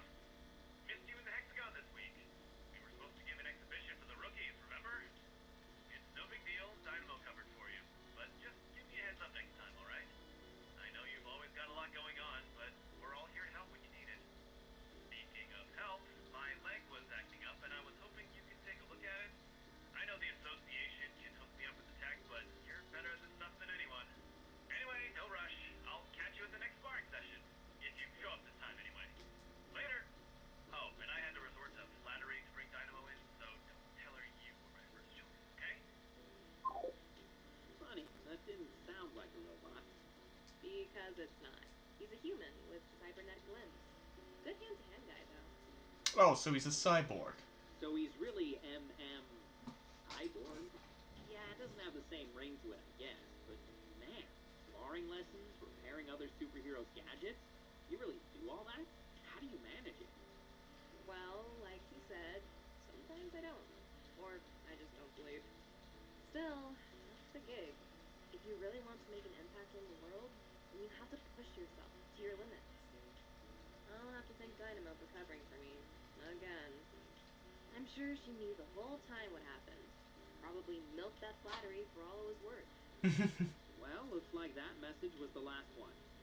Alright, thanks for checking. Come on, isn't this thing supposed to be solid state? This should be going faster. I turn off the communication device and set it aside as Victoria continues to tap away at her keyboard, grumbling to herself. Still tired, I stifle a yawn as I walk over to see what exactly she's up to. When I get a good look at her setup, it's easy to see why she's so distracted. That's some battle station. Can you actually keep track of all 4 of those screens at once? Not really. No one can, actually. Multitasking is just switching between different things really quickly. The holographic screens are only running a diagnostic on Sagittarius 1868 and tracking Kepler 1604 in the background. She gestures from one blue holographic screen on her far left to a second on her far right. I glance at each, then stare at her blankly. She rolls her eyes. This one's testing one of the suits I have here, and this one's keeping an eye on the one that's following Dynamo. Ah, so the middle 2 screens are the ones you're actually paying attention to. Yeah, that's where I'm going through the data I grabbed from Scorpion's computer. I need to verify a few things before tomorrow. It could take a while. There's a lot to go through. Oh, I'll bet. The second yawn isn't quite as stifled, and Victoria raises an eyebrow in my direction. I'm sorry. Am I boring you? No. I'm just a little white from the whole running for my life thing still. I'm kidding. Damn, you really are tired. I was expecting some kind of retort. Why don't you crash on the couch for a little? I'm gonna be tied up with this for a while anyway. I glance at the couch and then nod as another yawn makes itself known. It does look awfully inviting. Yeah, alright. That might be nice. But be sure to wake me if you need to tell someone that we're in. I could also bang on an unplugged keyboard and shout double hacking. You know, for moral support. Go get some sleep, dork. You're way less funny when you're drowsy. Who said anything about being funny? That's a Unix system, by the way. Thought you should know. Victoria rolls her eyes again and tries to scoff, but it comes out as more of a snort. I can tell she's trying not to grin. I don't bother with such pretense, smiling to myself all the way over to the sofa. Some rest really will be nice. I don't know how Victoria has the energy. Her night was just as long as mine was, and her morning was even more intense. She actually fought Scorpion while I just fled from her. Then again, if her place This letter situation is anything to go by. She does this all the time. A sweatshirt, a lone sock occupying my spot on the couch when I arrive, and I set them aside before I flop onto one of the cushions. A few moments later, I've kicked my boots off and removed my mask, though I pause before setting the letter aside, holding it up to the light. In a few days, I won't put this on again, will I? I exhale deeply. Not how I imagined my Saturday was going to go, but do I regret it? I spare a glance in Victoria's direction. She's staring intently at one of her monitors, twirling her hair as she thinks. Nah, can't say that I do.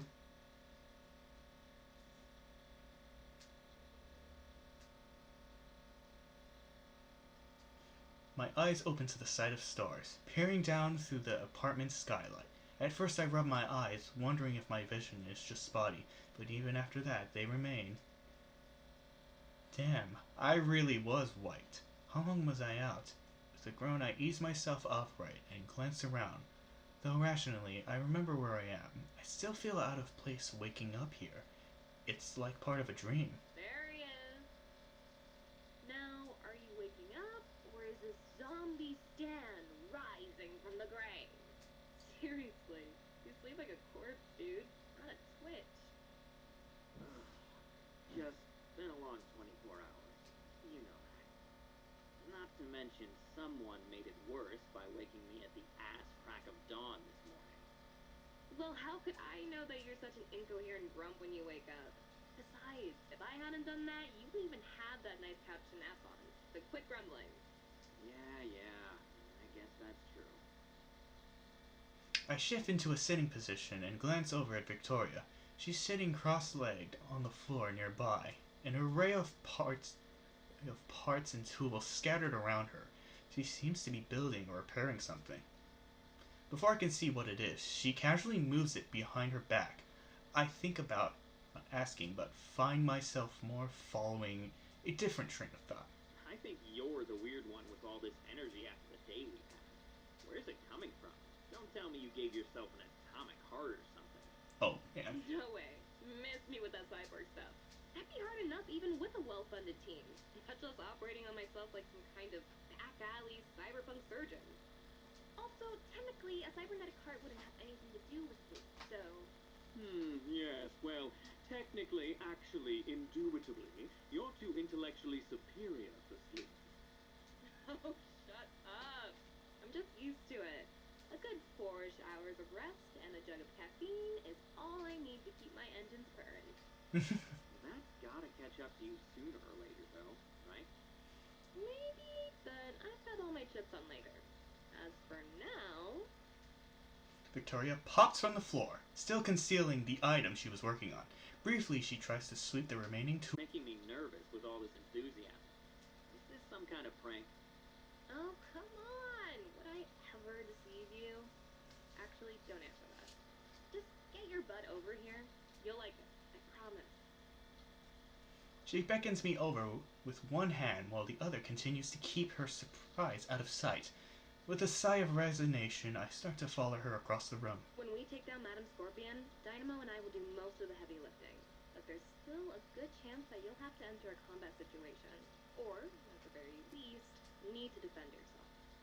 I know you've managed to, well, not get squashed like a bug for a long time, and that's all well and good. It's just, this time, you'll have to do a bit more than that if we're going to succeed. We come to a stop in the apartment's home gym, its padded floor beneath our feet. Is this leading to a sweet martial arts training montage? Because if so, I have a few suggestions for the soundtrack. What are your thoughts on synthwave post-punk? What, in a day? Oh, hell no. Your footwork alone would take months to correct.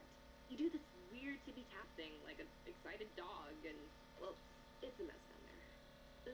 Sorry, that sounded too harsh. What I mean is that we don't have the time to upgrade your software. So instead, we're going to upgrade your hardware. Close your eyes. Alright. Alright, I'm trusting you. Good. You'll like it. I promise. Now, just relax. I close my eyes and let out a deep breath. I hear Victoria slowly step forward. She's close, maybe a step away when she finally stops. For a second, I hear and feel nothing but my own heartbeat. Then I feel her fingers graze the back of my left hand, hesitating for just a moment before gently grabbing it and guiding it upward. Hold your hand out, just like this, alright? Alright. Her hand moves to my wrist, and I hear the whir of machinery as something cold and heavy slips over my hand. Even through my glove, I can tell it's metallic. Victoria guards my arm through the mysterious object. By the time it stops, Victoria's hand is on my elbow, and the metal object has enclosed my forearm. You might feel a pinch. Suddenly, the metal object clamps down tighter, but thanks to Victoria's assurance, I resist the urge to flinch much. There. Okay, you can open your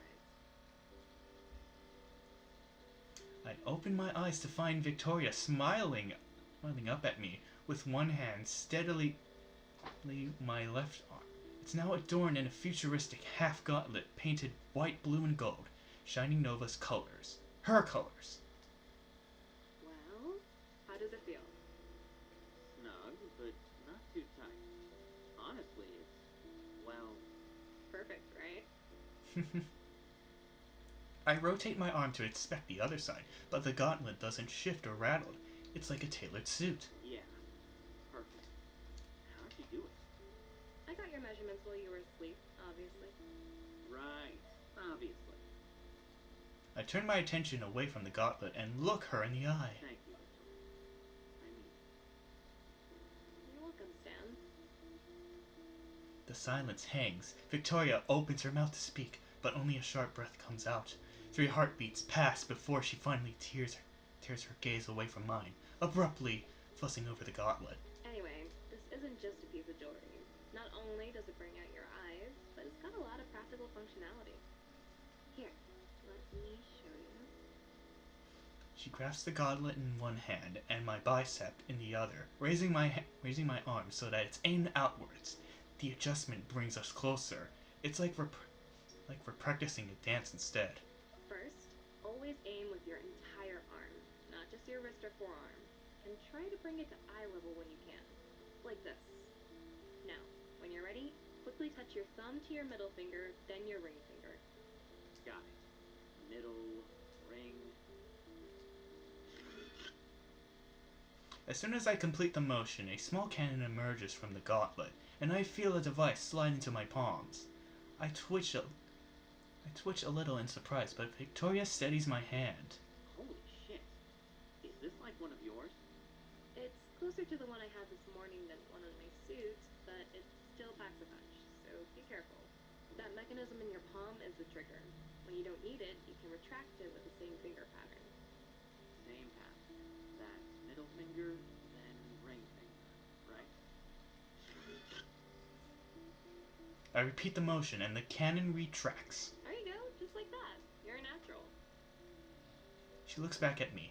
Our eyes meet, and the silence hangs once more. This time I lose count of the heartbeats that pass before either of us can break it. There's more to show you. Right, yeah, of course. We break eye contact, and each take a step back. So, this might be a weird thing to ask, but do you remember what we talked about during that tour of Lord Bedlam's lair? We talked about a lot of stuff, didn't we? Did you mean something specific? As we talked, I noticed Victoria has deliberately backed up several steps, though I'm not sure why. Yeah, actually, it was near the start of the tour. You told me where you went to college, and then... Yeah, we talked about how you got into engineering, right? Building stuff in the garage with your dad and all that? You've, moved pretty far beyond that, haven't you? Yes and no. You could say I just moved the garage into my living room is all. But do you remember my other bit of inspiration? You know, that old show we both used to watch? Oh, right. I totally forgot that you were down with the OG herself. Bethany Britannica. Girl genius.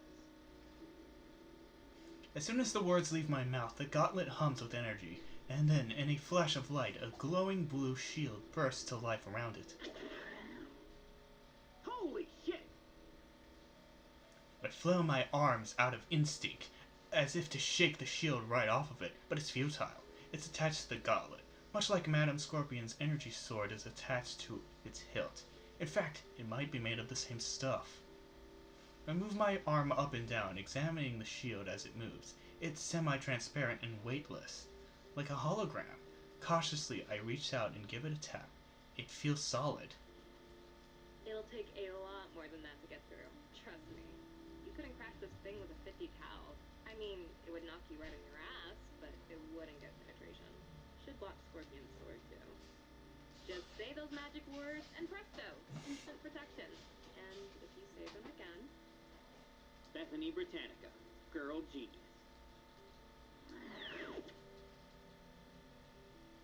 The shield retracts back into the gauntlet. Wow, that's... I wasn't expecting it, but that definitely makes me feel a lot less, disposable. I lower the gauntlet and turn to Victoria. I can't believe she whipped this up for me. Even if she had some spare equipment lying around to work with, it's impressive. More than that, it's just really nice. I open my mouth to say thanks, but Victoria stops me with a gesture. Don't thank me yet. I have one last thing to show you. She slowly steps forward and reaches into her pocket. At first I think it could be another gadget, but when her hand emerges, it appears to be a small slip of paper. I know you don't really need this, but... She continues to step forward until she's as close as she was when she was teaching me how to use the gauntlet. Closer even. Only then she shows me what's on the slip of paper, a name tag with Stan written on it. I figured it was appropriate. She grins, peeling off the name tag with a flourish and places it on my chest, right over my Henchman identification number. Yeah, I guess it is. My eyes move up from the name tag and stops at Victoria's. I don't even bother counting heartbeats this time, but I do notice that her hand hasn't left my chest. Can't believe you did all this. And I really can't believe that you made Bethany Britannica, girl genius, the activation code for that shield.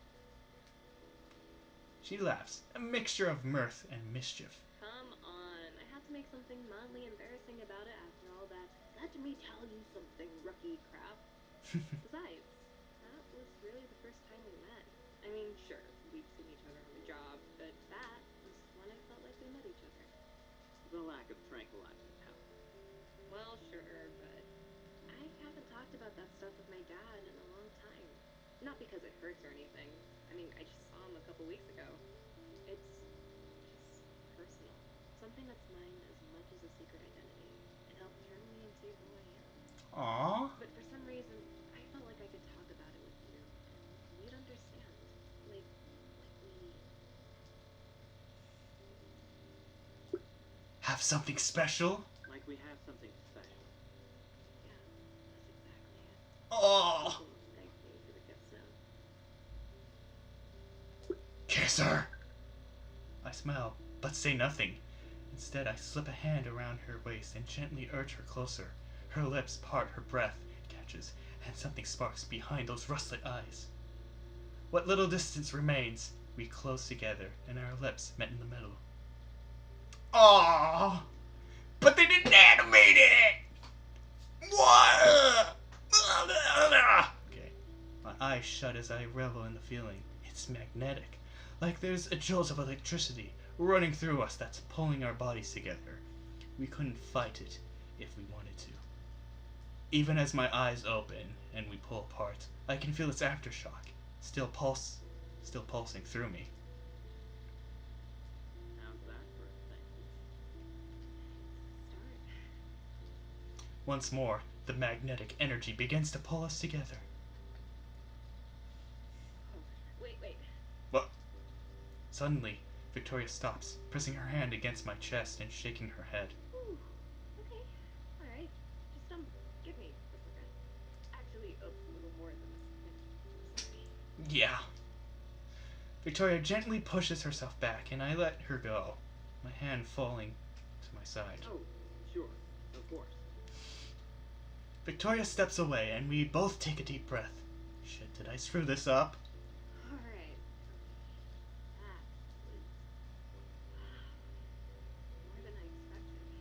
Yeah. Sorry, my bad. I just felt something. No, I felt it too. I wanted that. I still want it. Aww. She closes her eyes and takes another breath, and when her eyes open, there's a look there that I recognize. That patented shining silver resolve. That for someone like me, my life isn't just about what I want. It hasn't been for years. It may never be again. So I have to be careful about this kind of thing. I can't just jump in. And that's not me making an excuse. It's just, well, it's just how my life is. It's how I am.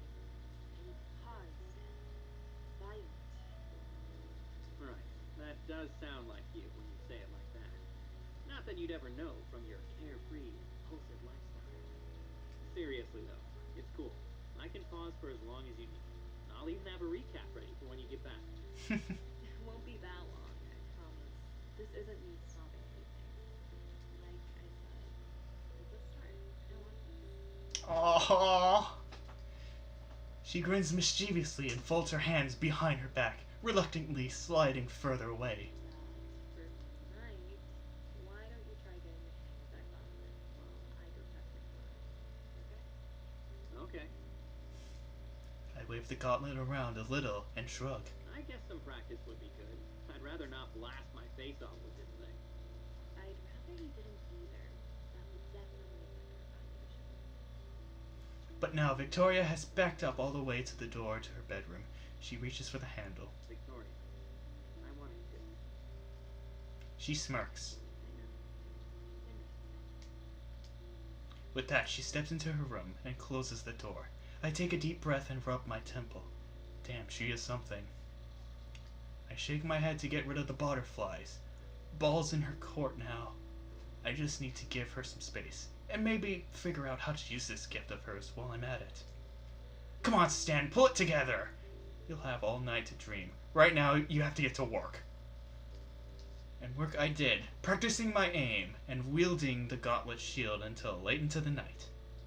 Under normal circumstance, I probably wouldn't stay up so late, but the conversation I had with Victoria just keeps playing over and over again in my head. Even after such a long day, her words and her smile power me forward with an energy I didn't know I had. I've got to get this right. For her. I don't bother checking the time when I finally collapse back on the couch. And before I can set an alarm, I'm fast asleep. Aww! I love this!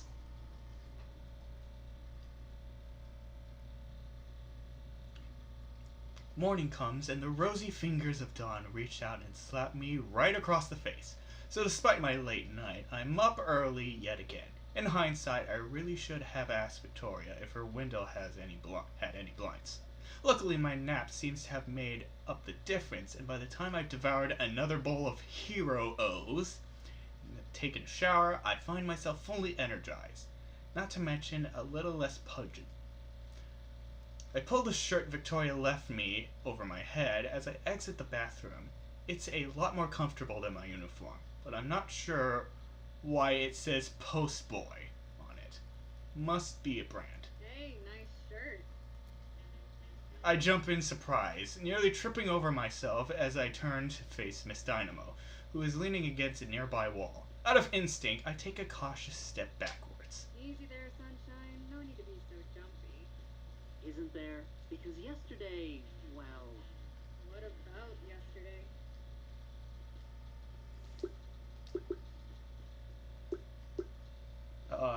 You threaten me? You threatened me, remember?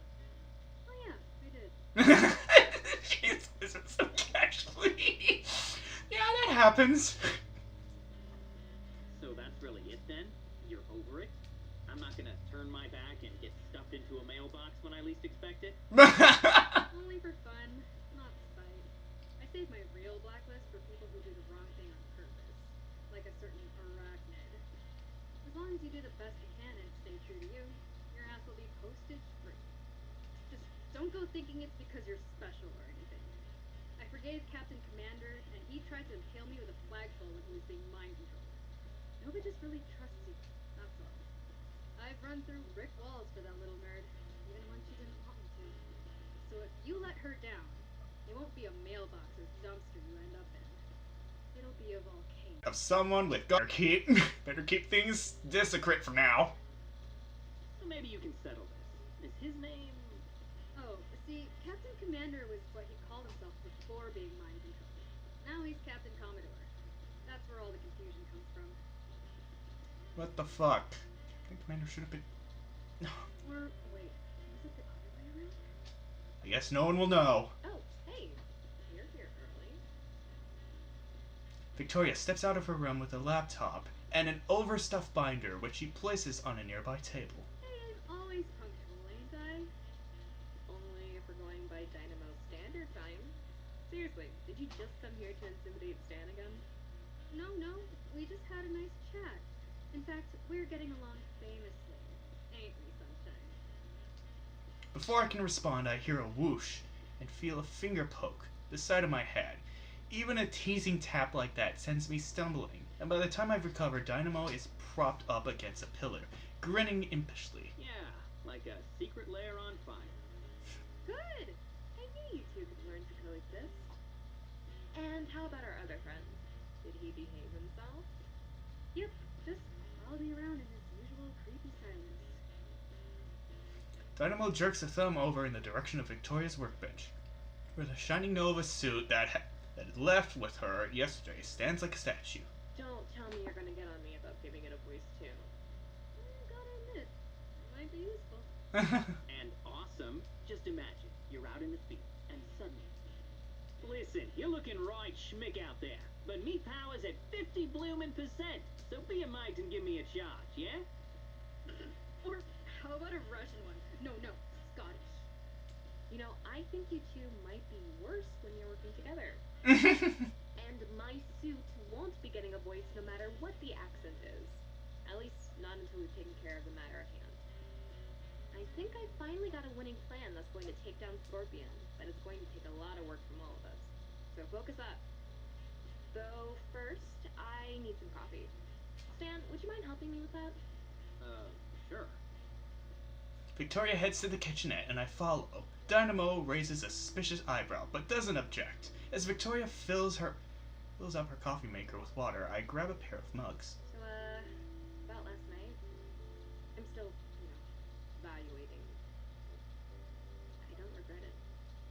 I just want you to know that. Aww.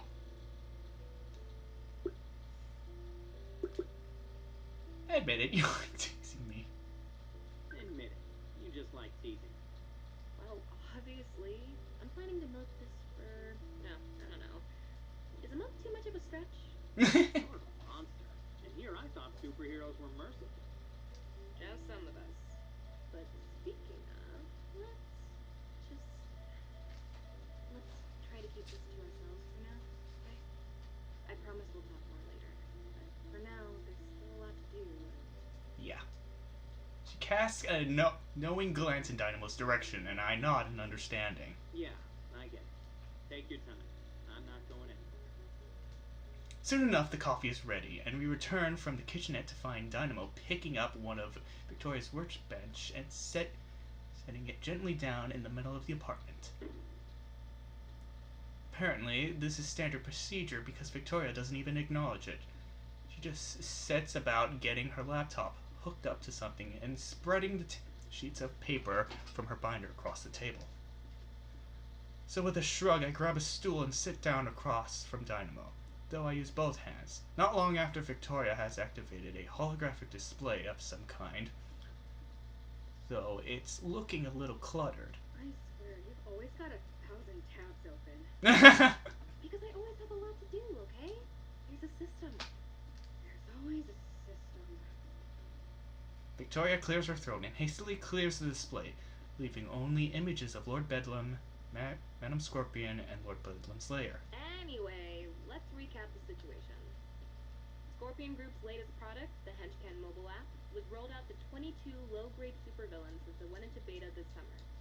The latest being Lord Bedlam. Each of those supervillains engage in heists at server farms and data science facilities across the globe, just weeks after enrolling in the app. Bedlam was no exception. But when he intervened, Bitch Face Supreme showed up personally to get in the way. Yes, Madam Scorpion countered in person. That told us three things. One, there was more to this than an app. Two, whatever it was, she had to be close to her goal to show her hand like that. And three, there was something special about Lord Bedlam. I'm sorry, time out. Did you say there was something special about Lord Bedlam? The same Lord Bedlam that robbed a pet store last month. That's exactly what I said, which is why little Miss Super Spy over here decided to investigate in person. After doing a little financial sleuthing, of course. She gestures to some of the papers that are spread across the table. Receipts, tax informations, all leading to Lord Bedlam. That's how I knew he was building something. I just didn't know what or where. Luckily, Scorpion was using Henchman to reload his roster, and you know the rest. Right. So she used him to build the world's largest, most evil custom PC in existence. She stole a bunch of data, and she's crowdsourcing Henchmen. How is it all connected? I wasn't sure either. Not until I was around her long enough to confirm something about her. Remember that important little detail I told you yesterday morning? Her powers? Her powers? Oops. Exactly. These are all tools that she can use in perfect harmony with her own superhuman abilities. Before I was able to see her operate up close, the idea of her cerebral superprocessing was just a theory. Most of her abilities were. She rarely steps into the limelight, and when she does, she leaves a smoke screen. And a stench. But you're right. I've taken her on more than anyone, and I still can't nail down exactly what she's capable of. Until last night, you mean? Exactly. It may have been a simple game of spells and swords, but she couldn't resist the temptation to show her dominance, even if it tipped her hand. Maybe she thought it wouldn't matter as long as she killed you before you could act on it. Possibly.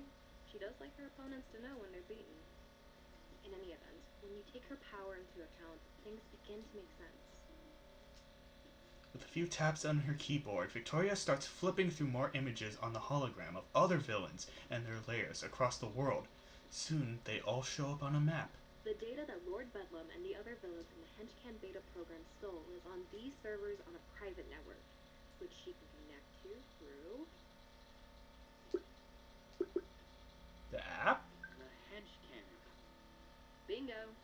Not only does it give her a mercenary army of henchmen to use at will, it also gives her direct access to her network at thousands of locations around the world. As long as a phone with Henchman installed is nearby, she can connect and put her cerebral superprocessing into overdrive. It'll be like she's a chess supercomputer on steroids. She'll be impossible to outmaneuver. Well, if we can't outsmart her, then we'll just have to overpower her. I'm not sure that'll be an option either. If she can make her calculations fast enough... Well, we can't let it come to that. That's why the three of us are putting a stop to it tomorrow. You mean the two of you are stopping it while I get you water bottles and orange slices? Look, I said I'd help, but this sounds nuts. And it's like I said when you asked why I became a henchman. I don't do well with big expectations. Sometimes on purpose, and sometimes, well, because I just can't live up to them. I don't see what I bring to the table here. If Scorpion's got all this going for her, what the hell can I do to help you stop her? I'm getting to that, but you really need to stop selling yourself short. Aww. To hell with expectations. I wouldn't be shining Nova if I just did what was expected of me. Being a superhero takes an independent spirit, and honestly, I think you have that. You're here because you chose to be, not because anyone ordered you to or it was what you were supposed to do. And that's exactly... Alright. So, what sort of help am I providing then? Like I said, I'm getting to that. Victoria clears the holographic display and brings up a map of the secret lair. It's not complete, but it's accurate. She probably made it while she was undercover. If the escape hatch in the cafeteria isn't on any existing maps of the lair, then it's in her power's blind spot. That means she may not have found it yet. A dot appears in the cafeteria loading bay, followed by the word Alpha. So, our Alpha team will enter there, but only after our Beta team has forcibly entered through a more visible entrance here. My God, you got far. A dot appears in the main chamber, marked as Beta. Beta's goal is to destroy all the transports.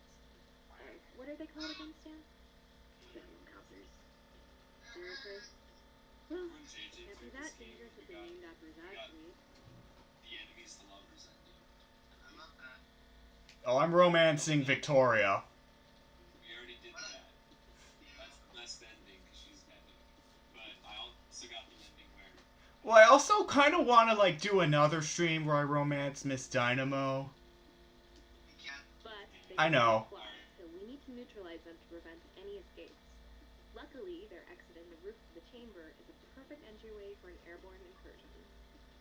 Beta Team's job is to bust through that exit, destroy or disable the not literally. bedlam copters, and then engage the inevitable reinforcements. Okay, well, if you're gonna read a comic out loud, can you do it somewhere else? Because I'm getting invested in the story. Of course, like Genshin. Meanwhile, Alpha Team will covertly enter through the cafeteria and fight its way through the supercomputer chamber. Reborn with me. Make this Stream Room 2 even. Stream Room 2, Electric Boogaloo. First, Stream is the last. A swarm of red X's move from across the base to the main chamber, while a green line winds its way through the halls until it reaches the supercomputer. Once there, Alpha Team will upload a malware package to the supercomputer that should get the whole network stuck in a loop. At least, I hope. I just finished it last night, so testing hasn't been robust. But if it works, then it should give us a chance to incapacitate Madam Scorpion and escape. That's what I like to hear. Only problem is, why is my team Beta Team? I should be Alpha Team this time. That's bullshit! How do you know you're Beta Team? I never said you were. It's the Smash Shit Team, and the other one is Sneaky Cybercode Team. It's not hard to do the math. Fine. You're right. Alpha Team is Stan and I, and you're... Just say Dynamo for God's sake. Okay, you're just Dynamo then. But one other thing, and don't be mad. If Scorpion shows up, you briefly engage, and then retreat. What? Why? Because until we take down that system, she's too dangerous. And she's fought you before. In fact, she's gone out of her way to fight you. It sets off alarm bells, like she's counting on your interference. So what? I could take her. Even with that nanotech or whatever she's got pumped into her, she's not as strong as me.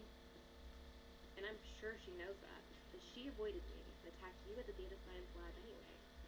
Something's not right about it. Just promise to play it safe. Please? Ah, don't give me the puppy look. Fine, fine. I'll be careful, alright? Good. And that leaves Stan and I as Alpha Team. Roger that. Roger that, Alpha Leader. Shining Nova is fine in the field. It's Out of name tag. very funny. But actually, no. They only come in packs of 100, and now I have 87 of them just sitting there. Wait, 87? I had a lot of name candidates before I picked Kate, alright? There was a system. Anyway, that covers the high-level plan. If it goes smoothly, I'll handle the malware activation myself. But just in case, you'll both have backup drives. They'll be plug and play, but a little slower than if I hook them directly. Any questions?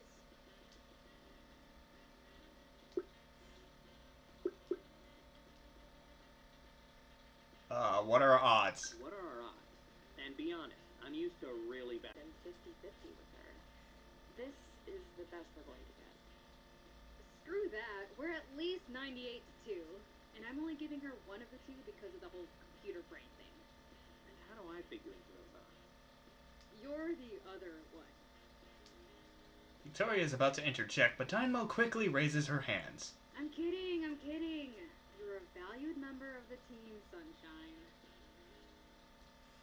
Victoria shuts off the hologram and exhales before gesturing to the papers scattered across the table. Anyway, I printed out some additional intel for you guys to take a look at.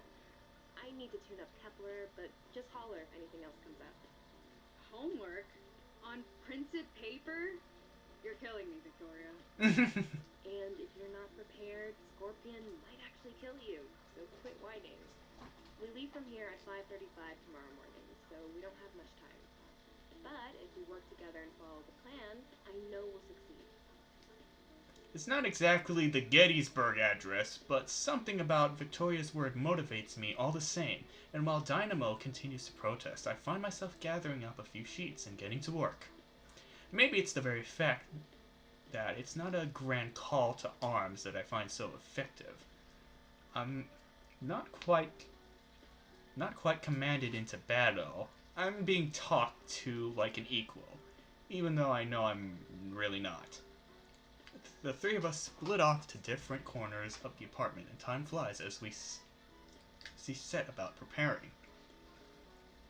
Victoria works quietly on her suit, and I do my best to memorize her reports. Eventually, Miss Dynamo flies off. Ostensibly, it's to go on patrol for a while to throw another red herring out there, but I don't think that fools Victoria. Based on how she shrugged it off, she probably expected.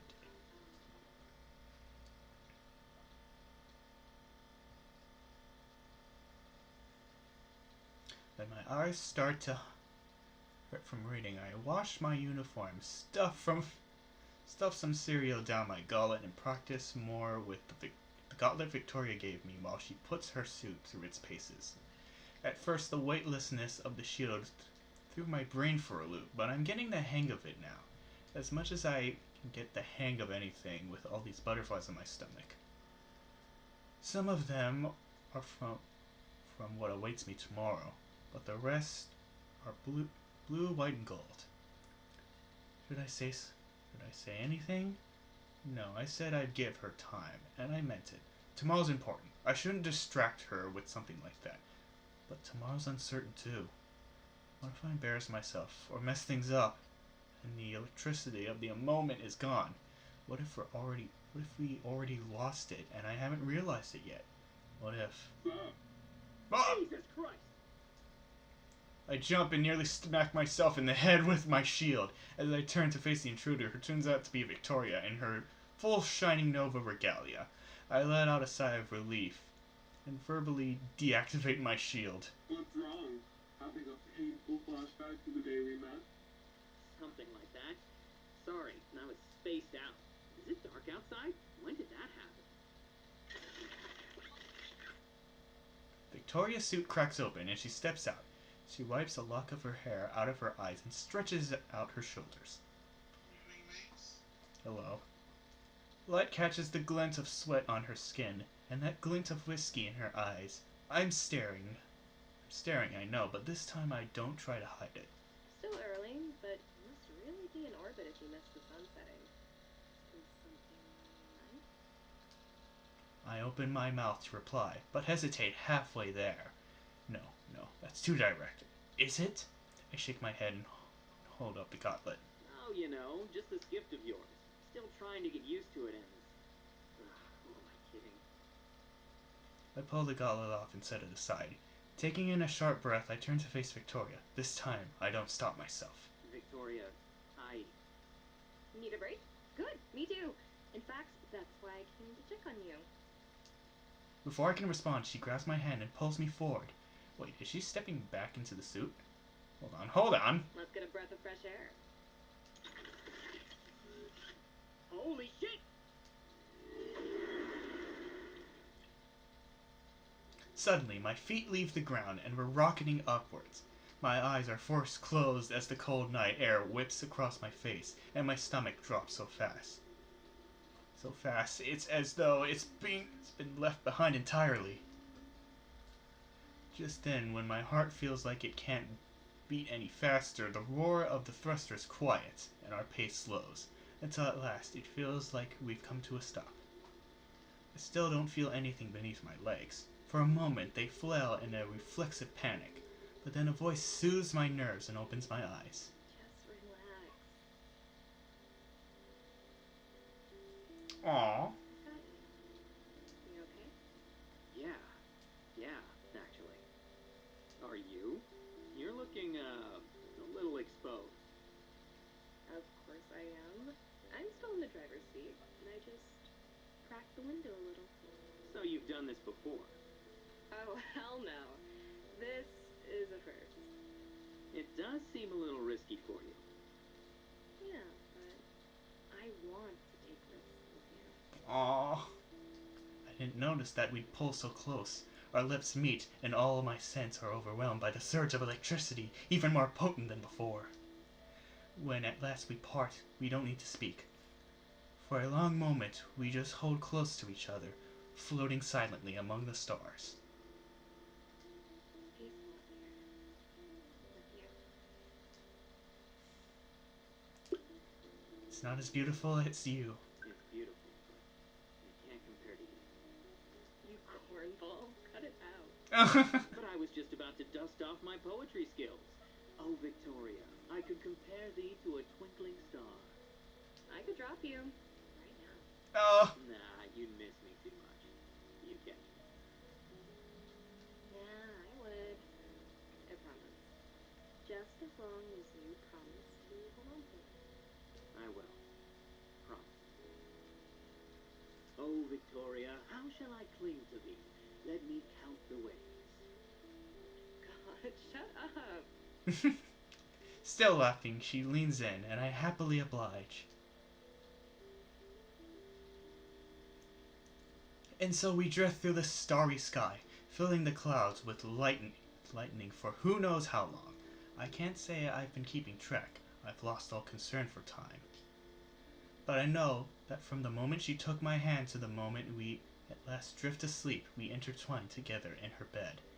It will be a night that lasts forever, for both of us.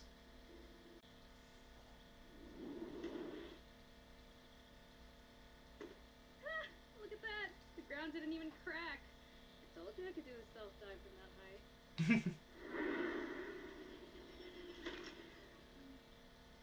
Not bad. I admit, I was fully expecting the usual crater. Well, one of us had to have a graceful landing, and it wasn't going to be you while you were carrying that cargo. I'm a passenger, thank you very much. I bought a ticket and everything. As Victoria sets me down, I straighten up to full height and dust myself off, trying to puff out my chest a little. It does nothing to remove the shit-eating grin on Dynamo's face. If you think he looks like luggage now, you should have seen him the first time. Gee, thanks for the backup. And for the record, I was perfectly composed up until that dive. Why did we have to do that from so high up anyway? Best way to get in undetected. Fly high, dive fast, land quiet. But ain't nothing gonna be quiet about this next part. But it will be careful, right? Yes, shining stick in the mud, I'll be careful. Frankly, I'm more worried about you. You're the one with the escort mission, and those are always the worst. You sure you don't need a minute to review? Victoria tilts her helmet in my direction, and I swear the lights on her visor blink as if she's winking. Nah, I think we're on the same page. Oh yeah, same paragraph even. Think we could get it down to the same sentence?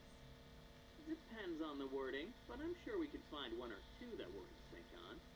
What in the hell are you two nerds even talking about anymore? Oh, just an inside joke. You know, from, All the research we did last night. Lots of intel, lots of reading, verbs, adjectives, all sorts of interjections, boring stuff. dead boring. Look out early. You hated it. You know something? I don't doubt it. You two are so pretty. Victoria and I share a glance, and I can practically see the playful grin lurking beneath somewhere behind that helmet. Well, whatever. If you're ready to get this party started, then so am I. Let's do this already. Roger that. Go raise some hell. When don't I? See you on the other side, sister. And like that, Miss Dynamo is off, a black and blue blur, zigzagging her way through the forest, kicking leaves up in her wake.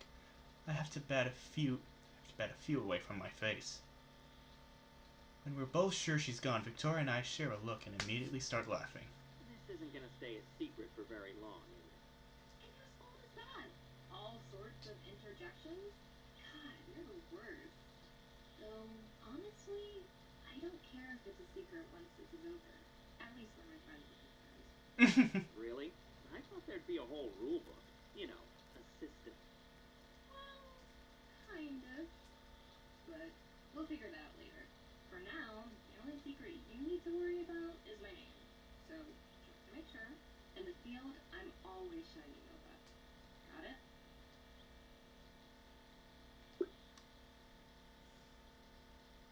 And oh god, I want to pick Ann in bed. No, you got it. Yes, ma'am, Shining Nova, ma'am. Totally got it. Knew you would. As Victoria walks past me, I feel a metal hand slap against my butt cheek, causing me to hop forward in surprise. Come on, get that ass in here. Not to be outdone, I start after her and try to return the favor. Ow. This isn't fair when you're in that thing. Maybe not, but it's fun. With a sore butt cheek and a sore hand, I sigh in defeat and follow after her. The forest is as quiet as when we left it. No guards or automated security bots accost us. Not that Lord Bedlam can afford a robot army, but Madam Scorpion definitely can. Either Nova was right and Scorpion didn't realize that we escaped this way, or she's extremely confident that we're not a threat. So this could be a really good start, or a really bad one. Hard to say. So, by the way, how will we know when Dynamo... Uh-oh. A distant boom echoes across the wilderness, shaking the ground and causing flocks of birds to scatter in a panic. That's how. Come on, let's pick up the pace a little. I don't want to leave Dynamo exposed for too long. Victoria starts moving at a jog, armor clanking with each step, and I follow. Before long, we reach the very same door that we used to escape. Still sealed from the inside and still unguarded. Without hesitation, Victoria focuses one of her suit's beam weapons on the entrance and activates it, quickly melting through the steel around the door until it falls forward with a thud. Entrance is clear. Go ahead, I'll watch your back. Just watch it, huh? A likely story. Slowly, I start sliding towards the door. I make sure to face Victoria the whole time to keep my posterior protected, but this strategy only makes her laugh. You know I'll tag that other cheek eventually. You can't keep this up the whole time. Watch me. I can get through these halls backwards any day. I point to my eyes and then her visor to signal that I'm watching her as I back through the entrance, where I immediately stumble on the lip of the doorway. That didn't count. Still not in the halls yet, technically. With an exasperated sigh, Victoria follows me through the breach, and we slip into the darkness together. I squint, trying to adjust to the lower light, and soon after that, I wrinkle my nose. Jesus, it's so musty in here. Is that new, or had I just gotten used to it? Add that to the reason why quitting was the right call, I guess. We make our way through the loading dock, and Could be panicking. slowly I creep forward through the kitchen. Not that it does make a lot of good with the suit of mechanized armor that's clanking right behind me, but it's instinct, I suppose. When we reach the cafeteria, I'm surprised to find that even that the room is dark. Okay, either Miss Dynamo shut down the player's power, or You fool!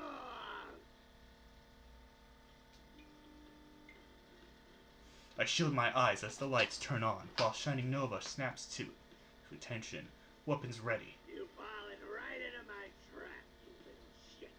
Like a lamb liver into a deep fry. I knew I'd find you. No one else could figure out how you escaped, but I knew. Chef Antonio always. Can we boss this guy? With all the swagger of a proper supervillain, Chef Antonio lumbers out from the corner, just as a contingent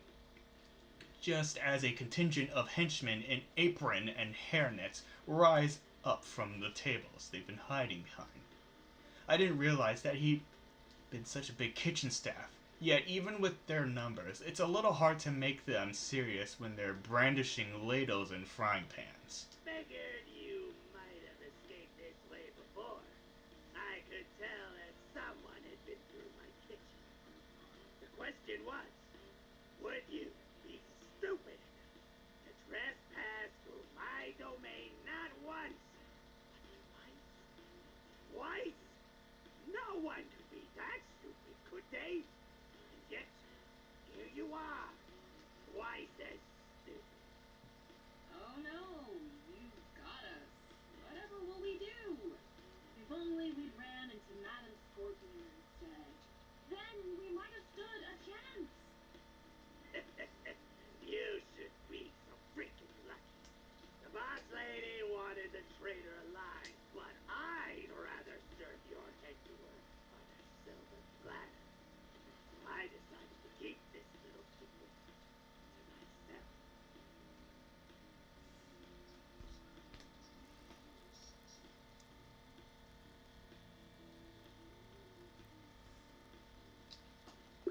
God, you're dumb. God damn, man. You really are dumb. I mean, I knew that beforehand, but this. What? What did you just say? Yeah, you heard me, bitch. I said you're dumb. You're as dumb as a bag of potatoes, and your food sucks. What? What? You're dead! You hear me? You smart-mouthed little shit stain! You're dead! Good job.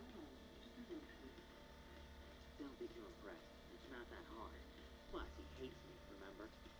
Still, the others will be uncoordinated without orders. Just keep them busy, and I'll handle the rest. With an unintelligible battle cry, Chef Antonio charges forward as Victoria takes off towards the kitchen staff. I unsheath my baton and raise my gauntlet. Here we go. I ready myself as the villainous chef lumbers forward, picking up steam like a truck that lost its brakes. Only now do I realize just how big the man is. A lot bigger than me, that's for sure. And some of that is definitely muscle. So it's a sure bet that he's stronger too, and he's heading right for me. Well, shit. Nope, that's a whole freight train worth of note. As he closes the distance, the enraged chef lowers his shoulder, but at the last possible second, I leap out of the way. Up still, damn it! Frantically, I scramble to my feet as the big man skids to a halt.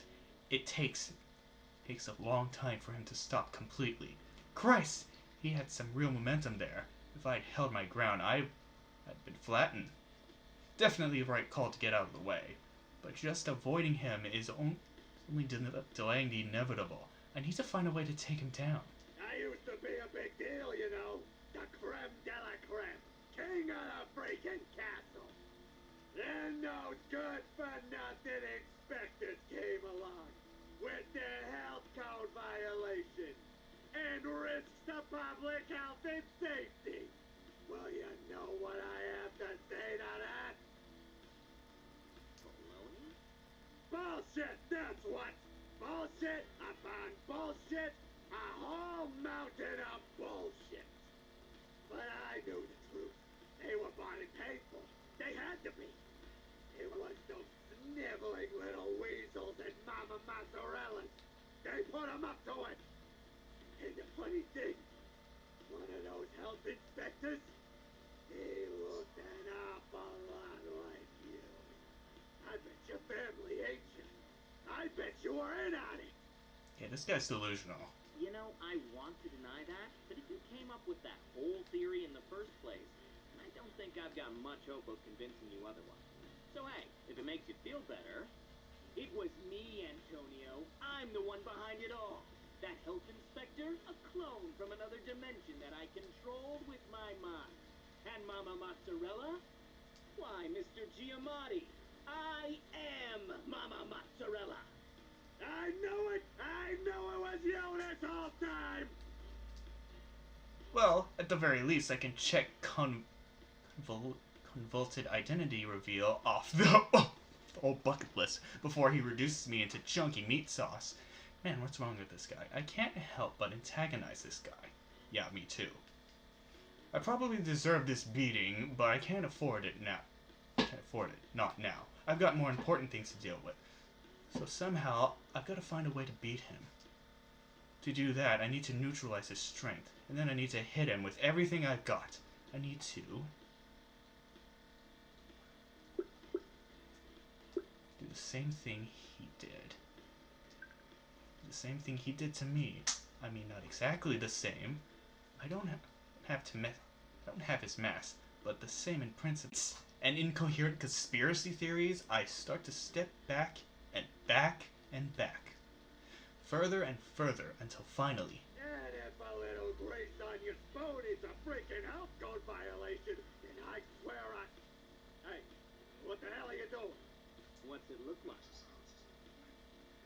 I coil my legs and hold out on my baton. The same thing you did. The same? The same? Yeah, sure you. But by then I'm already sprinting forward, going fast and faster. And either because he's too arrogant, too slow, or too stupid, Chef Antonio isn't moving. Baton raised. I leap into the air. Yeah, the same, but better.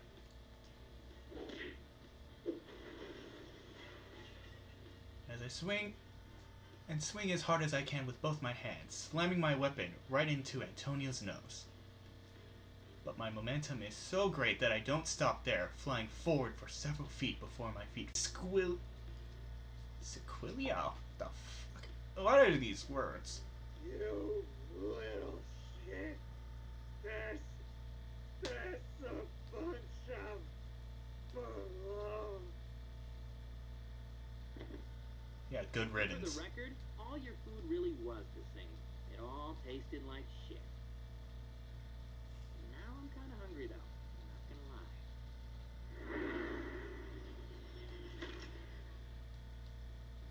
As I catch my breath, Nova pulls in for a landing right beside me. Hey, nice job. That guy was no pushover. You handled him all on your own. I'm impressed. Thanks. Wasn't easy, though. Never is. But if you stick with this whole hero thing, you'll figure that out. So with my old rival vanquished and his culinary kingdom covered in blast marks and unconscious kitchen staff, we head for the cafeteria's exit and the hallway beyond. With mechanical precision, Victoria raises her weapon and scans the hallway, checking first her left and then her right. We're clear. Ooh, that was crisp. You know, if this superhero gig ever falls through, you could always star in some video games. Quick, tell me to stay frosty. Alright, we're breaking up. Wow, that was a whole 3 hours faster than usual. But on the plus side, I guess that means we were official. The only thing official here is that you're officially getting left behind. At that, Victoria hops into the air and starts flying forward, slow enough to maintain control through the labyrinth hallways, but fast enough to quickly leave me in the dust. Hey, wait up! I'm Oscar Mike, I swear. Whiskey Tango Foxtrot, come on! That doesn't seem to have That's how you off her thrusters, opting instead of a jog beside me as I take a left turn. It's still weird hearing her normal voice from inside that thing, especially when she's embarrassed. Don't worry, in the games you'll have a mini-map. For now, all you got is me. Okay, fine. Breakup rescinded. Aw. Nice. Looks Could take it forever to map this place out by hand, and satellites no go. Be lucky if Hermione is even. Do you read out with me? Nova, pick up the damn call. I'm here. Status? The birds are grounded, but the queen bit to the mountain put 2 and 2 together. You've got company headed your way. Don't worry though, she didn't go herself. I'll keep her occupied. Not for too long. Sorry, you're breaking up. Dynamo, promise me. I promise, I promise. Just relax. It's me. Miss Dynamo hangs up, and Victoria shakes her head. Clearly, that's exactly what she's afraid of. I give her a knowing look and pick up the pace. We need to take advantage of the empty halls while we can. And for a time we do. In fact, we make such good progress that I'm starting to feel a little optimistic. until we round the corners and are greeted by an all too familiar sound. Dave. You fool! Oh, never mind. I skid to a halt and reach for my baton, but I freeze when I take it. I take in just how many purple-clad subordinates accompany my former boss. That's at least three whole squadrons. Did you think that you could gallivant through the very heart of my domain without I, the omnipotent Lord Bedlam, discovering your presence? Nothing escapes my eye. Nothing! Much less treasonous scum like you, Christy. I never forget the face of a traitor. Actually, I'm Stan. That's Christy. I point to a woman who stands to Lord Bedlam's right. He's worrying about in confusion before Christy offers a helpful wave. Wait, I thought you were moving. No, that's Moon. Wow, this guy's so dumb. I point to another henchman, and Lord Bedlam again starts to look around before quickly giving up. Enough of this! It doesn't matter if your name is Dan, Spartacus, or much less Shiny Nova. You are a filthy treasonist! You have betrayed our cause, our family, and most importantly, me! And you, hero, you have been a thorn in my side for far too long! We just met this week. Far too long, I say! But that ends today, on this hallowed ground, with fire in our bellies and villainy in our hearts. The light of your twinkling little star shall at last be extinguished. Save the big speeches for spells and swords, Lord Lifespan. It was fun playing with you, but it's time to say hi to your long-lost brother. Unless, of course, you stand down. I know you think that they... No, you can't, because I have already opened the contact on my phone of destiny and blocked your number. And now, I shall complete the prophecy and delete you entirely. Attack my steadfast supporters. Attack with every weapon, fist, and crude insult you have. At Lord Bedlam's command, my former co-workers rushed forward, some firing beam weapons and others brandishing their batons. She returns fire with her own weaponry, which immediately draws the bulk of her barrage. Maybe I should give her some support, but then again, this might give me an opening to counterattack.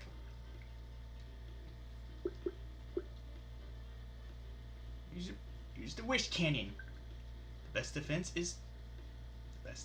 is a good defense, and thanks to this, the gauntlet I've got the ladder. Time to put it to use. Hey, assholes! Be nice. A few more henchmen stop to give me a confused look. At least one groans.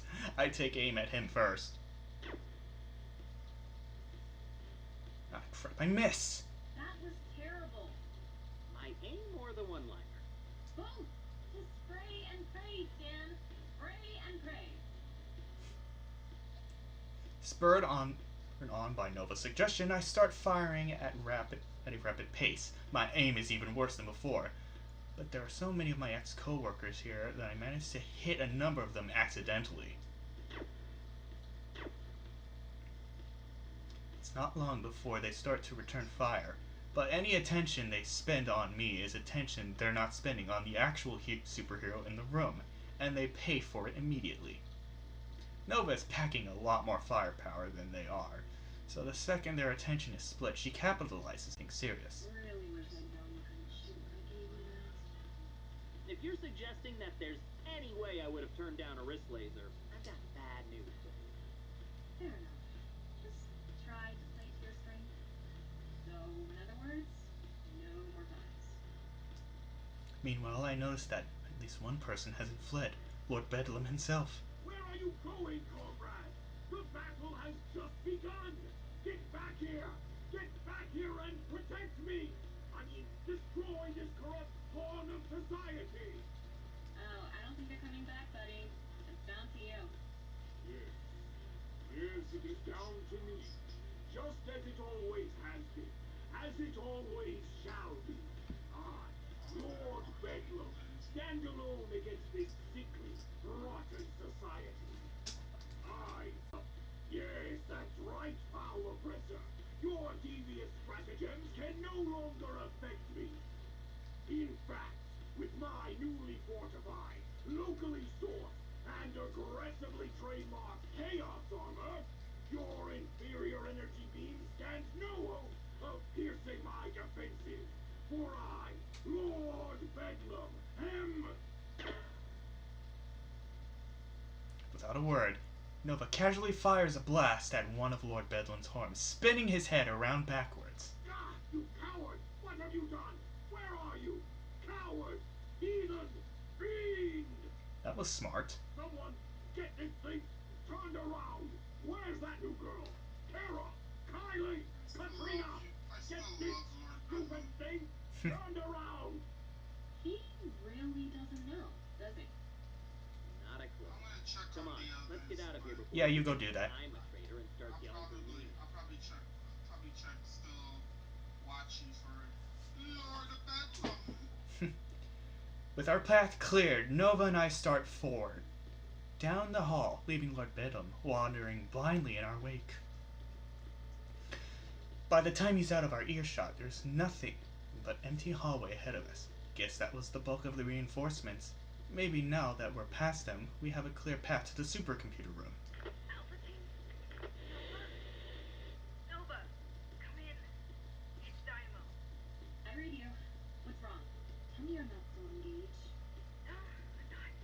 I pulled out a minute ago. Good. I take it that means she's headed our way? Probably, but also, you should know, I'm bleeding a little. I don't know how, but she actually cut me. What? Since when can she... Never mind. Just tell me you're okay. Yeah, I'm good. I got it while I was retreating, actually. Something didn't feel right. And, well, if you hadn't told me to fall back, it could have been a lot worse. Just do me a favor and step on the accelerator a little. Throw Sunshine over your shoulder if you have to. She's not going around here. Yeah, I figured she might be past the stage of playing with your food. I'll be careful, but you go get yourself patched up ASAP, and don't rush it. AMT isn't exactly equipped for someone like you. I hear myself gulp as Nova signs off. Ah, nothing like someone who can shrug off a mortar shell telling you to be careful to make the old spister clinch. Hopefully we have enough of a head start. Of course, as soon as that thought crosses my mind, a door opens right next to me. I let out a yelp, and both Nova and I whirl around to find Dave. Phew! All this stress is really doing a number on me. Maybe I should... Dave stops dead. The locker room door still open behind him. Oh, hey, Dave! Hey, Dan? You remember Shining Nova, don't you? That... We've met briefly, yes. Okay, cool. So, we kind of have places to be, but great seeing you. Really great. And if you want my opinion, it's probably all the baloney. You should try changing up your diet. Stan, not now. Right, yeah. Like I said, big hurry. Catch you later, though. You look great. I turned to go, hoping he didn't make his usual fuss. Found you. Fuck. Damn it, I knew he'd wait. That didn't sound like Dave. That didn't sound like Dave at all. Down now! Oh my god, did Dave die? That would be very Just as tragic. I expected. You'll put up more of a fight in that turtle shell of yours, won't you?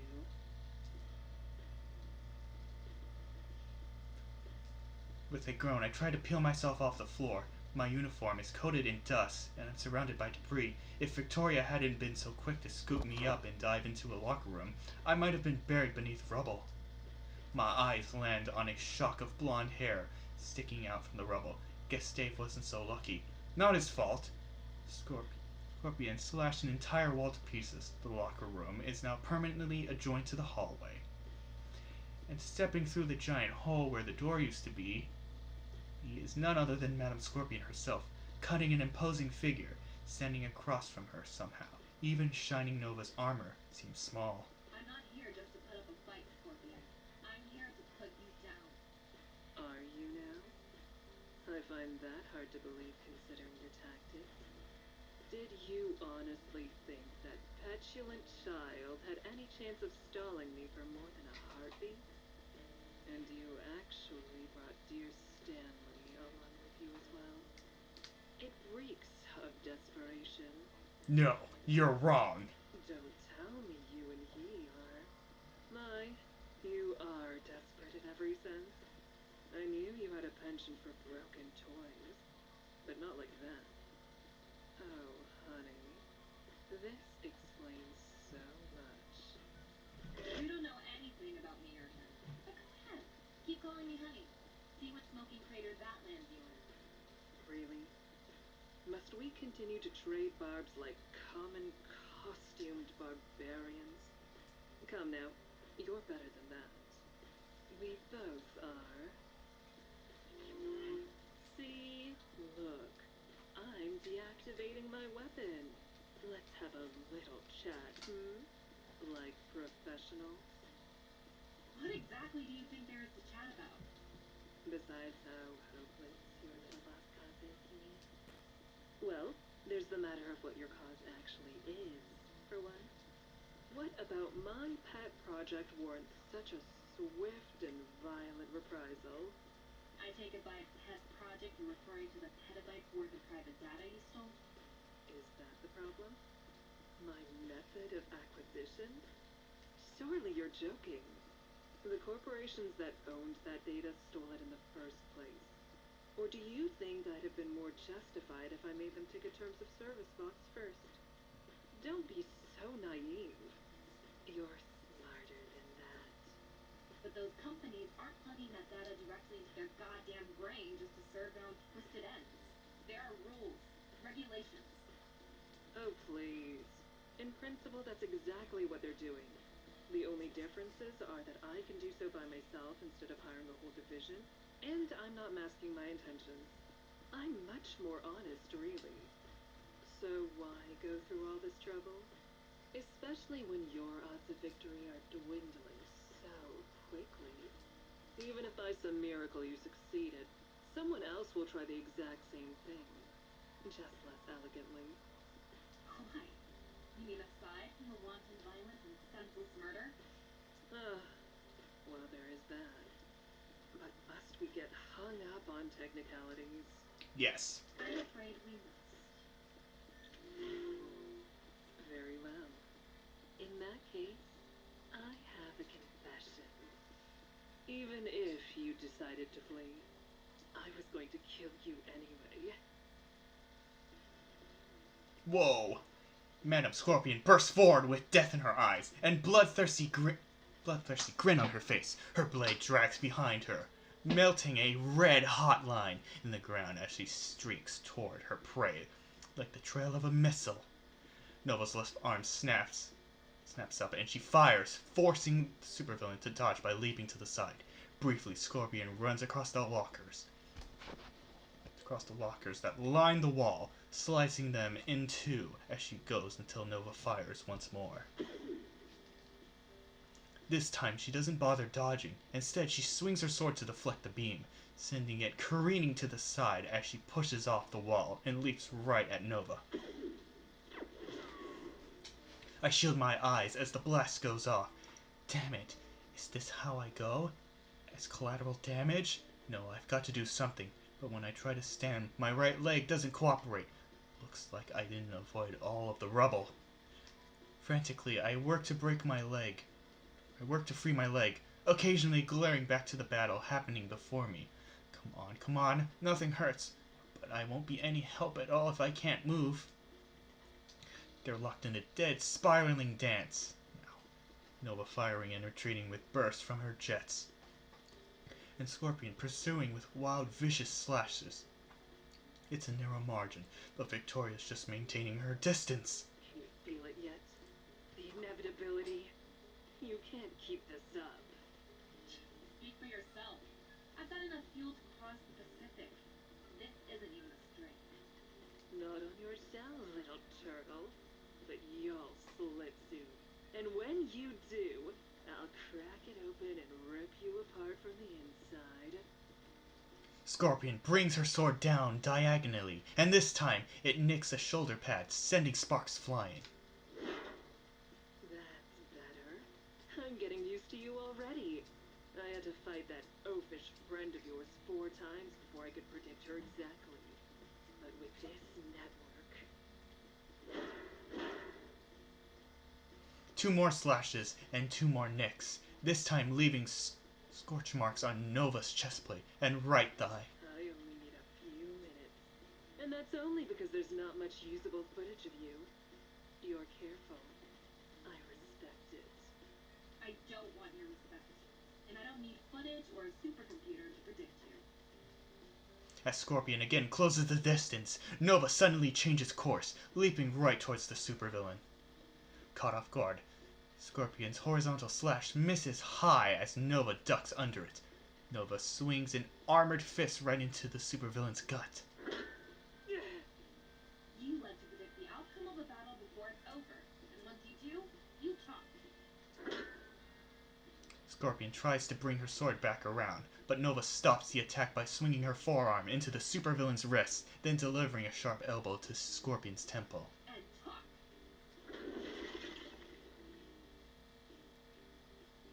Nova spins, activating one of her thrusters and driving her foot into Scorpion's solar plex. The supervillain is sent hurtling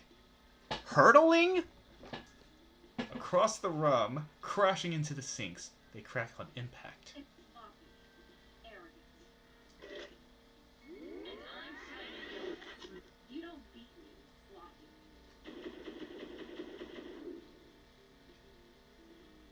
I free my leg just in time to see Nova unleash a multi-shot volley from both arm cannons. Except it isn't armed at Scorpion. It goes over her head where it ricochets off the mirror and flies towards her exposed back. The only problem is that Scorpion blocked it, and without even looking, she just casually threw her sword over her shoulder and intercepted the blast with the flat of her blade. Right you are. That's why you beat the leader of the Hellhounds with that move 563 days ago in Chicago. Except that time, you bounced it off that unsightly sculpture. Oh, don't be surprised. I said there wasn't much footage of you, not none. And now that you've shown me how you counterattack, time's up.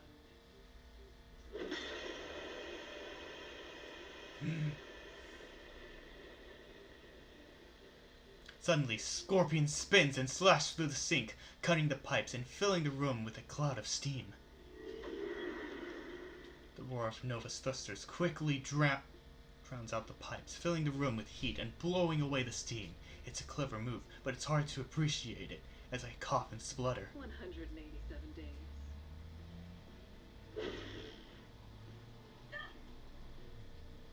A red blade cuts through what's left of the mist, and while Nova manages to turn in time to take most of the blow on her shoulder, she's still throwing back. Sparks and bits of armor fly in her wake. And before that, 254 days. Anytime you need to clear steam or smoke, I'd imagine. But not for your own sake. No, Stanley. This was for you. She can see just fine with that visor, but you can't. So all I had to do was think towards you. Your lover's blood is on your hands. I want you to know that. More arrogance. One complete. And you think this is over? But isn't it? The supervillain tilts her head in Nova's direction, licks her lips, and then rushes forward. The superhero tries to react, but the damaged suit moves slower than before. Scorpion flows right past its defense and strikes. Nova sent flying towards the sink, as Scorpion was before, but higher and faster. She doesn't simply crash through the mirror, but the entire wall. As for me, I'm frozen, not because I don't want to help. I need to help. But how? The fight has been so fast and intense that just spectating has been tough, much less participating. But as Scorpion shoots me a predatory grin and stalks towards Nova, I realize that I have to do something. I don't know if it'll work. Hell, it probably won't, but now's the time to try. Scorpion's half a room away, but she hasn't reached Nova yet. Maybe I can still get between them, or attack her from behind. She's a lot faster than I am, so my new cannon may have a better chance.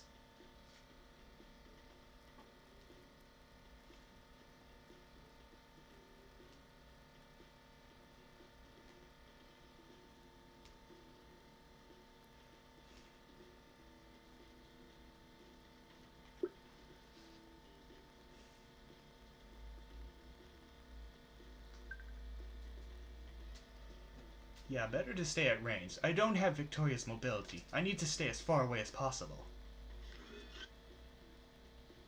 Before cowardice gets the best of me, I raise my left hand, steady it with my right and open fire. Maybe it was the adrenaline, but that might be the best shot I've ever made with anything. It's headed right for Scorpion's temples until she leans back at the last second and let it whiz past it ineffectively. She stops and turns in my direction. I hold my aim steadily and start to shuffle backwards. Well, at least I got her attention. You know, that wasn't bad. I think you cinched my hair. Congratulations, Stanley. You've won the honor of dying first. Yeah, I feel like you've made that threat a lot. What was it you said back then? Promises, promises. With no more time for precision, I fire at will, letting blasts fly as quickly as my middle finger can lift them. But I may as well be blindfolded. Scorpion bobs and weaves past each of one effortlessly, slowly stalking towards me. I start to backpedal, but it's only a matter of time. Crap, crap, crap! The cannon got her attention, but it's not going to stop her. I have to change it up. She's gonna cut my head off. I need that. I still got my baton and shield, or maybe it's time to get creative.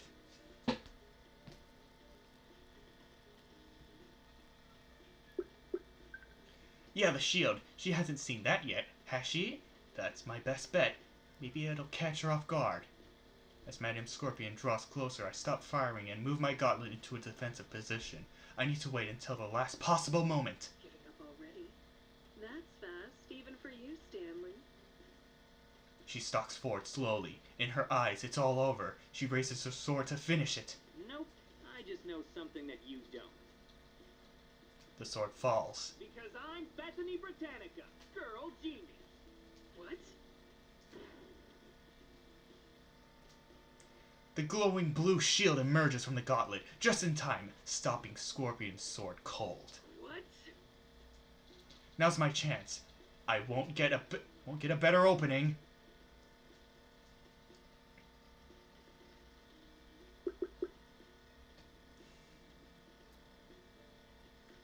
Fire!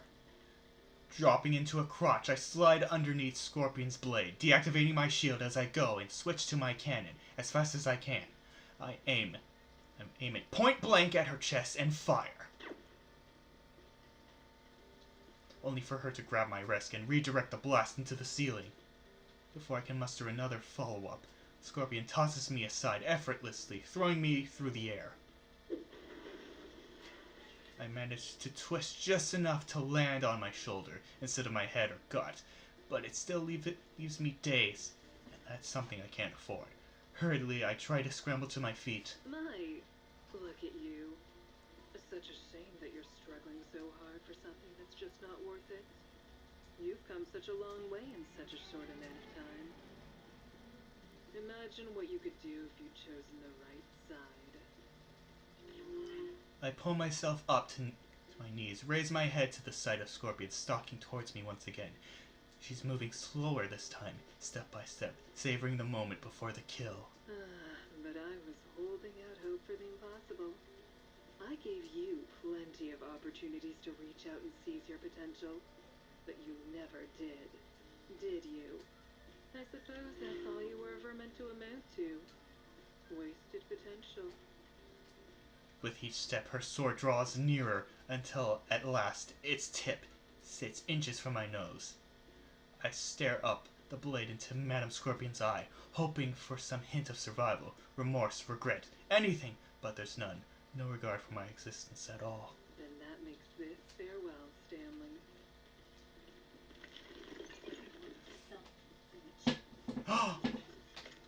Babe! Now collapse into nothing. Shining mirage! And you called me sloppy. 382 days ago, you... Wait. That's not...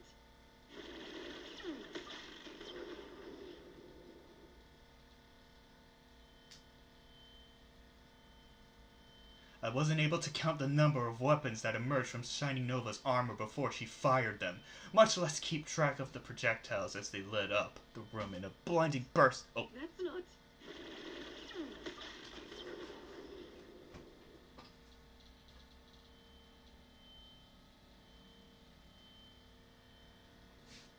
before she fired them, much less keep track of the projectiles as they lit up the room in a blinding burst of destructive energy.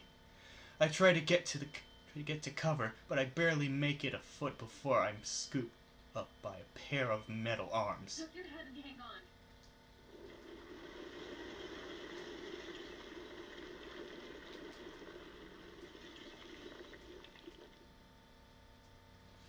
When I get my bearings, we're back in the hallway, or what's left of it. The entire section behind us has collapsed. Luckily, Victoria got us out in time, along with a familiar but unconscious blonde henchman. She sets me down, and lets Dave his prone form drop to the floor. Sparks fly from the gash in her suit shoulder. Damn it. You alright? I pat myself down incredibly. I still seem to be intact. I'm not even bleeding. I glance down to Dave. He's got a few scrapes, but his chest is rising and falling peacefully. I can't believe she was able to snag both of us. Yeah, I'm good. What about you? I think I'm okay. Pepper was just spazzing out a little. If I can disable the arm. There. That'll keep things from getting worse until I can make a field repair. Her helmet swivels to get a lay of the land before falling on one of the nearby security cameras. Is there somewhere nearby where you're certain there's no surveillance? Normally, I just disable the cameras. But her, I don't know what to say. Right, on it. Let's see. Dorms are nearby. I know at least my room is clean. I triple checked that sucker annually. If we're here, then it should be this way. Come on. Once again, we find ourselves navigating the endless twisting halls of Lord Bedlam's fortress, moving carefully to avoid any patrols that could be lurking about. While Nova could still probably take out any henchmen that get in our way, it's not worth risking of causing even more damage in the process. We need to get her patched up ASAP. As we move, it occurred to me that this will be the last time I wander these halls, the last time where I used an old grease stain as a landmark while figuring out which direction I need to turn next. Honestly, I won't miss it. Okay, we should be getting close. If we make a right up here, I start to round the corners but freeze. There's a squad of henchmen just up ahead. Quickly, I backpedaled until I'm out of sight and motioned for Victoria to stop. Guards? Are you spotted? no, I don't think so. Cautiously, I poke my head back around the corner. I don't recognize any of their faces. Oh wait, these guys all came on the same day as Victoria. They're the gig henchmen from the Henchman app. Not easily. We'd waste 20 minutes looping around. But I might be able to get rid of them. These are new guys, so they may not know my face. Alright, give it a shot. I'll cover you. I nod and take a deep breath to prepare myself, then run around the corner, yelling around and flinging my arms about like a maniac. Hey! Hey, you guys! The henchmen turn in my direction. None of them go for their weapons, so it looks like they don't recognize me. After all, now I just need to get them to leave. Cupcakes! There's free cupcakes in the East break room! There was a birthday today, but since the intrusion interrupted the morning announcement, no one knows about it. Hurry! Grab as many as you can! The other henchmen all glance at each other suspiciously, then promptly bolt in the other direction, shoving and jockeying for position. I can't believe that worked. Really? You just saw our cafeteria this morning. Okay, that's fair. Good thinking. I rush up to Victoria as she doubles over. doing my best to prop her up despite her heavy armor. What happened? Are you hurt? No. Well, nothing serious. I'll be better if I can get out of this thing soon, though. How far away are we? Not far. Hang on. I place a guiding hand on Nova's undamaged shoulder and start leading her in the direction of my room.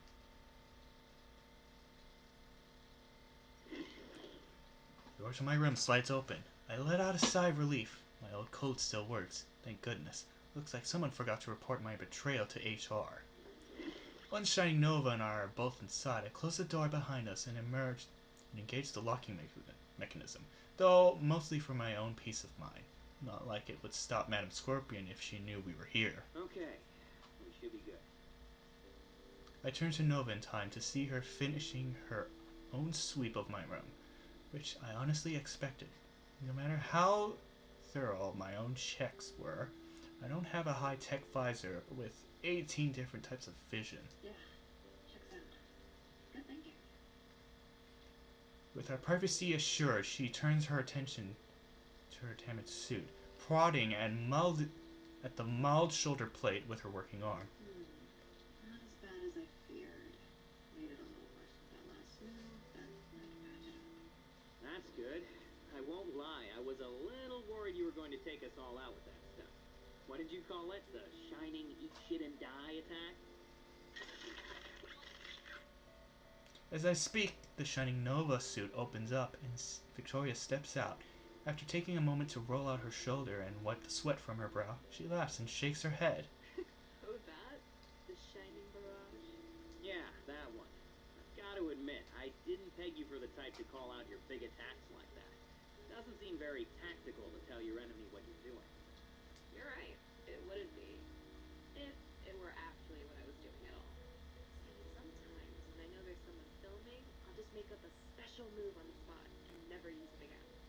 Then, when I'm up against a supervillain who does their homework, I'll call out the same name, but do something completely different.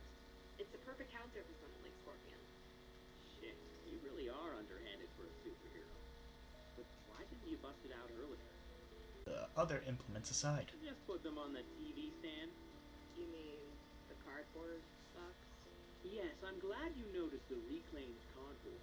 I like to use repurposed materials in my interior design while maintaining a minimalist, evil aesthetic. I call it boho villain chic. Oh, very stylish. I'm honored that I was finally able to get a look at it, even if the circumstances aren't ideal. Well, we already slept at your place. Only fair that I show you mine. Oh, is that why you picked the dorms? Wanted to show off your fashionable bachelor pad? Impress me with all the dirty clothes you left on the floor. Obviously, I can read between the lines. I know what field repair means. Wink, wink, nudge, nudge, say no more. Okay, ease off the throttle there, stud. Field repair just means field repair. Speaking of, can you hold this arm steady for me? I nod and grab hold of Nova's suit's damaged arm while Victoria gets started on the repairs for a time. She works with a quiet concentration, slowly mending the damage, but after a minute... Huh? Where'd that come from? I don't know. It's just... This is cutting it close. Dynamo's hurt, you nearly got killed, and what she said, she's not entirely wrong. People like Scorpion are symptoms, not the root cause. Someone else will try what she's doing, or at least something like it. I don't know. It's just... Oh. God damn it. Cutting it close. Dynamo's hurt, you nearly got killed, and what she said, she's not entirely wrong. People like Scorpion are symptoms, not the root cause. Someone else will try what she's doing, or at least something like it. It's inevitable. They might even succeed. It was selfish of me to ask you to help, to ask you to risk your life for this. I'm sorry. Don't be.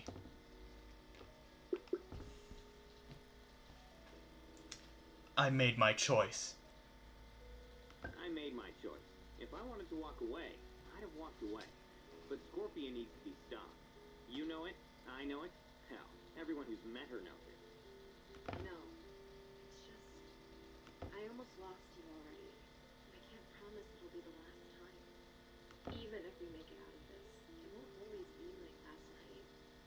Honestly, quiet moments like that, they might be the exception. My work affects everything I do. Yeah, well, I made the choice to sign up for that, too. I'm not walking away from that one either. Okay, if you say so. She smiles softly and leans in. Our lips meet to the jolt of that now familiar spark, and when her eyes next open, there's a new, reinvigorating energy to them. I feel it too, like I'm recharged. Anytime. Reassured, Victoria returns to her repairs, occasionally asking me to hold something, but otherwise working in diligent silence. A few minutes later, she finally stows away the last of her tools, and a sigh in relief. Yeah, I think that'll do it. Stand back.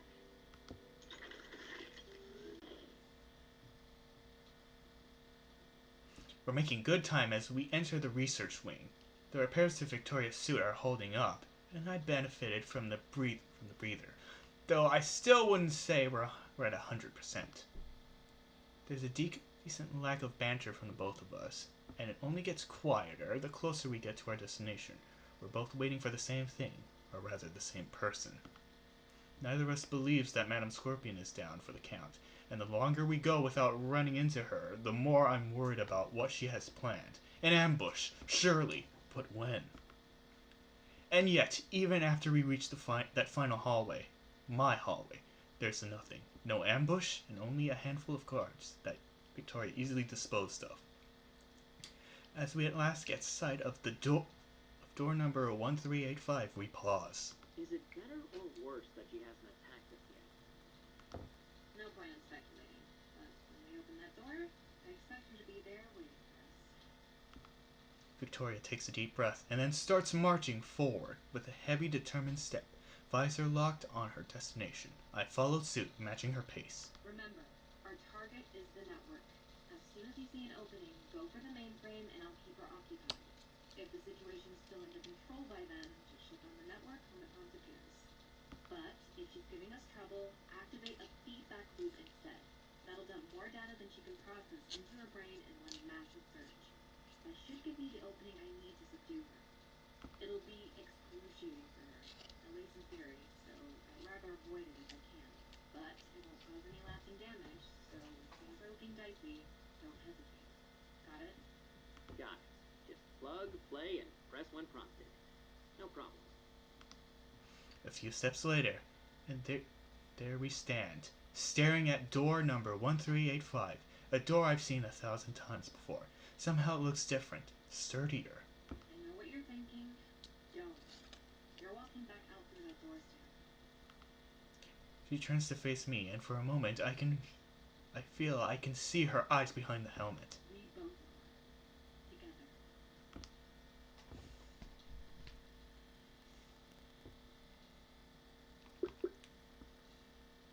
Even if I have to carry you? Even if I have to carry you. Suit and all. I'd love to see that. But seriously, just leave the suit if it comes down to it. I can make another. Okay. And miss showing off? No way. Together we take in this last moment of silence, and together we open the door.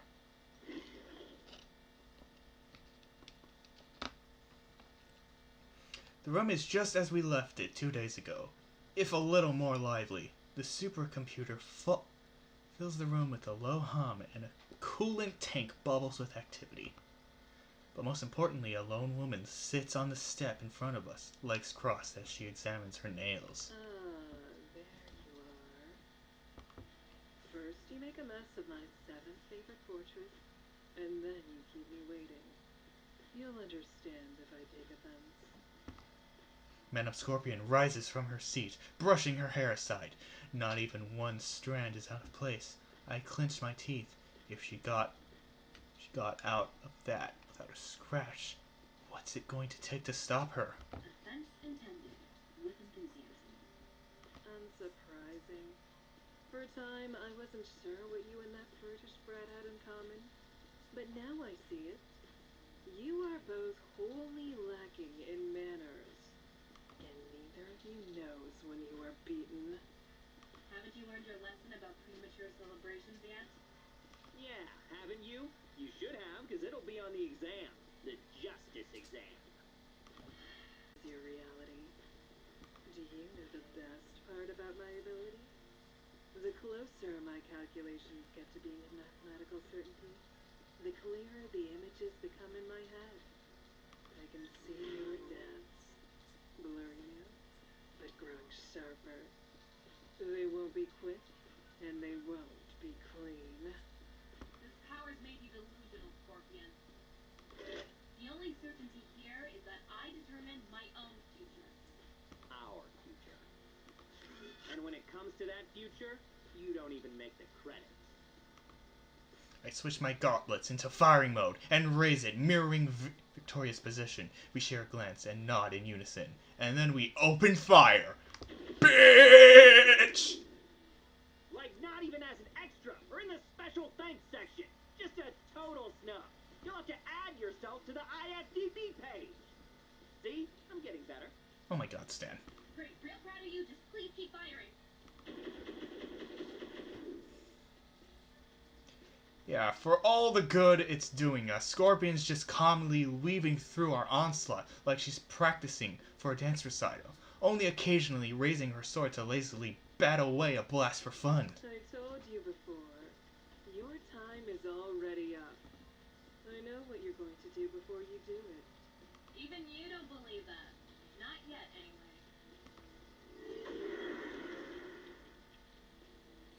Nova stops firing and jets forward. Abruptly, Scorpion ends her waltz and races to meet her. But the clash never occurred. Instead, Victoria pulls up at the last second, shooting straight up into the air. There's more room for me to maneuver in here. You might know how I move on the ground, but not in the sky. Give it time, little turtle. Give it time. I'm good, thanks.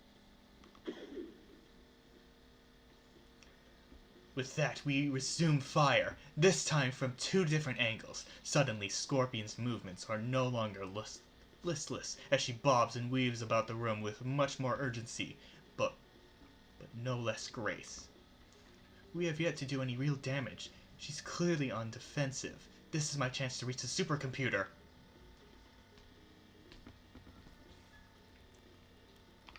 Keep waiting, she's probably expecting it! No, it's too soon. Scorpion may get more dangerous with each passing second, but moving too urgently could lead me right into her hands. So, instead I keep firing, glancing up at Nova. She must be planning something, but what? Surely it isn't to keep firing until we hit her, and then I see it. With each move Scorpion makes, she draws closer towards the right side of the room, and the coolant tanks. Unlike me, Victoria's not trying to hit the supervillain, she's just forcing her to dodge in a particular direction. But Scorpion realizes that too. She laughs as she glances over her shoulder. Oh. All that for Honest.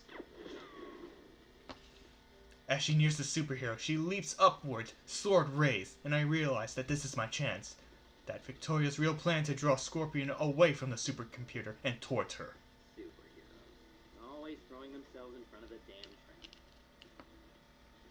But there's no time to argue. This is the best chance we'll have, so I stop firing and sprint towards the supercomputer at full speed. The sounds of battle grow quieter as I near my destination. It seems like Victoria's got Scorpion contained, at least for the moment. With no one in front of me, that should give me just enough time. Just plug and play. Easy! I can handle this. I can handle it. So, hero, you have made it past my defenses. Well done.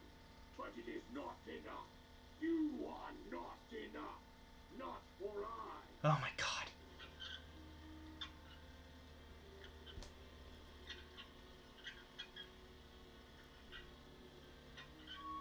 No, not for I. I who rules this mountain with a gilded fist. I who dares to laugh at fate and challenge God.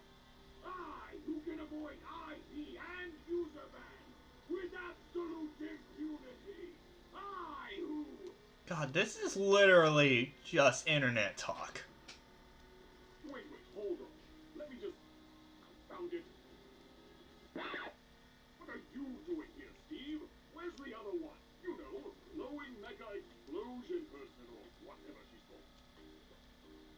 I jerk my thumb over my shoulder, pointing towards. Still much more intense action happening on the other side of the room. Over there. And the name's Stan. Come on. I even have a name tag now. I tap the name tag Victoria gave me with my finger, and Lord Bedlam peers forward to get a better look at it. Ah, so you do. S-T-A-N. Stan. Yes, I knew that. I just... Suddenly, the aforementioned action happening over my shoulder catches his eye. Wow, look at them go. Is she really going to... I think she just did. It's getting pretty intense over there. Yes, but here we are in Spain. And that's how it's always going to be for you and I. Isn't it, Sam? Okay, let's kill this guy. How do you mean, sir? Oh, just the story of my life. Always the vice president of brand management, never the president. Always the lone supervillain without a society, without a nemesis, even after so long. Alas, alack, I struggled and I bled. I raided grocery stores and organic juice stands. I posted mean things about superheroes on social media. And what do I have to show for it? What, I ask you? Here I stand, second fiddle in my own fortress. No, not even a fiddle. Something worse, like a lute or a ukulele. What am I to make of this, Trevor? What am I to do? You could, let me go? Let you go? Yeah, just let me, scooch on by you there. I'll just plug this thingy into that computer real quick and get out of your way. You won't even notice it. Ah, I see what you're doing. The reverse psychology tactic, eh? Just plucked that lesson from the old Lord Bedlam learning tree, did you? Well, you're right. The spotlight may not be on us, but we should still make the best of it. Our time will come one day, Sean. Our time will come. Well, not yours, of course, but figuratively speaking. Nope, no reverse psychology. I was really just trying to get by. And I just told you my name is Stan. You read the name tag and everything. Ah, of course. Stan. I thought it was you. I just misread your tag, that's all. You should really work on that handwriting. But very well then, Stan.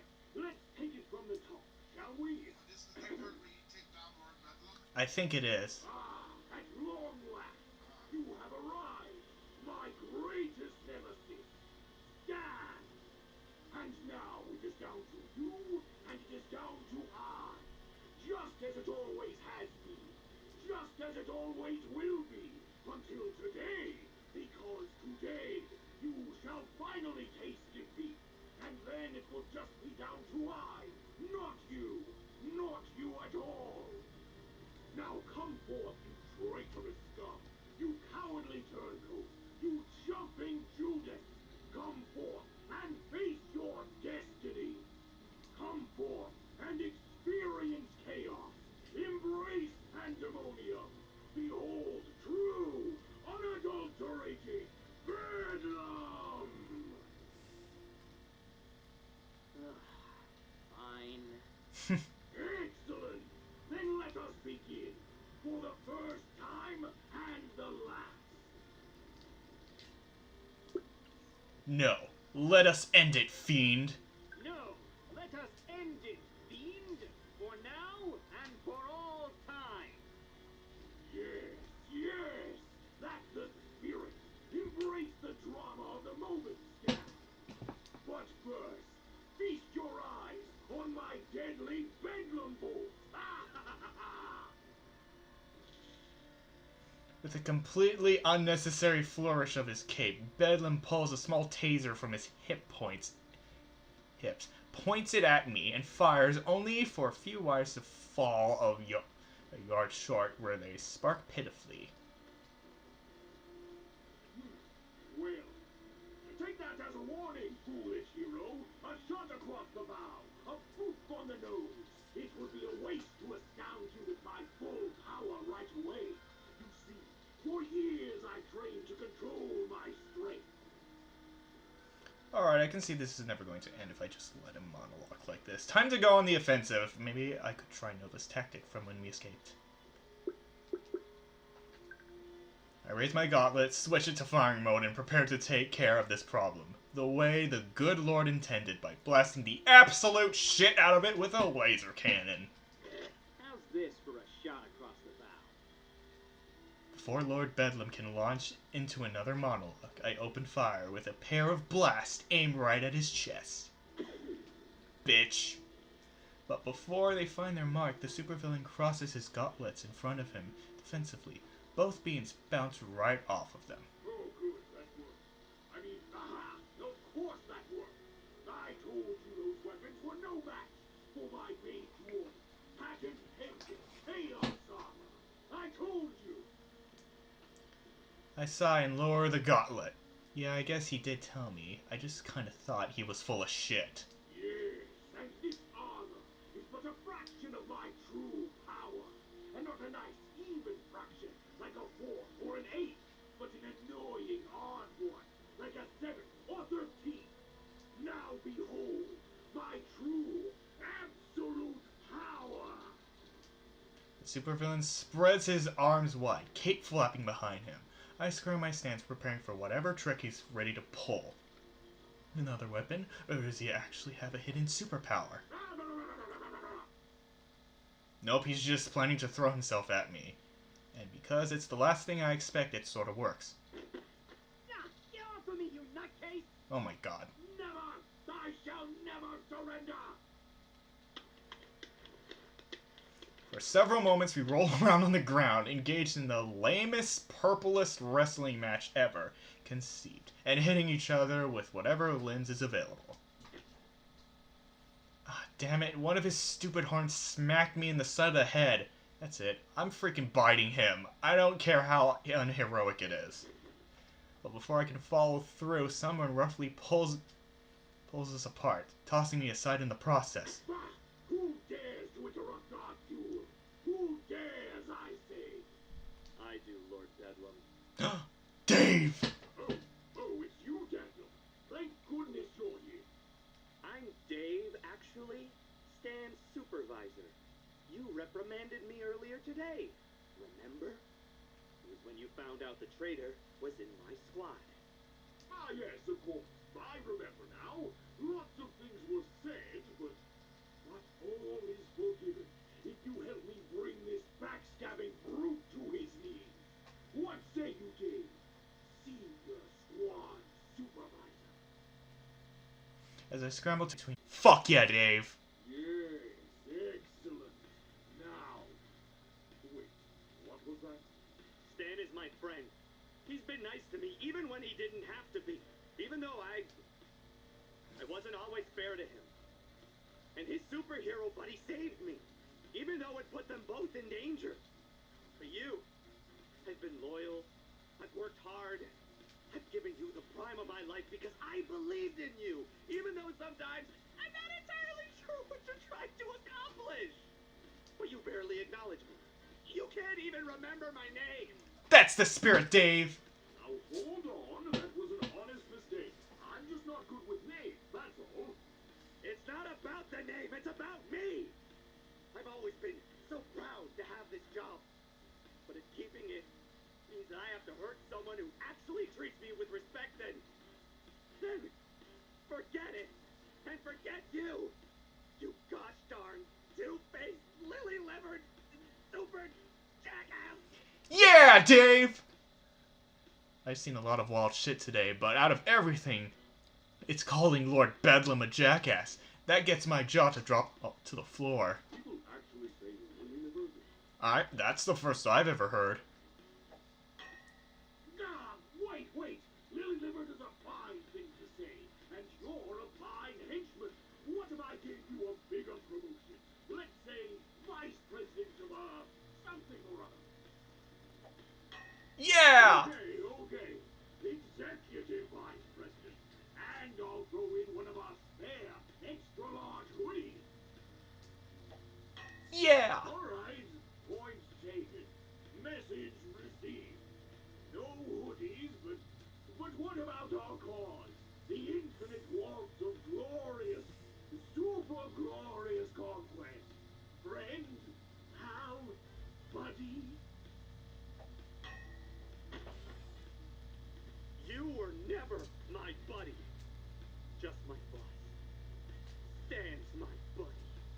Heck yeah! Right, Stan?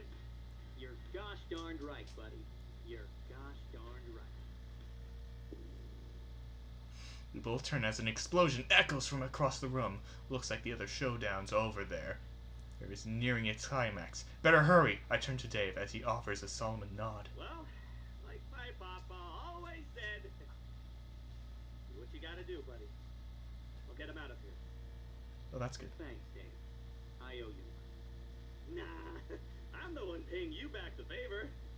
I think. So, good luck, buddy. With that, Dave turns his attention to the unconscious Lord Bedlam, intent on dragging him to safety, and I race onwards towards Madame Scorpion's supercomputer. Time to end this.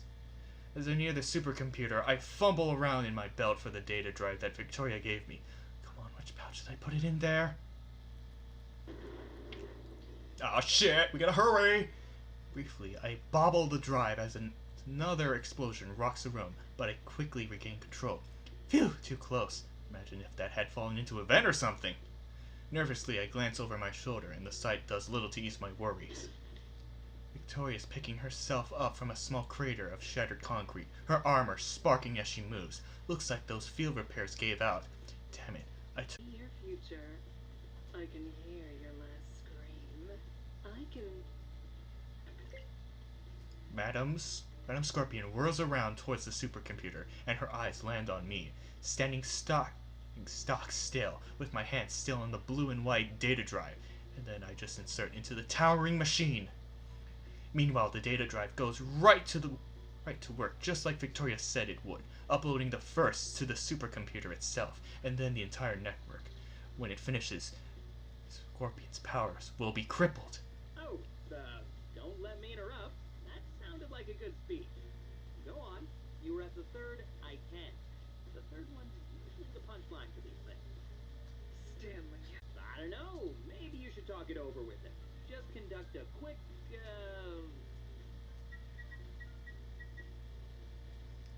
I glance at the computer maintenance's monitor, where I can see the percentage bar on Nova's malware upload, creeping slowly higher with every second. 30, maybe 40 performance review. A minute top? 30 seconds. Good. I can kill you in 30 seconds. With ease. And in a flash, she sets out to do exactly that, sprinting towards me at full speed with her sword trailing. Nova rockets towards to intercept the supervillain, one arm hanging limply as she careens through the air. Despite how the fight has gone thus far, Nova's thrusters still make her the faster of the two. Don't you dare turn your back on me, Scorpion. We're not finished. They're on a collision course. At the very least, Scorpion will need to alter her own trajectory, but will that give the malware enough time? Finished? You were finished the moment you got in my way.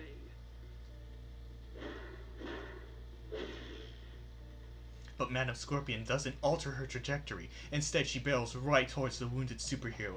In a flurry of violent, crimson slashes, she casts Victoria's side with brutal efficiency.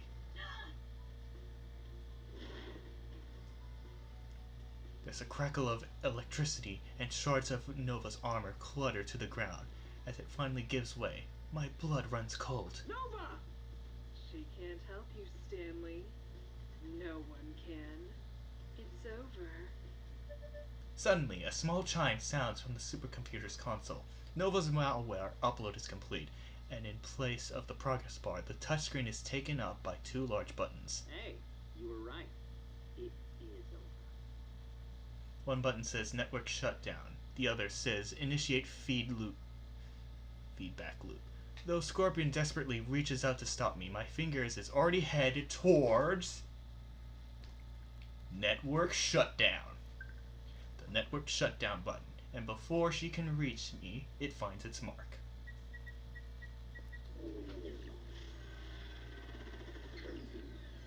The lights on the supercomputer flick momentarily and then fade out as the machine shuts down for good. Out of curiosity, I mashed as many nearby buttons as I can. Nope, nothing. What have you done?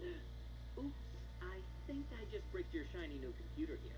Did you need it for anything? Nah, you didn't.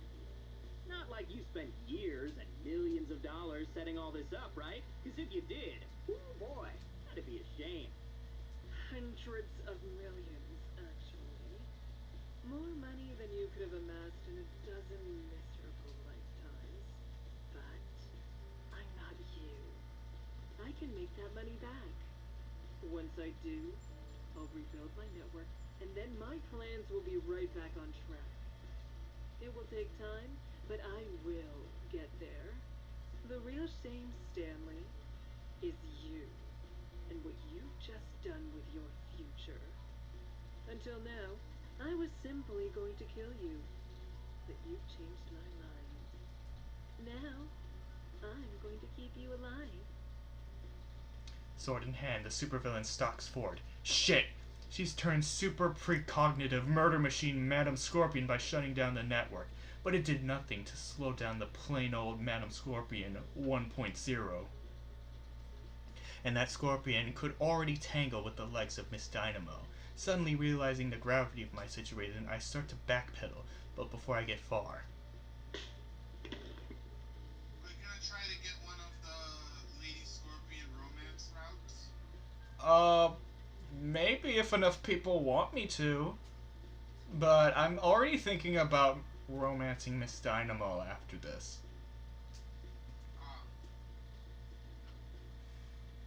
I'm struck with a backhanded slap, so hard that my feet actually leave the ground. Before I crash back to the earth, I cough and see the blood stain the black floor. You'll not walk away while I'm speaking, Miss Stanley.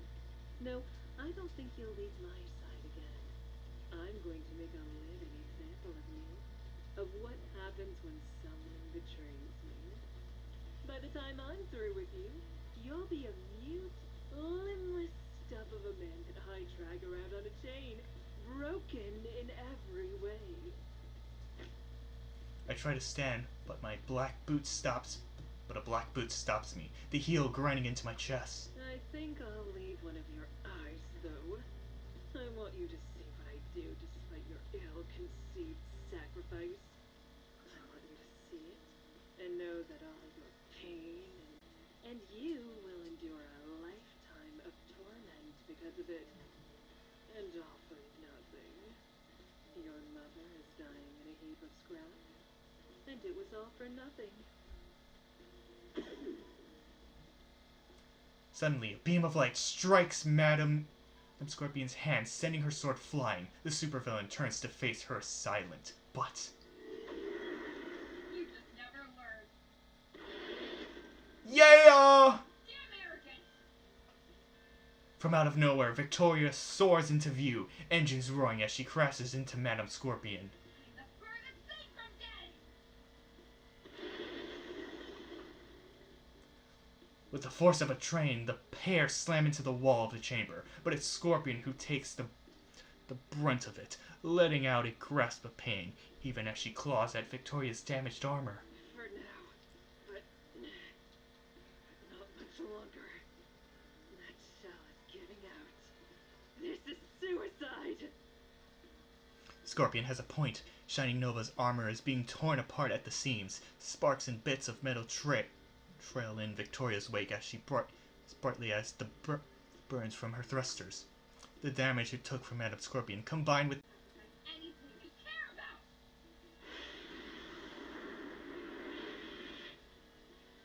somehow Nova's thrusters burn even harder, and she's pushing onward, pressing Madam Scorpion into the stone wall of the chamber, and using her body to bulldoze a road through its hard stone walls. Stone debris falls to the ground alongside bits of metal as Madam Scorpion struggles to free herself, desperately clawing at her assailant, and prying the gaps in their armor. But I care about more than just women. I care about every life you ruined, and every line you crossed, all in the name of your own ambition!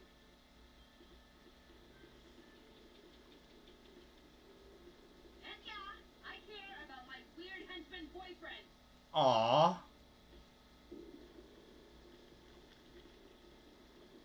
So I'll give everything to stop you, even if it kills me. Whatever it takes. Because as long as even a scrap of this armor is working, I'm still Shining Nova. And Shining Nova can do anything! Nova!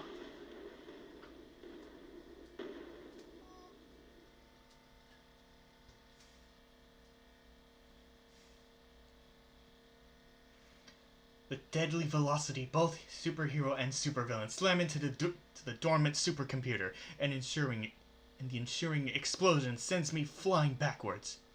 Coughing and waving away the smoke, I peel myself off the ground and try to find my feet. I couldn't fully make out what happened. I don't see either of them. No, don't tell me! Nova! Nova! I stumble forward, nearly tripping over a piece of debris. I still can't make anything out. No, wait. Over there!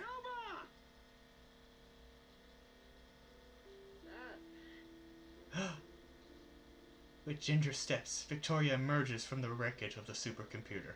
What's left of her... You okay? Yeah, I was just having a moment. You're incredible, you know that? Asking if I'm okay after what you just pulled. I mean, you dive bomb into a supercomputer and you ask if I'm okay. Really?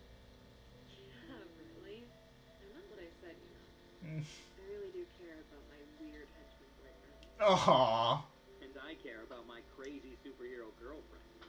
Hell of a time to put a label on this thing, by the way. Why is that? Having second thoughts? Not a chance. You just have a flair for the dramatic, that's all. But please don't pull the self-sacrifice lever every time we hit a milestone, alright? Hey babe, it's our anniversary, so I'm just going to dive bomb this lizard monster into an oil tanker to recreate our first date. See you at dinner, hopefully. Sorry, it's part of the deal. As a superhero, I have to pull at least one stunt like that a month. It's contractual. Though, admittedly, that one was a little dicey. She pauses to rip off a piece of armor that's barely clinging on her, tosses it aside. As it happens, it lands right in front of a pool of jet black hair belonging to the unconscious Madame Scorpion. I'd say it worked out, though. Luckily, with her network, she wasn't able to think of a way out of that in time. Might have been easier to hit her with the feedback loop, but I'll never forget her sharp restraint. Especially since we marked off so many other times today. Honestly, I think you're really cut out for this superhero thing. Yeah, sure. You're screwing with me, right? Not at all. I'm being serious. But we can go over all of that later. For now, just get her secured and get the hell out of here. Seen enough of these walls to last a lifetime. No kidding. You and me both. Hey, thank you, Ethan Monty. Oh my god, yes! Thank you for joining it. Hey, thank you for joining up, Ethan Monty. Man, that Wheel of Fortune PS2 game, that was something. Did you... I gotta ask Ethan Monty if you're still around. Did you actually know that Wheel of Fortune game? Like, is it actually that cursed? I was gonna say broken. I don't know if that's actually a real thing. Then again, I don't know if anyone has experience of playing that game. You and me both. God, this is gonna be such a compilation to edit. 8 months later. Oh, why did I set this alarm so early? Because today's your big day and you can't be late. Still groggy, I turn towards the bedroom door where Victoria is standing expectantly. Oh, right. Well, in that case, I withdraw my name from consideration or whatever. I'm sleeping time still.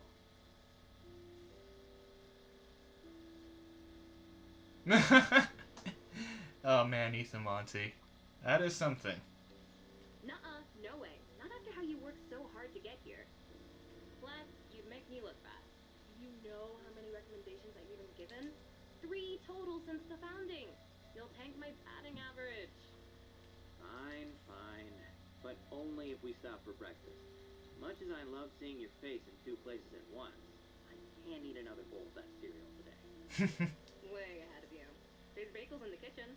Now come on. Victoria walks over and gives my butt a firm smack.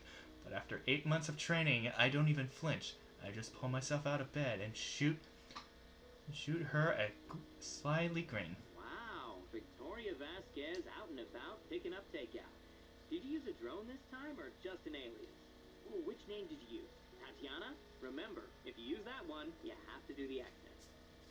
Thanks, Ethan Monty. I absolutely did not agree to those terms. But if you have to know, it was Camille's. Ooh la la, Camille, you say?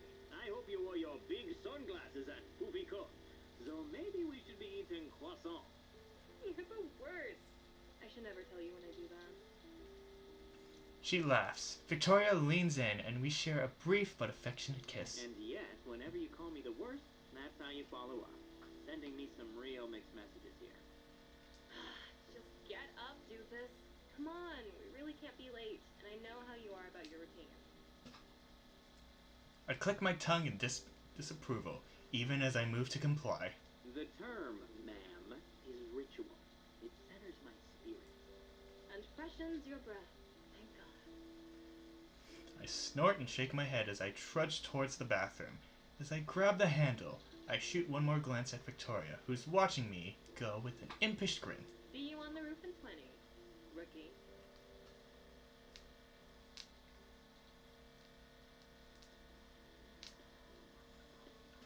The Northwest Hero Association headquarters. It's not as big or glamorous as the regional HQs on the East Coast, or in some of the bigger states, at least according to Victoria, but I'm still impressed by it. Maybe I'm still in the honeymoon phase, but it beats Lord Bedlam's bunker hands down in quality. It's not as crowded either, even today. There's maybe a couple dozen bodies in the whole place, staff included. That's normal. Supposedly not like I was expecting a ticker or tape parade or anything, though I do recognize some faces. Hey, Nightingale. Back from Vancouver already? You crossed that photo op with the Mounties off your bucket list? Morning, Stan. Congratulations, I'm so excited for you. And yeah, I did eventually. Though it took a little time since someone's powers fried every cell phone in the area. Oh my god, we're Iron Man! Look, we knew what you were signing up for when you gave me the green light, chicken wings. And at least they dropped that threat to revoke our hero visas. Blair, if you don't stop calling me chicken wing, I'm gonna put you in a chicken wing. Just because I forgot to manifest my left wing that one time. She's not kidding, Fluke. Her submission game's really coming along. Oh, and congrats, Stan. You earned it. Yeah, congrats, kid. Thanks, guys. Guess I'll be seeing you out there. I offer the trio a wave and move on. Looks like most of the members were able to make it, but I don't see. Hey there, Sunshine. Looking good? I'm feeling the fit. When Nova told me you were gonna keep some purple in there, I was a little worried. But it actually works. If I didn't know any better, I might think there's a real badass under all that steel. Aw, thanks. Thanks. I just wanted to keep a bit of the old me in there, you know? Remember where I started and all that. But any illusion of me being a badass is all Nova. She really pulled off a miracle there. The wonders of modern technology, right? You can say that again. Damn, I kinda want an upgrade now. Oh, there she is. Hey, Nova. When are you gonna hook me up with one of these suits? I'm totally sold on them now. No way. You'd break it in a day. Besides, you'd hate it. None of my designs are sleeveless. Ah, shit. My only weakness. Really? You can't make, like, a mecha tank top or anything? So lame. But you installed that remote control butt window, right? Oh, you know I did. As Dynamo and Victoria share a laugh and a fist bump, I practically pat at my rear, searching for a seam. She actually wouldn't. Would she? Seriously? Don't you get enough of that when we're home? No, it's never enough. But no, not seriously. As far as you know. As we talk, the crowd starts to shift in anticipation. Looks like the ceremony's about to start. Well, I better get up there so I can smile and shake hands with all the other rookies. You sure you don't want me to bring a trash can for our photo op? You know, for old time's sake. Don't push it. Certain. I'll take a handshake and a smile like everyone else. Thanks. Ah, you're no fun. Shaking her head in disapproval, Dynamo saunters over to the small stage that's been set up in the common area. Two other rookies are already waiting there, fidgeting nervously. Well, guess Guess I shouldn't keep them waiting. Guess not. But first, I just wanted to say I'm really proud of you, Stan. I mean it. And not just because you're my weird henchman boyfriend. Thanks. But you can't use that anymore, remember? I'm your weird superhero boyfriend now. Yeah, you are, aren't you? End of an era. But only if you get that butt over to the stage early. I shrugged and start walking backwards towards Dynamo and the others. I'm gonna get paid back with interest for all the times I said that, huh? You'd better believe it. And yet, even as it's happening, I can't. Becoming a superhero, and more than that. Being with Victoria, some days, I just really can't believe it.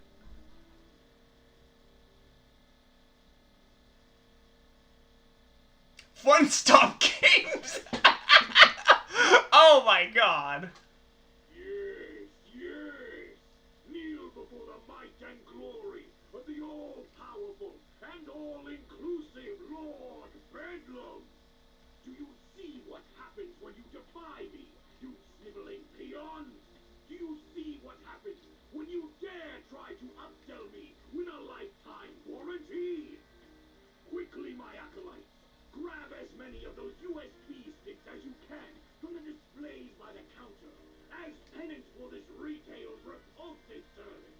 Then we shall seize the soft pretzel stand. Well, back to his old evil ways. Oh, how the mighty have fallen. Actually, that's not really true, is it? Soft pretzels are more of a lateral move from dog food. Wouldn't you agree? Yep. On the contrary, I'd say it's a step up. Higher value to weight ratio, humans can eat it instead of dogs, just an all-around improvement. Where were the soft pretzel raids when I was there? When you were... You think he's gonna figure it out? No. Just give it a second. No, it can't be. It's you. You're... Hold on. Well, you called me a lot of things, but I think most were just synonyms for traitor. Remember? There really were a lot of them, weren't there? Which was your favorite? I'm partial to filthy treasonous. Oh, Jumping Judas, no question. You missed that one though. Dan, it's really you. This is excellent. At long last, after so many years of searching, I finally have a true nemesis. Well then, Stan, come forth and stop me if you dare. But know this, I, the stupendous and superlative Lord Bedlam, shall not go quietly into the villainous night. No, I, Lord Bedlam, shall... Yeah, I've heard this one before. You ready? Thought you'd never ask.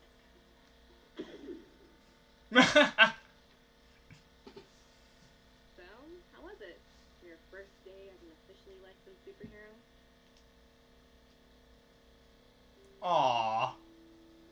Was it everything you imagined? Hard to say. I never really imagined myself being in a position like this. Not until recently, anyway. Not until I met you, I suppose. I mean, you're the one who got me here, if I'm being honest. You never give yourself enough credit. You did this, Stan. Maybe I prodded you a little, but you're the one who made it happen. It's like I told you. That's kind of the point of this superhero thing. No one makes you, no one asks you. It's a path only you can choose. I remember when you told me that you became a henchman to defy expectations. That you were worried you were just ticking off the boxes on someone else's checklist. Yeah, but you were right back then. I just replaced one set of expectations with another. I wasn't really blazing my own trail, just following along on Lord Bedlam's and telling myself it was different. And now? Do you still think that's the case? No, definitely not. Didn't think so. You've come a long way. And not just because you're better off for it. I admit there's selfish reasons too. I'm getting to share this view. It's pretty spectacular. Not that I need to tell you that. Any view you'd risk stepping out of your armor for must be incredible. Well, I'm flattered, but this time I may have done just a little bit of planning. So there may be a minor cell phone and satellite blackout centered around this building right now.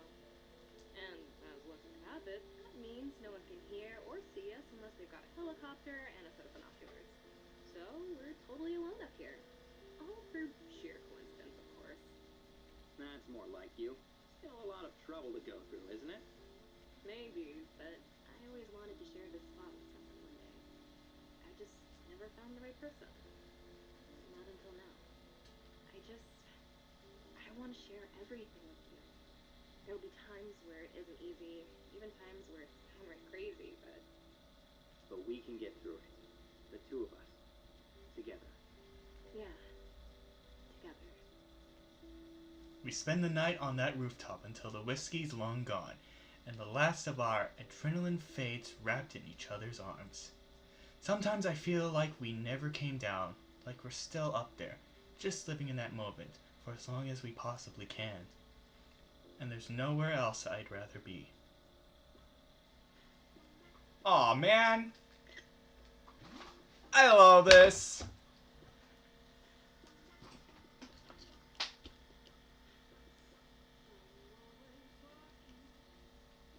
Oh man, what a great game. I enjoyed this. What do you think, Reborn? Reborn? Is he dead? Oh my god. Okay. I think after the credits, I think I'll go end it. Unless that's it. Because, I mean, this thing's a fucking movie. Oh wait, there it is. So yes, Honorias Quinones. I believe she voiced some other characters. I can't remember.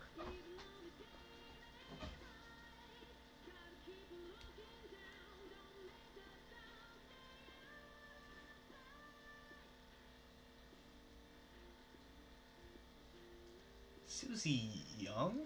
Nightingale. Wait. The Susie Knight? Oh my god! Alejandro Saab was Mr. Fluke? Holy shit! Holy shit! Caitlin Elizabeth. I swear, I must have heard that name before.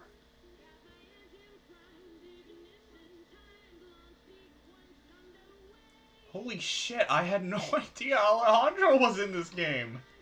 It's amazing. Oh, hey, Reborn. We just finished the game. I enjoyed this.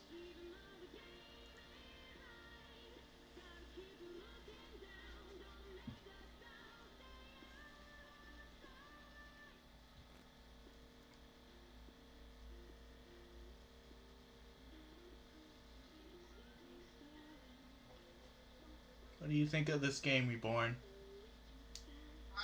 I love the hilarity and and the fact that it's a superhero story told from the minions' perspective. Yeah, it's definitely unique. I'll give them that.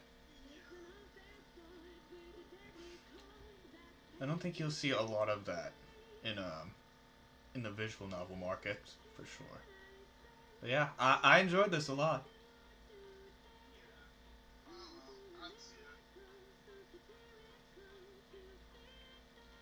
So yeah, I will do Miss Dynamo's route. And as for the others, I don't know if I'm gonna do that. But let me know if you guys want me to do the supervillains. Like Madam Scorpion. I'm not really interested in her, if I'm gonna be completely honest. But yeah, if you guys want me to, just let me know. And yeah, we will. So, I'm not gonna be streaming tomorrow, but maybe, like, afterwards, probably do that.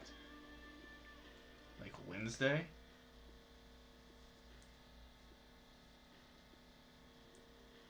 And yeah, this game had, like, a Kickstarter. I would have backed it, but, of course, Kickstarter does not support PayPal. Not only that, that also means I can't make a Kickstarter, so that kind of fucking sucks.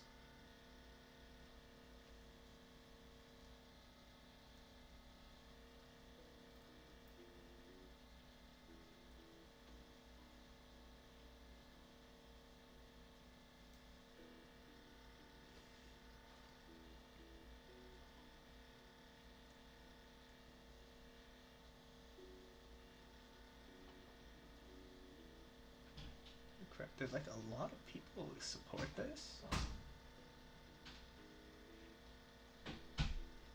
Yeah, holy crap! I actually had no idea Alejandro was was voicing this game. That's actually amazing.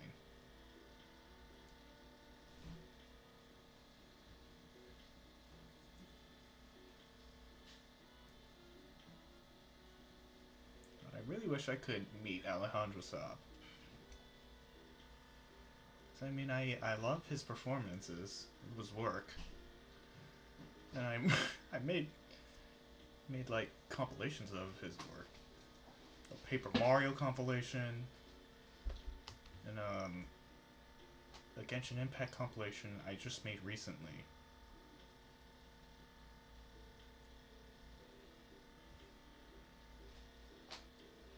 Well, I love how they put the links in.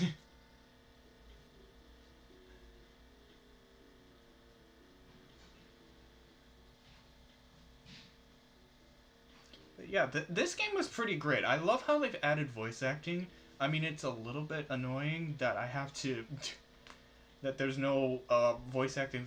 that there's no voice dialogue for the narrations, but I mean, I did want to... But that is kind of like the fun of these visual novels, is having to do the voices. Okay, is that it? Alright, that is it. So yes, that is it for everything. So thank you guys for watching, and we shall see you all next time. Say goodbye, Reborn.